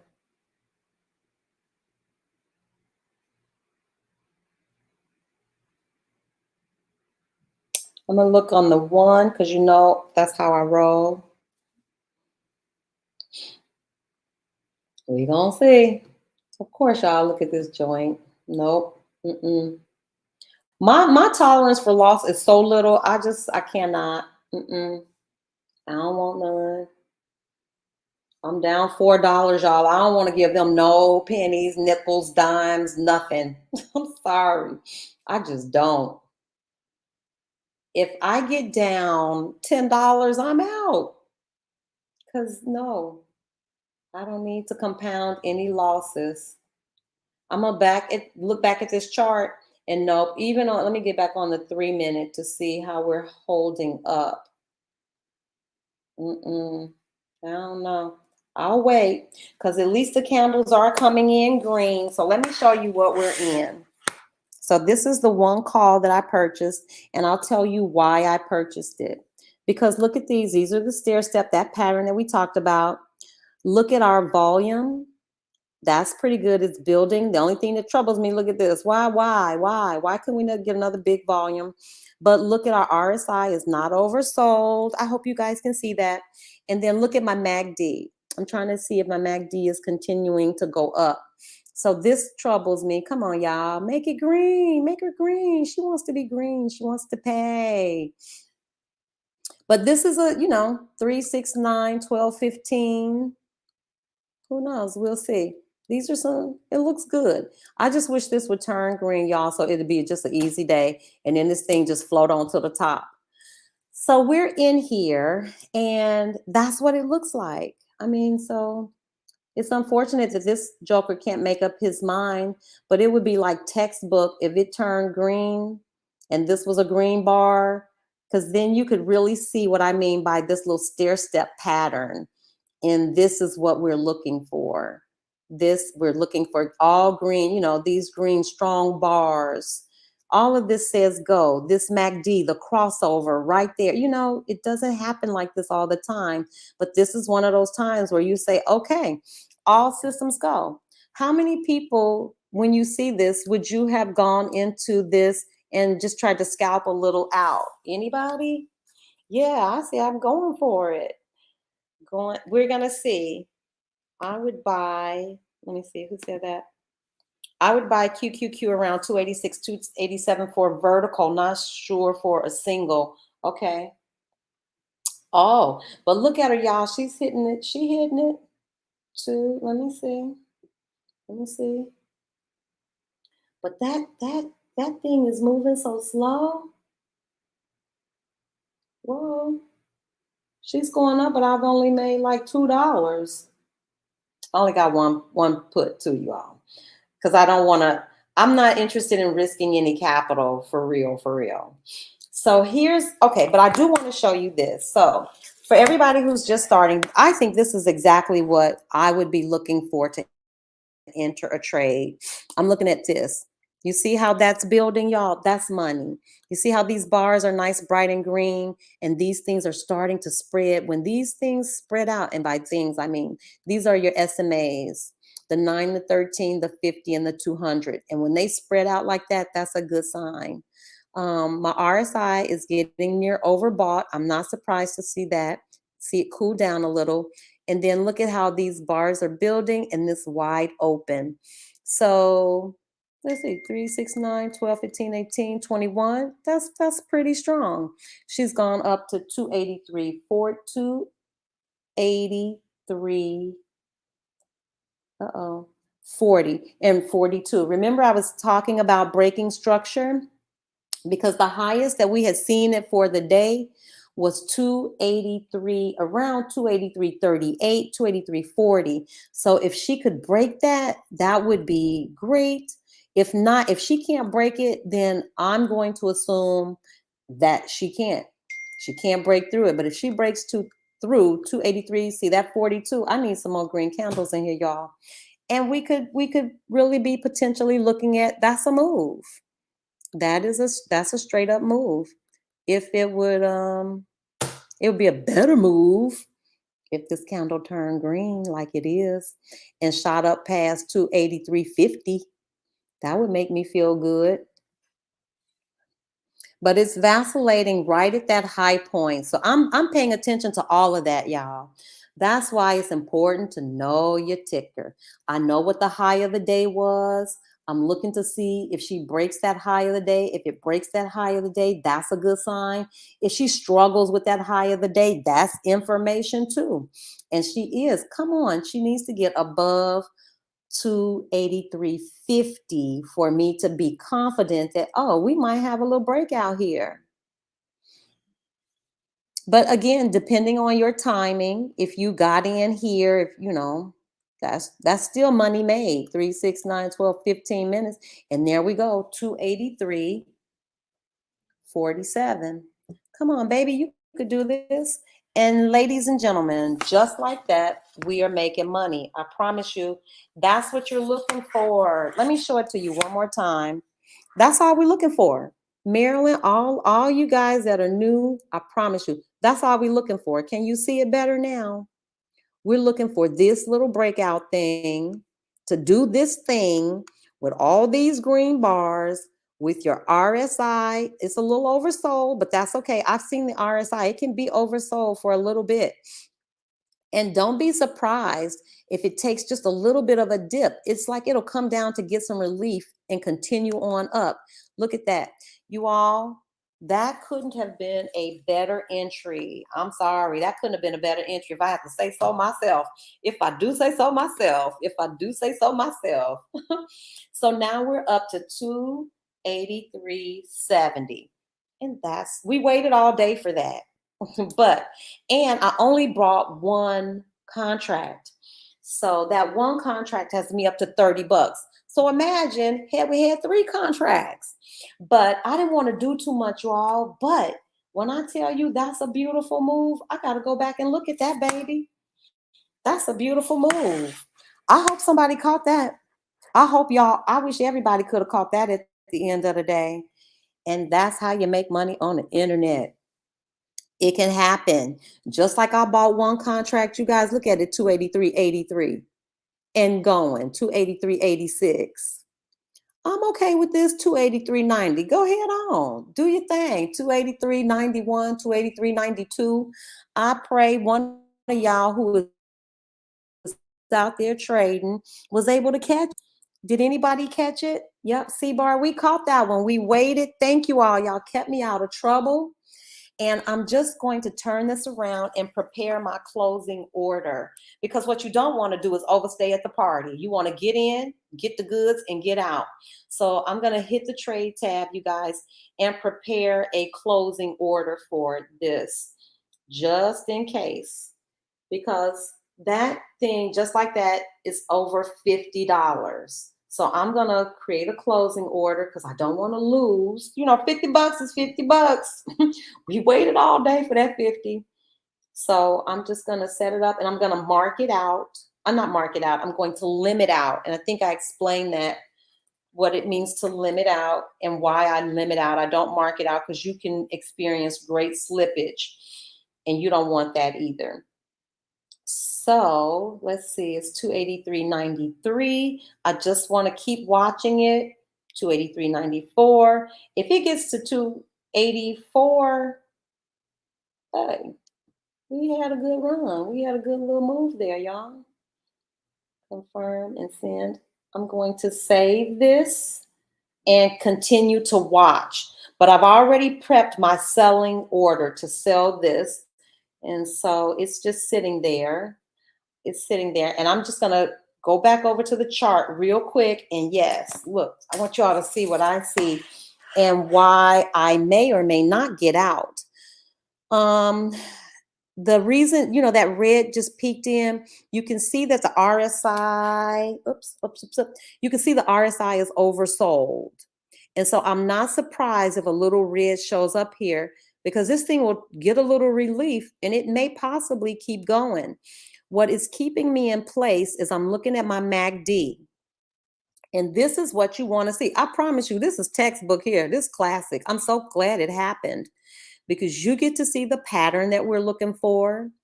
You get to see what the volume looks like, what you want to see.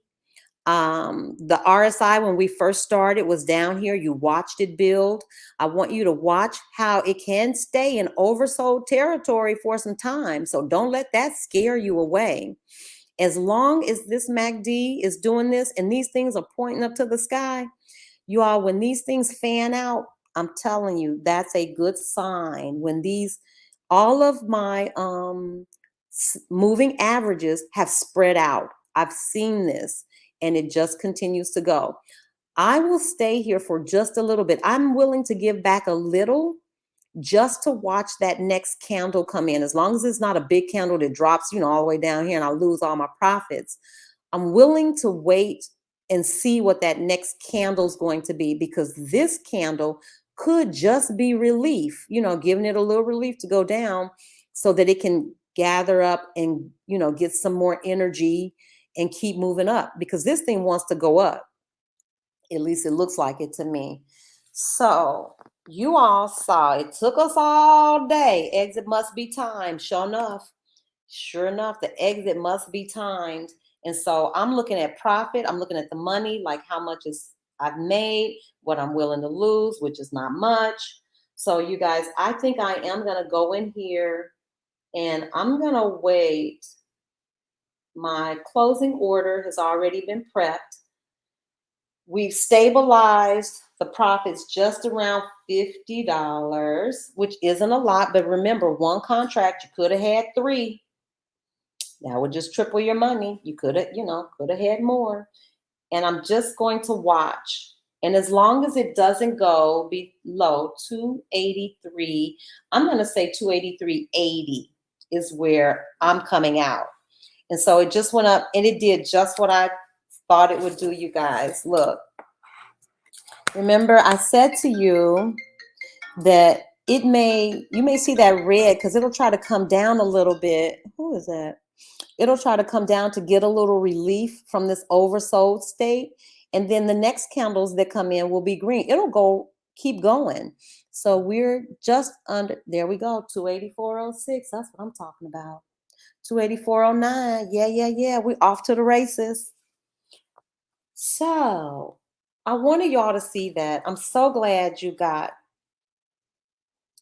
I tried to close verticals at 0.10.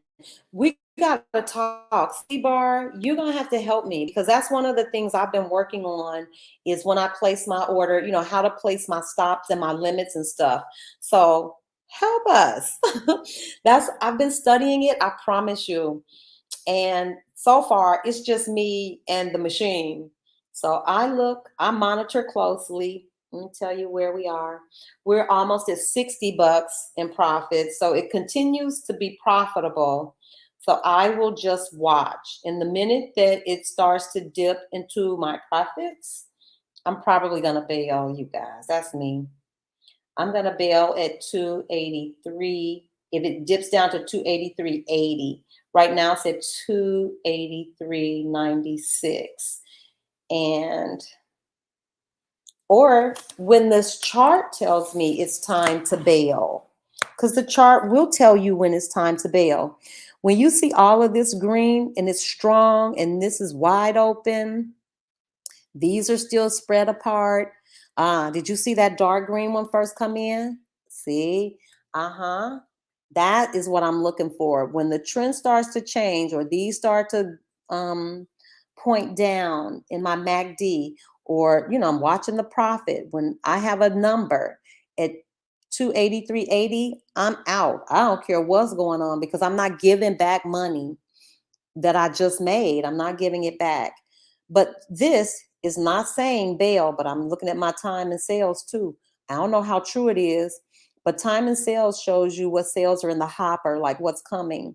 Someone said that this stuff here is already got that factored in. I don't know that to be true, but I do watch my time and sales as well to see, like, if it's a slew of red coming, I will look at that.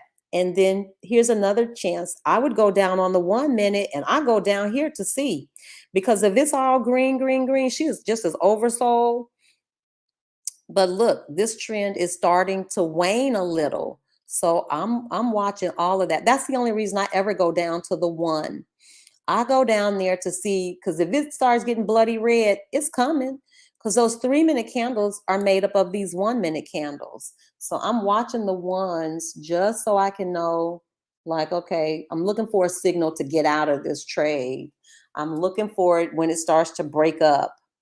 And you'll know when those things start to point down. So we're maintaining at 283. Okay, there's 94. Okay, so I've got my closing order prepped. We got to talk. Need to set up, on TD. Okay, we need to talk about that.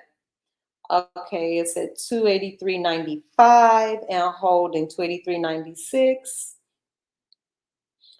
And of course, don't you know, this is when you wish you had gotten, like, I wish I had gotten 4 contracts. Well, don't be greedy. I'm happy with the positive because that's helped me on the day.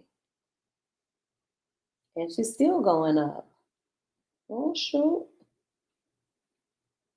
It's above 284. So I don't know. It's oversold. So I'm on the lookout because it's not going to stay up there forever. It doesn't stay in oversold territory like that. I've seen it stay up there a while, but it don't stay forever. need to set, and you're gonna have to explain that to us, C-Bar, because I don't know exactly how to. I only know how to do one thing when I'm placing the order, how to place a stop. I don't know how to do anything else. Okay, I'm looking on the 3 minute and I got that first dark green bar in, and I'm starting to see some red come in. So what I'm waiting to see, I'm watching my RSI, which is oversold. I'm watching my MACD to see if it's coming down, and it's holding steady.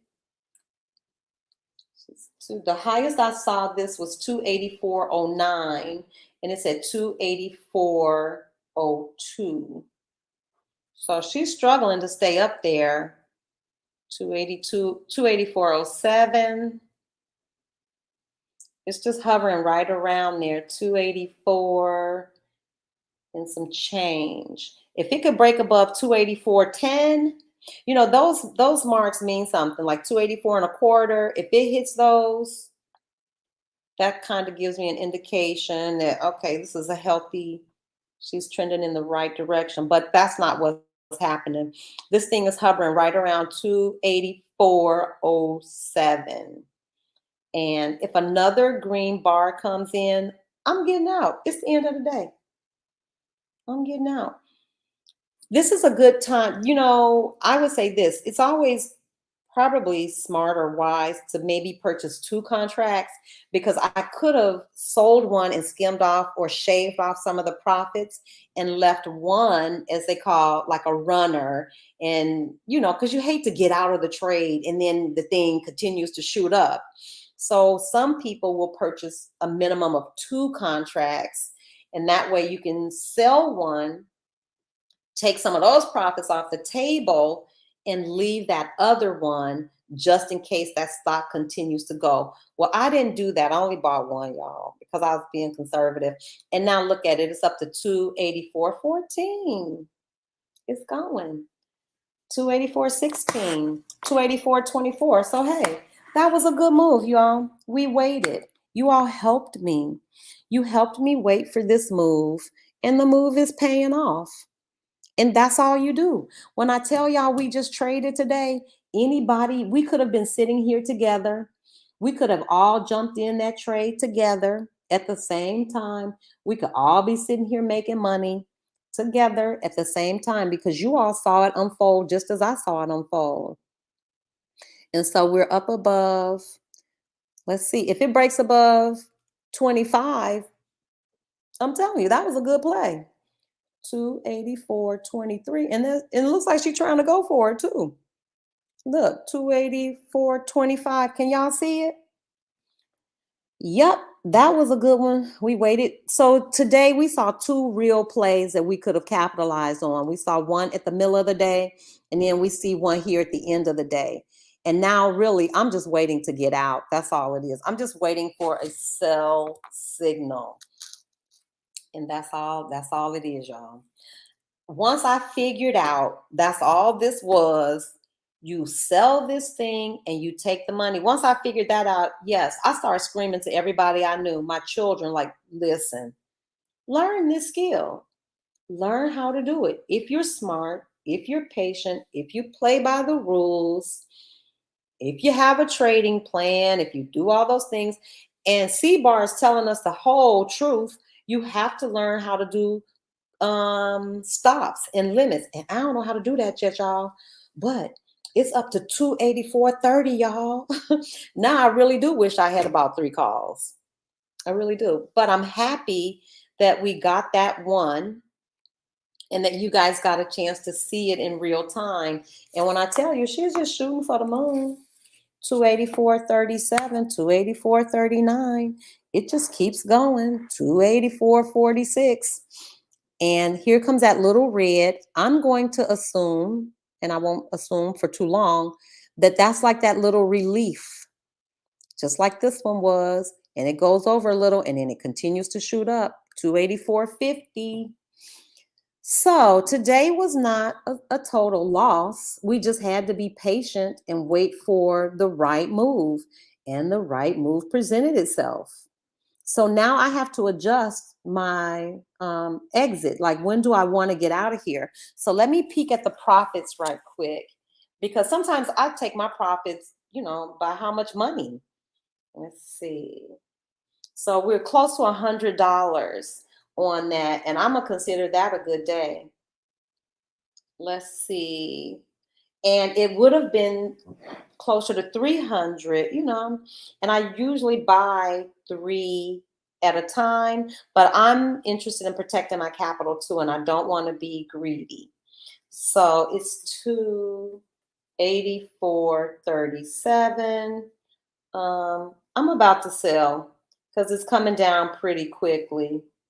So could it go further and go higher? It could. Am I going to stick around to find out? No, I'm not. 43, let's see. 46, I don't know. So I'm sitting right here with the order prepped, and I'm watching the price. So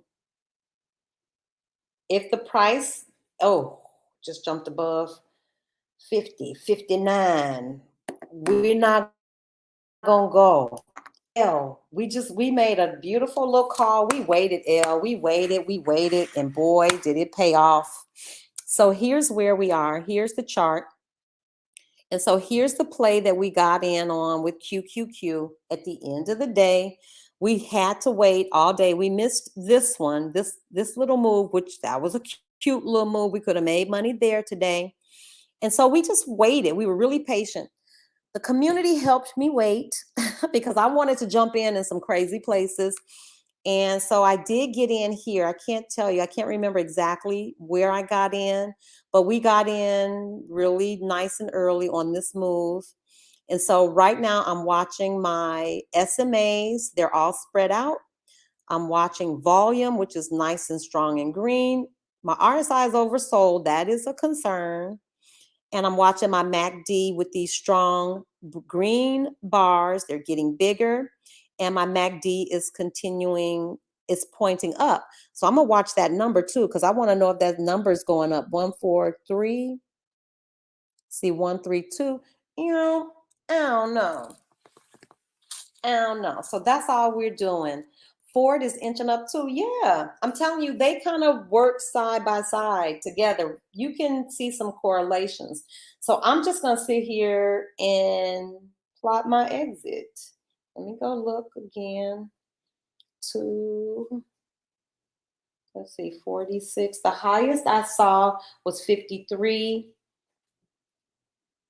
And I don't think so. I just saw another green bar come in, and now my RSI, everything is pointing, it's starting to point down. The RSI it's at 49, 48. I'm gonna peek at the one. Yeah, it's time to go. It's time to go. So I'm closing it out, y'all. I'll take it. It's just under $100. That's good. Confirm and send, get me out. And I limit out. I don't mark it out. And by mark it out, I mean, just get me out. There's a button you can push to sell, and it says market. If you sell and you mark it out, that's what you're saying to the market maker is, or the brokerage house, or whoever it is, the clearing house, is get me out of this trade ASAP. I don't care how much it costs. And trust me, they will rake you over the coals coming out, marketing out. So I limit out. At least that has been my experience. I limit out, and I set the price that I'm willing to sell at, and they'll find a buyer, or they'll match me up with somebody at that price. And if it takes too long for them to sell, then I'll go back in and adjust it, or if I have to, I will mark it out. But we did a good thing, folks, because let's take a peek at this chart. This is what I love. I love when you get it right. Look at that big old red bar. It just came in. So we bailed on this trade right here, and here comes this big old red bar. It's not, I didn't know it was coming, but I could tell you this thing was oversold, and it's not going to stay oversold for very long. I've seen it, but you want to be on the lookout. And then as I was looking down here, I hope you guys can see the MACD. Did you see how that dark green bar came in and then these started to turn down? And look at that big old red candle, and it's down, back down to 284, just like that. So had we stayed and not bailed, we would have given back this profit. And I don't like giving back money. I really don't. So I'm happy that we got out when we got out. And when a candle is that big and that red, y'all, I don't know. That's a little different from this little candle, the relief candle. I'm not so sure. So here is another move. Okay, here comes a green candle. I'm not sure what that's going to do, but here's my 9 and my 13, and here's the 50. I'm just telling y'all, I've seen this, where you have a red candle that cuts through the 9 and the 13. It'll shoot through there, and it'll go right down to that 50. That's a put. That's a play. I've seen it happen a bunch of times. Not saying it's going to happen today, but we got out of that trade just in time. And I'm so happy about it. Yay. That is time. Chloe, that was a timed exit. That's it. Time your exit. You have to. And you got to go. Don't be greedy. That's the part about being greedy. You know, you think it's going to go on and on and on forever. It's not going to go on and on and on forever. So, you know, set your limit, like what you want to take in terms of a profit. I would personally, if I probably wasn't like my attention split, the truth is I probably would have bought 3 contracts. And plus nobody want to lose big time in public. So the one was a safe thing. I can be so transparent with you guys. You know, nobody want to take no big old egg on the face in public. So I bought 1 contract, but normally I always buy in 3s. And the reason I do is because I can shave off profits, meaning I can sell one, take some of the profits. As that thing continues, I can sell a second one and take off some more profits. It's called shaving off your profits. And then you leave a runner. Just in case that thing shoots to the moon, you don't want to be like, oh, man, I got out too soon. I wish I had a no. But in this case, we did the exact right thing because that big old red candle came in. 3:15 to 4 p.m. is the danger zone. I sell before this window. Yep. Can give back a lot of profits if you hold too long. Yep. Get in, get out. Because I've seen a sell-off at the end of the day. Oh my goodness. You don't want any of that. Yep, Marilyn, we did it. And that's it, y'all. I swear to you. It's not, there are other things that you can do to make money, and C-Bar and some of the other more experienced traders, they can do verticals, spreads, iron condors, butterflies. It's a bunch of stuff out there you can do. But where I am in my stage of the journey is really learning to do what we just did. Can you read those candlesticks? Because if you can't read the chart, if you don't know what those candlesticks mean, if you don't know how to use your indicators, all that, you're just going to lose money a different way. So I'm not interested in losing any money. No, no, no, no, no. I'm interested in good fundamentals.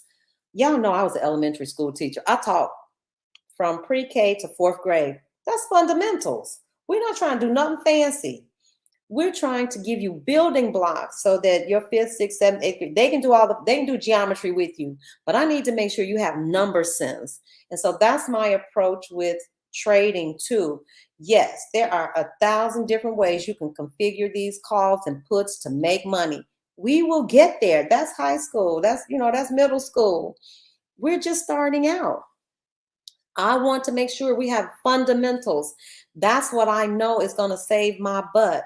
Good fundamentals. That's it. That's what's going to save me. Because y'all, I lost some money because I didn't know what the heck I was doing. And I don't want you all to do that. So basics and fundamentals. Yep.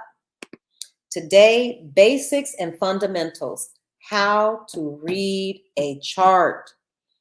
I know it seems ticky, ticky, ticky, but you need to know what all those candles mean. You need to know what those candle patterns mean. What is a bear flag? What's a bull flag? Do you need to know it today to make money? Can you make money without knowing it? You can. If you just look for them patterns like I showed you. But see, that's only one trick. If you can locate that pattern, because y'all, it was clear as the nose on your face. It happened 2 times today. It doesn't look like anything else. You can tell. This is why I don't understand why people try to make it hard. 1, 2, 3, 4, 5, 6 green candles in a row. Look at this. 1, 2, 3, 4, 5, 6 strong bars in a row. You got your MACD, although here it was a little late. You got your RSI. You all, anybody in their right mind could see this is very different from all of this other mixed up chop. You could see that. I mean, come on. This is a hot mess. And this is clearly, uh-oh. That's my brain, my little feeble brain say, uh-oh, wait a minute. This don't look like that. This is different. This hasn't happened all morning. Uh-oh. That is what we're looking for. So you don't need nothing but eyeballs to see that. And if you know how to get in here or in somewhere in here and get out, because see, the first sign of that red, I'd have been out of there because you'd have made some money. I would be out that first red. And then look what happens into consolidation. Look at this next play. Y'all sat here with me all day. You know doggone well this looked different from anything that we saw. We never saw 1, 2, 3, 4, 5, 6, 7, 8, breather, 9, 10, 11, 12. We didn't see that. We didn't see that all day. We did not see this where these SMAs spread out like that. I'm telling y'all, when you see those SMAs spread out like that and that thing's taking off, jump on. We saw all this. These are all good indicators. These are signs to me. It's not a sign that the trend is over. To me, these are signs, keep your eyes peeled. And that's just what happened. So we were doing great. Our RSI wasn't oversold. At this point, it got oversold. And this is when I start prepping my closing order because I know it's coming. We can look down here at the MACD. Look how it builds. Look how tiny they were. And they got bigger and bigger. And that thing opens up really wide, real wide. And then as the trend starts to cool off, look at it, it closes down. But look at this thing going, it's going to bounce back up and do some more, y'all. This is why you leave a runner. Because now I'm going to be sick. I only had one. If this thing continues up to $285, which it very well could. We got 30 minutes left in the day. I probably would have purchased 3 contracts. I would have said just what I did. I'd have probably maybe sold one here and sold one as we got out, and I'd have left a runner maybe, and then watched it pick up any extra pennies. But the highest we saw it was 284.46. At least that's what I have recorded. And it's up to 284.64. So yeah, look at it. It had a little more juice in it, but hey, we're not gonna cry over no spilled milk. We will take that little win, and she's still going. It's 284.68. So if you think you can identify a pattern like that, if you think you can master just how to place an order, and I'm going to study, and I hope you guys study this too, because C-Bar told us, and it's so true, you are a much better trader when you learn how to use your stops, your losses, your limits, all of that. Because then you really don't have to sit. You don't have to sit and watch it. You kind of set it and forget it. Look at it. It's all the way up to 284.85, y'all. Look at the big old green candle. She did just what we said, got some relief. Because when it's oversold, it can't just continue that like that. So it came over, y'all, got a little relief, and look at it continuing on up. That would have been more money, more money, more money. 3 puts at the end of the day on this. I'm not 3 puts, 3 calls. Money. Somebody getting paid, but it sure ain't me. It sure ain't me. I got my little pennies and got out. But look at it up to 2. If it goes up to 285, I wouldn't be surprised if it hit 285. About 20 cents away from 285. Got another 30 minutes. Okay, I'm through with QQQ for today, y'all. Marilyn says, I was reading, watching QQQ and Ford and Federal Reserve online while in live class. It's totally amazing. If the did the feds make an announcement? Because if the feds make an announcement, if they say anything, I'm telling you, people are just like desperate for some kind of information. And that must have been what it was. I'm telling you, every time they say something, these people jump. And all we have to do is follow them. Follow the news. Y'all listen, I'm telling y'all, this is what the people told me in the class. Trade with the news on. I have it on. Trade with the news on. It matters. Follow your earnings reports. If you don't know what earnings whisperer is, look up earning whisperer. They print out or they publish earnings reports for companies. That's another way to possibly find good trade setups. The only thing about that is something called implied volatility, because if if a company is going through the roof and their profits, whatever it is, I'm trying to think, y'all. What do I want to say? If their earnings, like how companies have quarterly earnings, if they are doing really, really well and they, on their earnings report, they tell that the stock can go up. You just have to be careful of implied volatility because it'll be a lot of people trading that day. Yes, yes. News. It's all the way up to 284.90. 284.90. And we've got 30 minutes left. This thing is going to the top, y'all. I'm done. We could have stayed in. I'm not going back in, y'all, but we could have stayed in. Look how the MACD is coming back alive. I just don't like to play around up here. When it gets so high like that, I just, especially when it's oversold, because this is definitely coming down. It's definitely coming down. Look, it's coming down a little bit now, but I don't know if it's coming down, or if it's just coming over for a little relief. And I don't really like to get in this part. I like this part. I like to get in, as soon as I recognize it, and I don't mind riding up, but getting in here, nah, it's too late.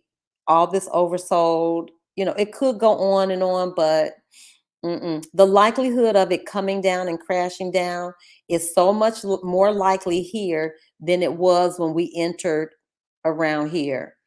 This we knew we had some time. All the indicators were saying go, go, go, go, go. But I don't like it when it's oversold, especially talking about getting in.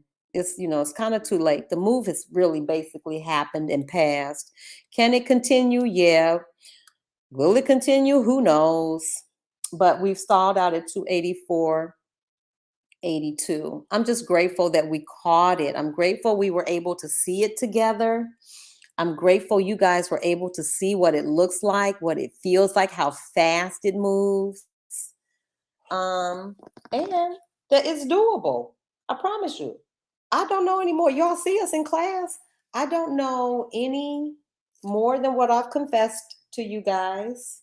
Yep. And here comes the big red candle. Yep. Here it comes back down to 284.75. So I think we did a good thing getting out when we got out. Could we have gotten a few more pennies out of that play? Possibly.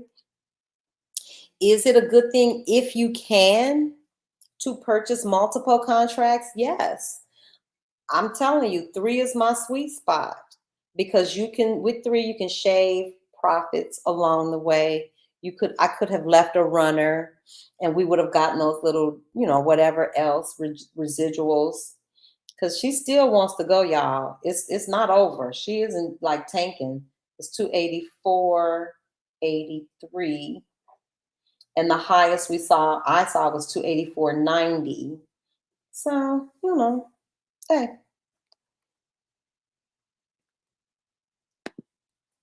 QQQ moving back to close on December 5th before sell off last week. Uh-huh. Yep. I caught a couple sell offs at the end of the day one time. Oh my gosh. And the thing about a sell off, y'all, is that it happens so fast. That's how I made the money. And I made money. It happened so fast because of the momentum. So when Bumpy was asking me about momentum, yes, momentum is your friend, because I want to say it was like the last 15 minutes of the day. And man, it was like it was like a fire sale. They were dumping that so fast. And I happened to have 3 puts. I promise you, I never saw the numbers move that fast. And the only reason it moved that fast is because it was going down so fast. And so momentum is your friend, but you definitely want to be out before the end of the day. So I still have those puts, you guys. So while I made money on the calls, I lost money on those puts because the stock is going up. So now we're at 280, practically 285. It's 284.72. And I still, for my puts, I still needed it to be 287, really. That's $8. I'd have to have 2 really solid days of nothing but declines. So I'm so hoping, this is what I hope. I hope the Fed comes out. I hope they say, nope, not only are we going to give y'all a 0.75, we're going to give you a 1.0 rate increase. That thing will tank. I think that we would see some red if they did that. I needed 0.08 or more. Okay, let's see. I need an 8-cent or more move to 350. I need an 8-cent or more move to the upside, right, L? Because you got calls. 8 cent is not hard for Ford. 8 cents not hard in a day. And yeah, she went up 27 cents today. So I'm pretty sure, in my experience, Ford can go up 50 cents in a day. That's a totally doable move for Ford, 50 cents. But you could check it the same way I showed you. Take your chart, put it on the daily, pick 10 candles. You can pick 10 random candles. Don't pick the really long ones or the really teeny tiny ones. Yeah, you got calls. So Ford went up 27 cents today. And I'm pretty sure it can go up to 50 cents in a day. That might be the ATR, around 50 cents.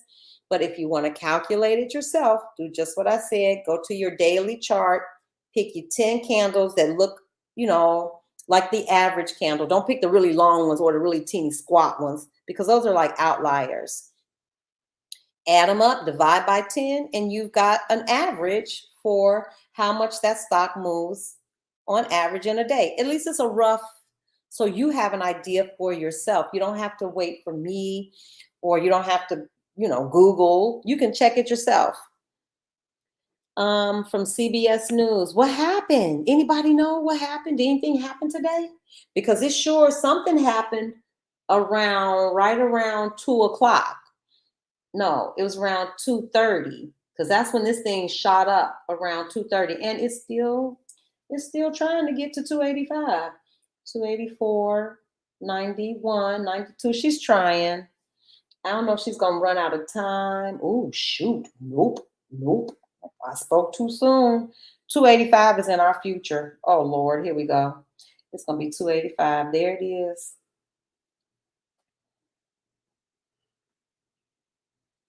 Just like that. I don't want to see it go up that high because I'm not in it.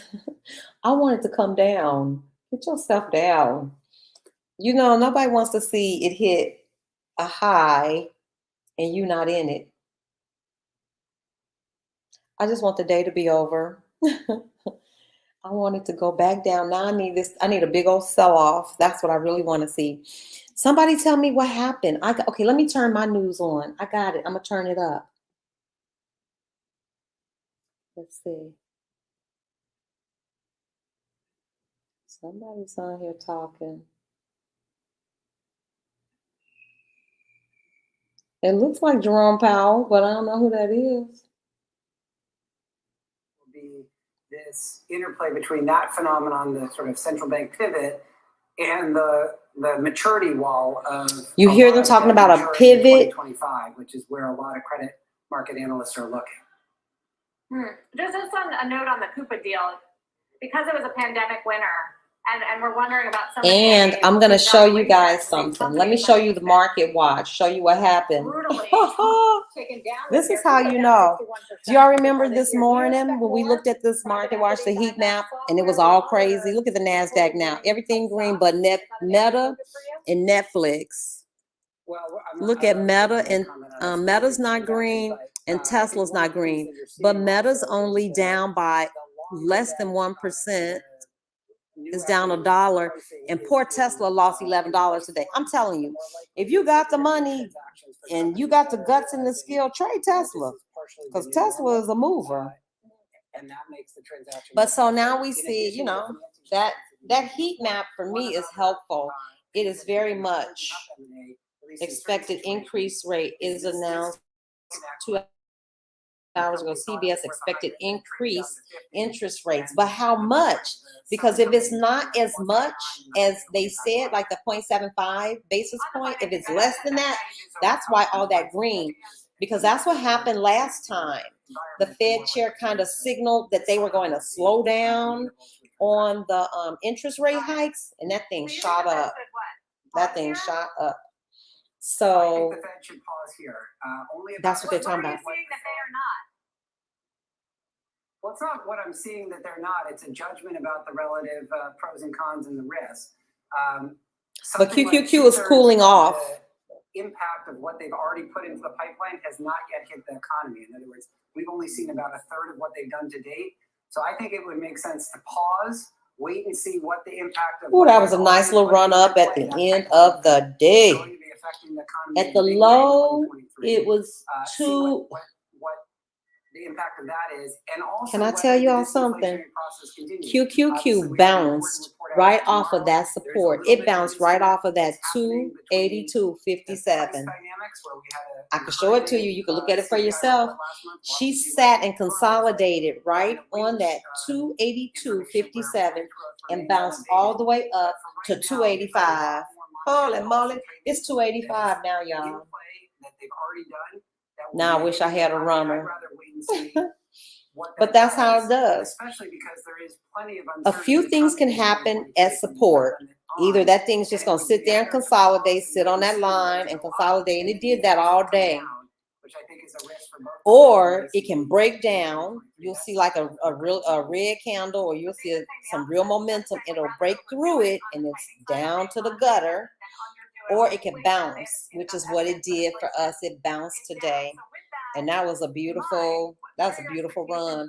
It's well over 285. So here was that end of the day run. We could have potentially stayed in that run because it's 285.04 and it's still going. And I have to tell myself in times like this that the market is going to open again tomorrow.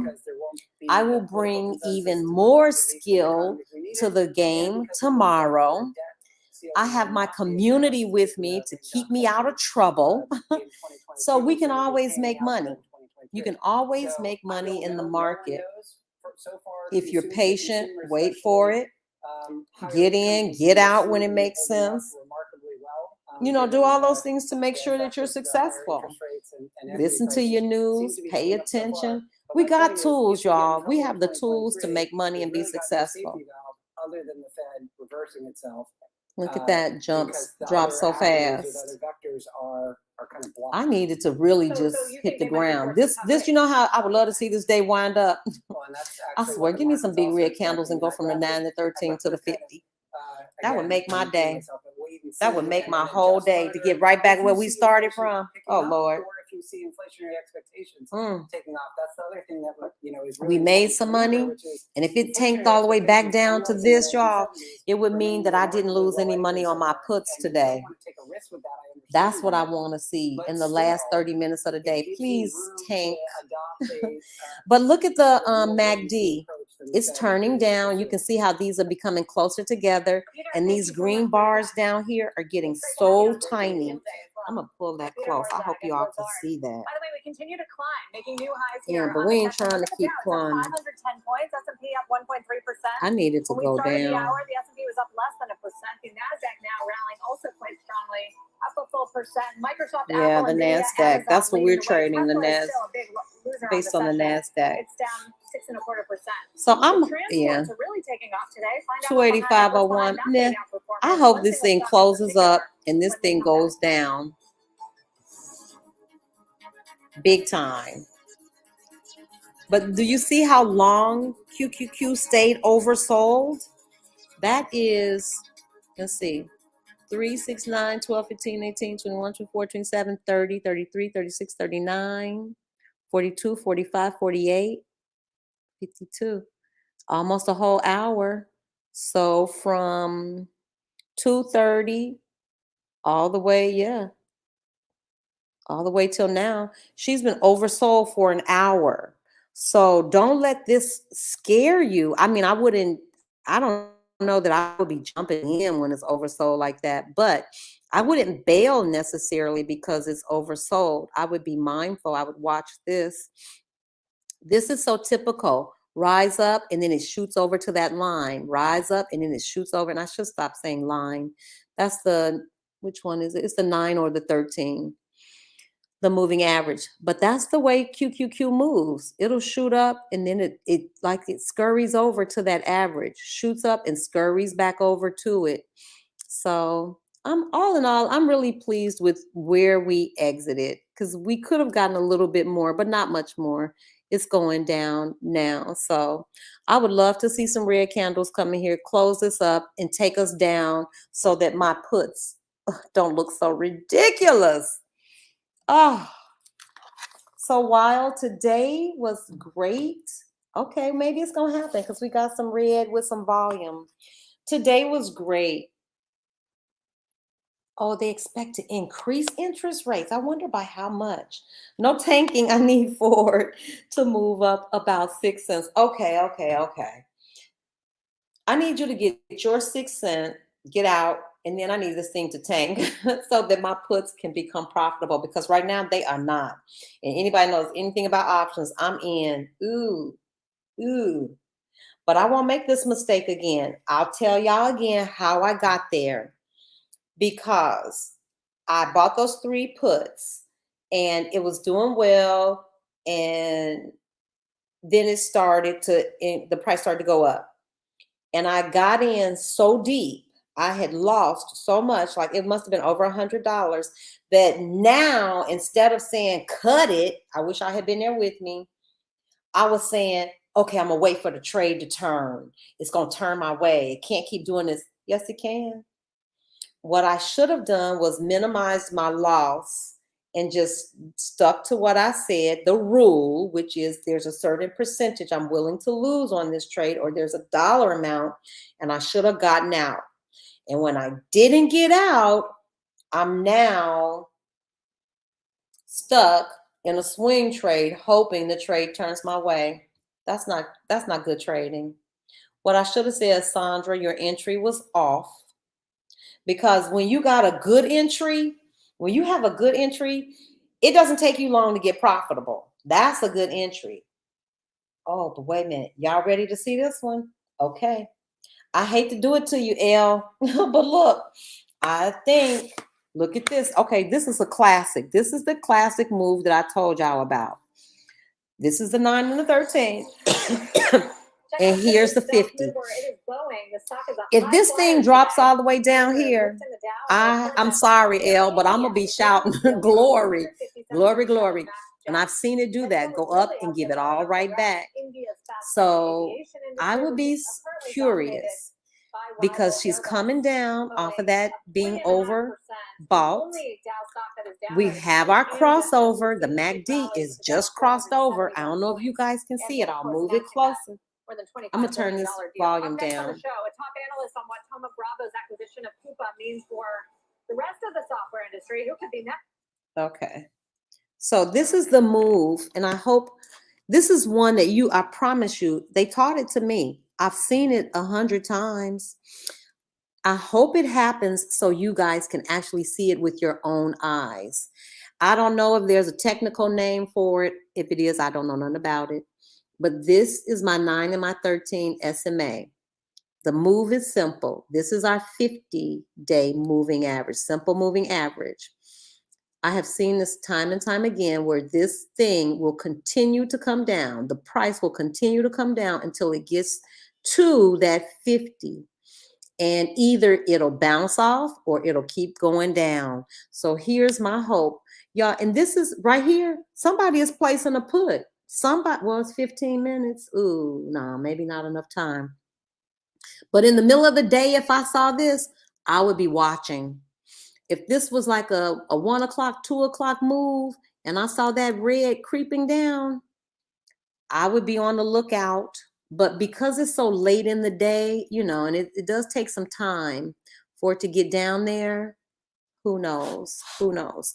But that's a legitimate setup when you see that, and I call it looks like a cherry. I've seen it so many times where you have an inverted hammer. You guys know what an inverted hammer is. The wick is at the top.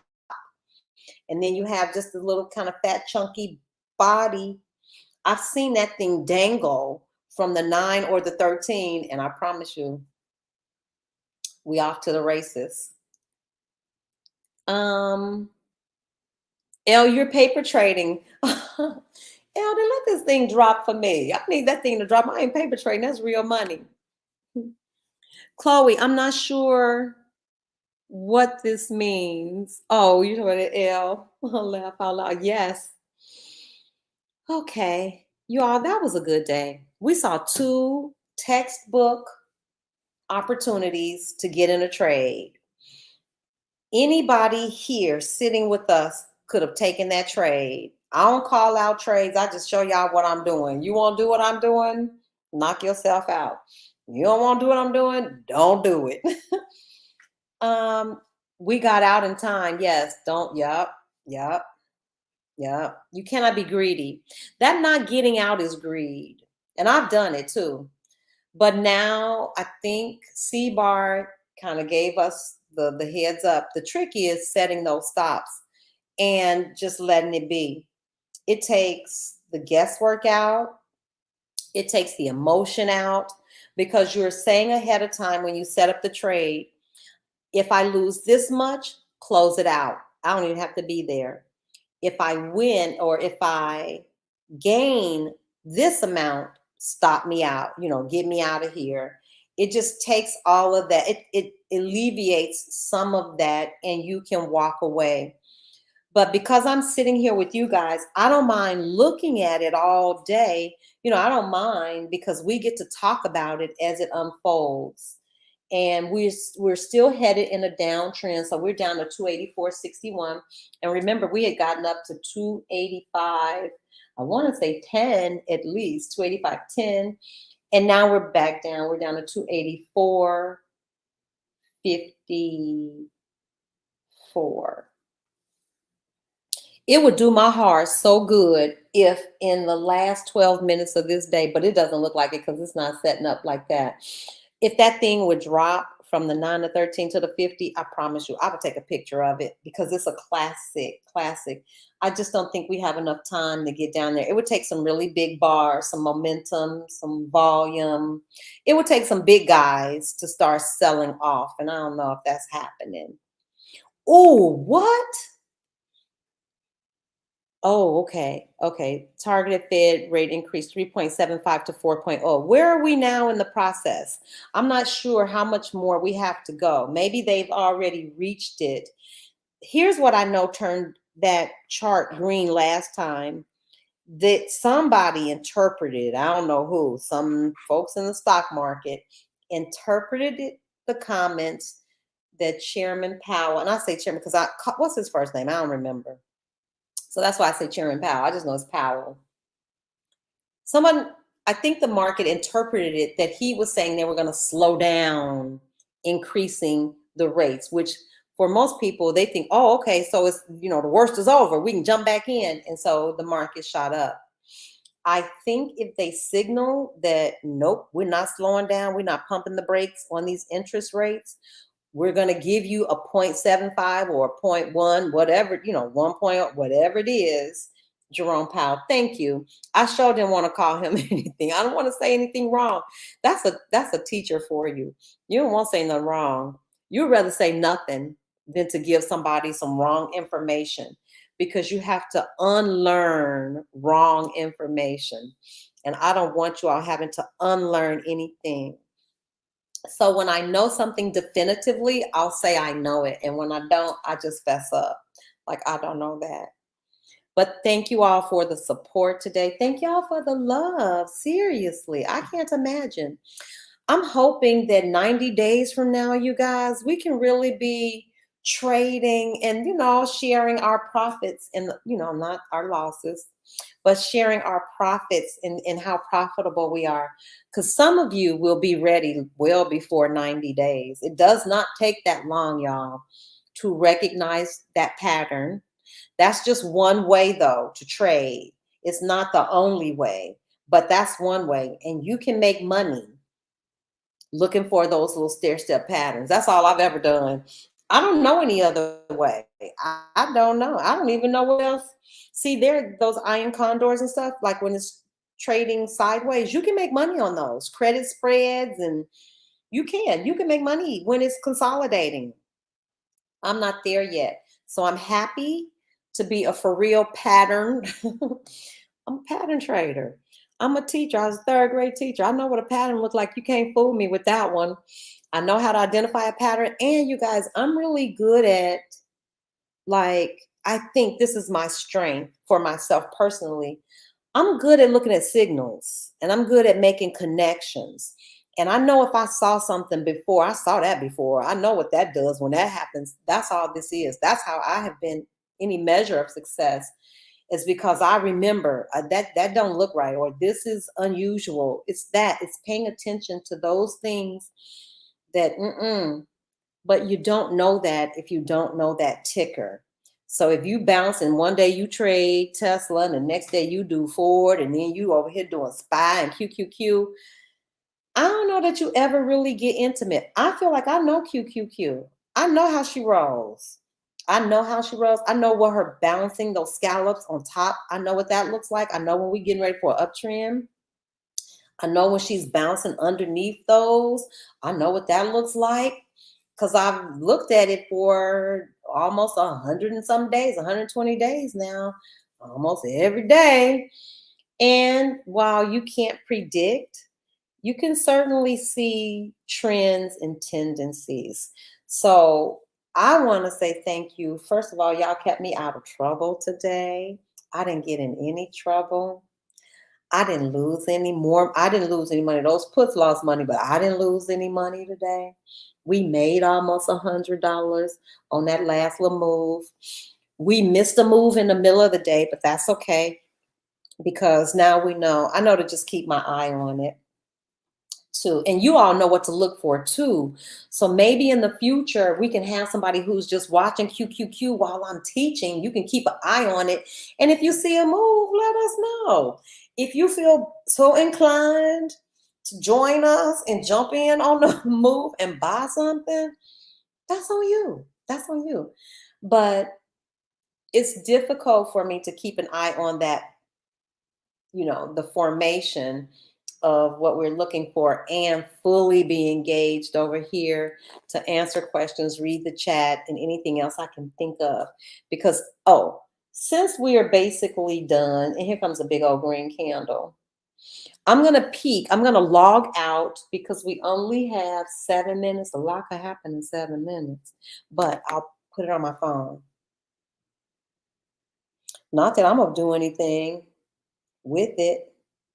Wow, y'all look at QQQ. Whoop. Can you see it? Whoop, whoop, whoop. This is the worst computer. Sorry, y'all. This is my old computer. There we go. But look what she did. Consolidate all day. We waited all day. And then finally, at the end of the day, she did the little shoot up move that I'm so grateful for. But I'm going to log out and go take a peek at our community portfolio, because I would expect that our calls should have done great today and the puts should have done horrible. So let's just see if we made any money. C-Bar, thank you. C-Bar says, thank you for the community. We need to spread the word about these opportunities. Yes, we do. Please like, please subscribe, please share. C-Bar, I'm not sure if you have subscribed, but hit the like button. Hit the subscribe button. It doesn't cost you all a thing. It's a tiny thing, but it means the world to me. I'm trying to get to 1,000 subscribers. And really what I'm trying to not get to 1,000 subscribers, y'all, I'm trying to get to 1,000 people. And y'all know I'm a little partial, but I don't hurt if they're women. It doesn't hurt if they're people of color. And it doesn't hurt if they, are retired. I want anybody who could use this information. Please, please, please spread the word. We're here just learning together. It's no pressure. We're here learning together. You don't have to know the answers. I love what C-Bar says. Keep it simple. Learn your stock index, rinse and repeat. That's it. That's it. And you all, you know what else? Scale up. Once we get it, once you know what you're looking for, instead of buying one contract, now you buy 3. Once you get confident that I know that when I see it. I'm not there yet, you guys. I would say I'm maybe 60%. It's so much more for me to learn. Maybe not even 60. I might be 40% of the way. But if I can make money at 40% of the knowledge I think I need to really be successful, come on, we could do this together. We can do it together. And I have to be careful because this is on the internet and it's recorded. I do not give stock advice. I am not licensed to give stock advice. I don't do any of that. That's why this is a learning community. We are here together, learning and sharing. You can say anything you want in that chat as long as it's respectful. This is where we come to learn. But if you can profit while we're learning, who's stopping you? It won't be me. I'm not stopping you. Anybody could have jumped in that trade if you wanted to. Okay, so what I'm going to do now is go over to paper money and look real quickly before we go.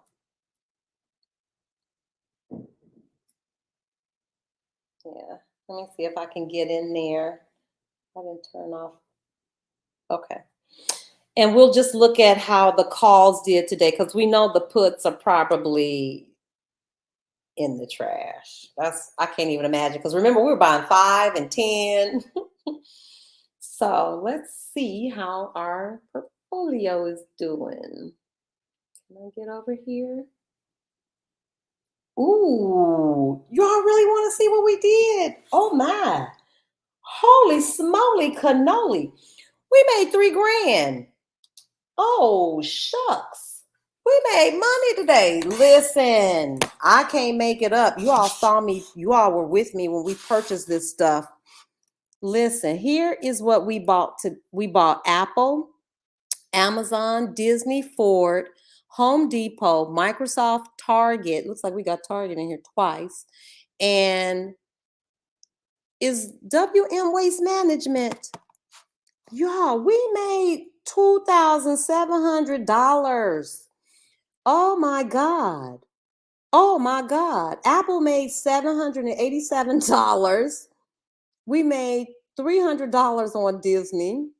We made $130 on Ford. We made the most money on Home Depot. We made $1,400 on Home Depot. Microsoft, we made $187. You see them still ticking. We made $1,500 on Target, but we lost money on Target too. So that must have been calls and puts. Yeah, we had calls and puts, and they made almost the same. Our calls for Target made $1,150. Our puts lost $1,160. We made $25 on waste management.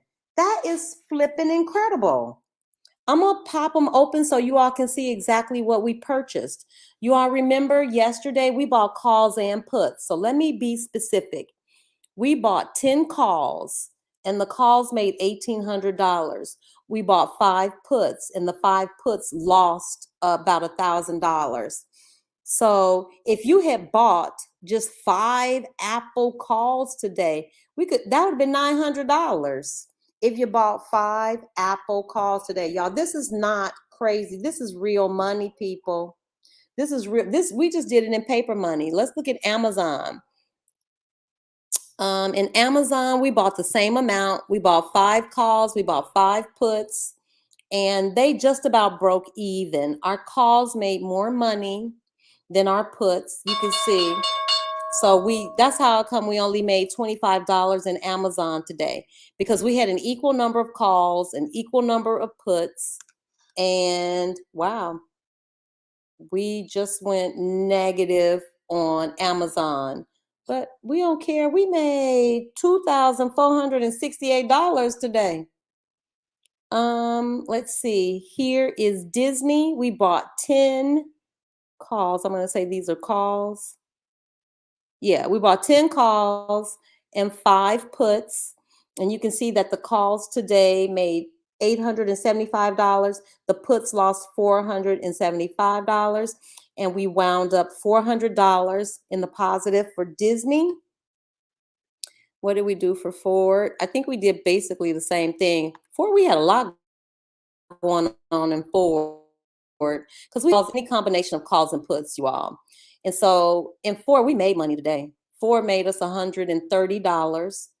We made $200. Oh my goodness. Oh, I see. These were all of our calls, and we lost $132 on those puts. We had 5 puts. We had 12 calls, and that's how we came out positive. Home Depot was the real winner, and that's amazing. For Home Depot, we had 5 calls, 5 puts, and the calls made $3,600. Now, y'all, okay, y'all gonna really get me to talking. And we had our puts. The puts lost $2,000, so we came out $1,300 on top. I don't know about you all, but I say get with your family, get with your friends. If you can't afford, I don't know. This is how I see it with me and my children. They might not be able to afford to buy 5 calls or 5 puts. But if we work together, if we pool our money together, why couldn't me and my 2 children buy 5 calls? We split the proceeds. You all, I see so much room for upside and growth. We didn't even get through Microsoft. Microsoft, we made $212. We had 5 calls and 5 puts. The calls made $2,300. The puts lost $2,100.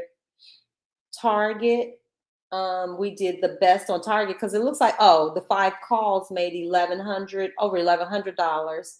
Then we had 5 puts. So yeah, we kind of broke even on Target. And Waste Management, same thing. We had calls and puts. So we lost $25 on Waste Management. But even at the end of the day today, we're up $2,468. There you have it, folks. There you have it. That's it for today. Market has closed. Thank you, guys. Thank you, Elle. Thank you, Marilyn. Thank you, Chloe. Thank you, C-Bar. Thank you, Bumpy. Who else was in here with us today? Marilyn. I know I said Marilyn. Did I miss anybody? Thank you, guys. I'll be back. Oh, Tony. Tony was new today. I think that was Tony's first time with us. Boys and girls, guys and dolls, I will see you guys tomorrow, same station, and we'll check in on our community portfolio to see how we're doing. And we'll see, maybe we'll trade forward tomorrow. We'll see what happens. All right, folks, I'm out. See you guys tomorrow. Bye, everybody. Happy trading. Y'all have a good one. Bye, Miss Vice. Thank you for coming. See y'all. Bye, everybody. Bye, Chloe.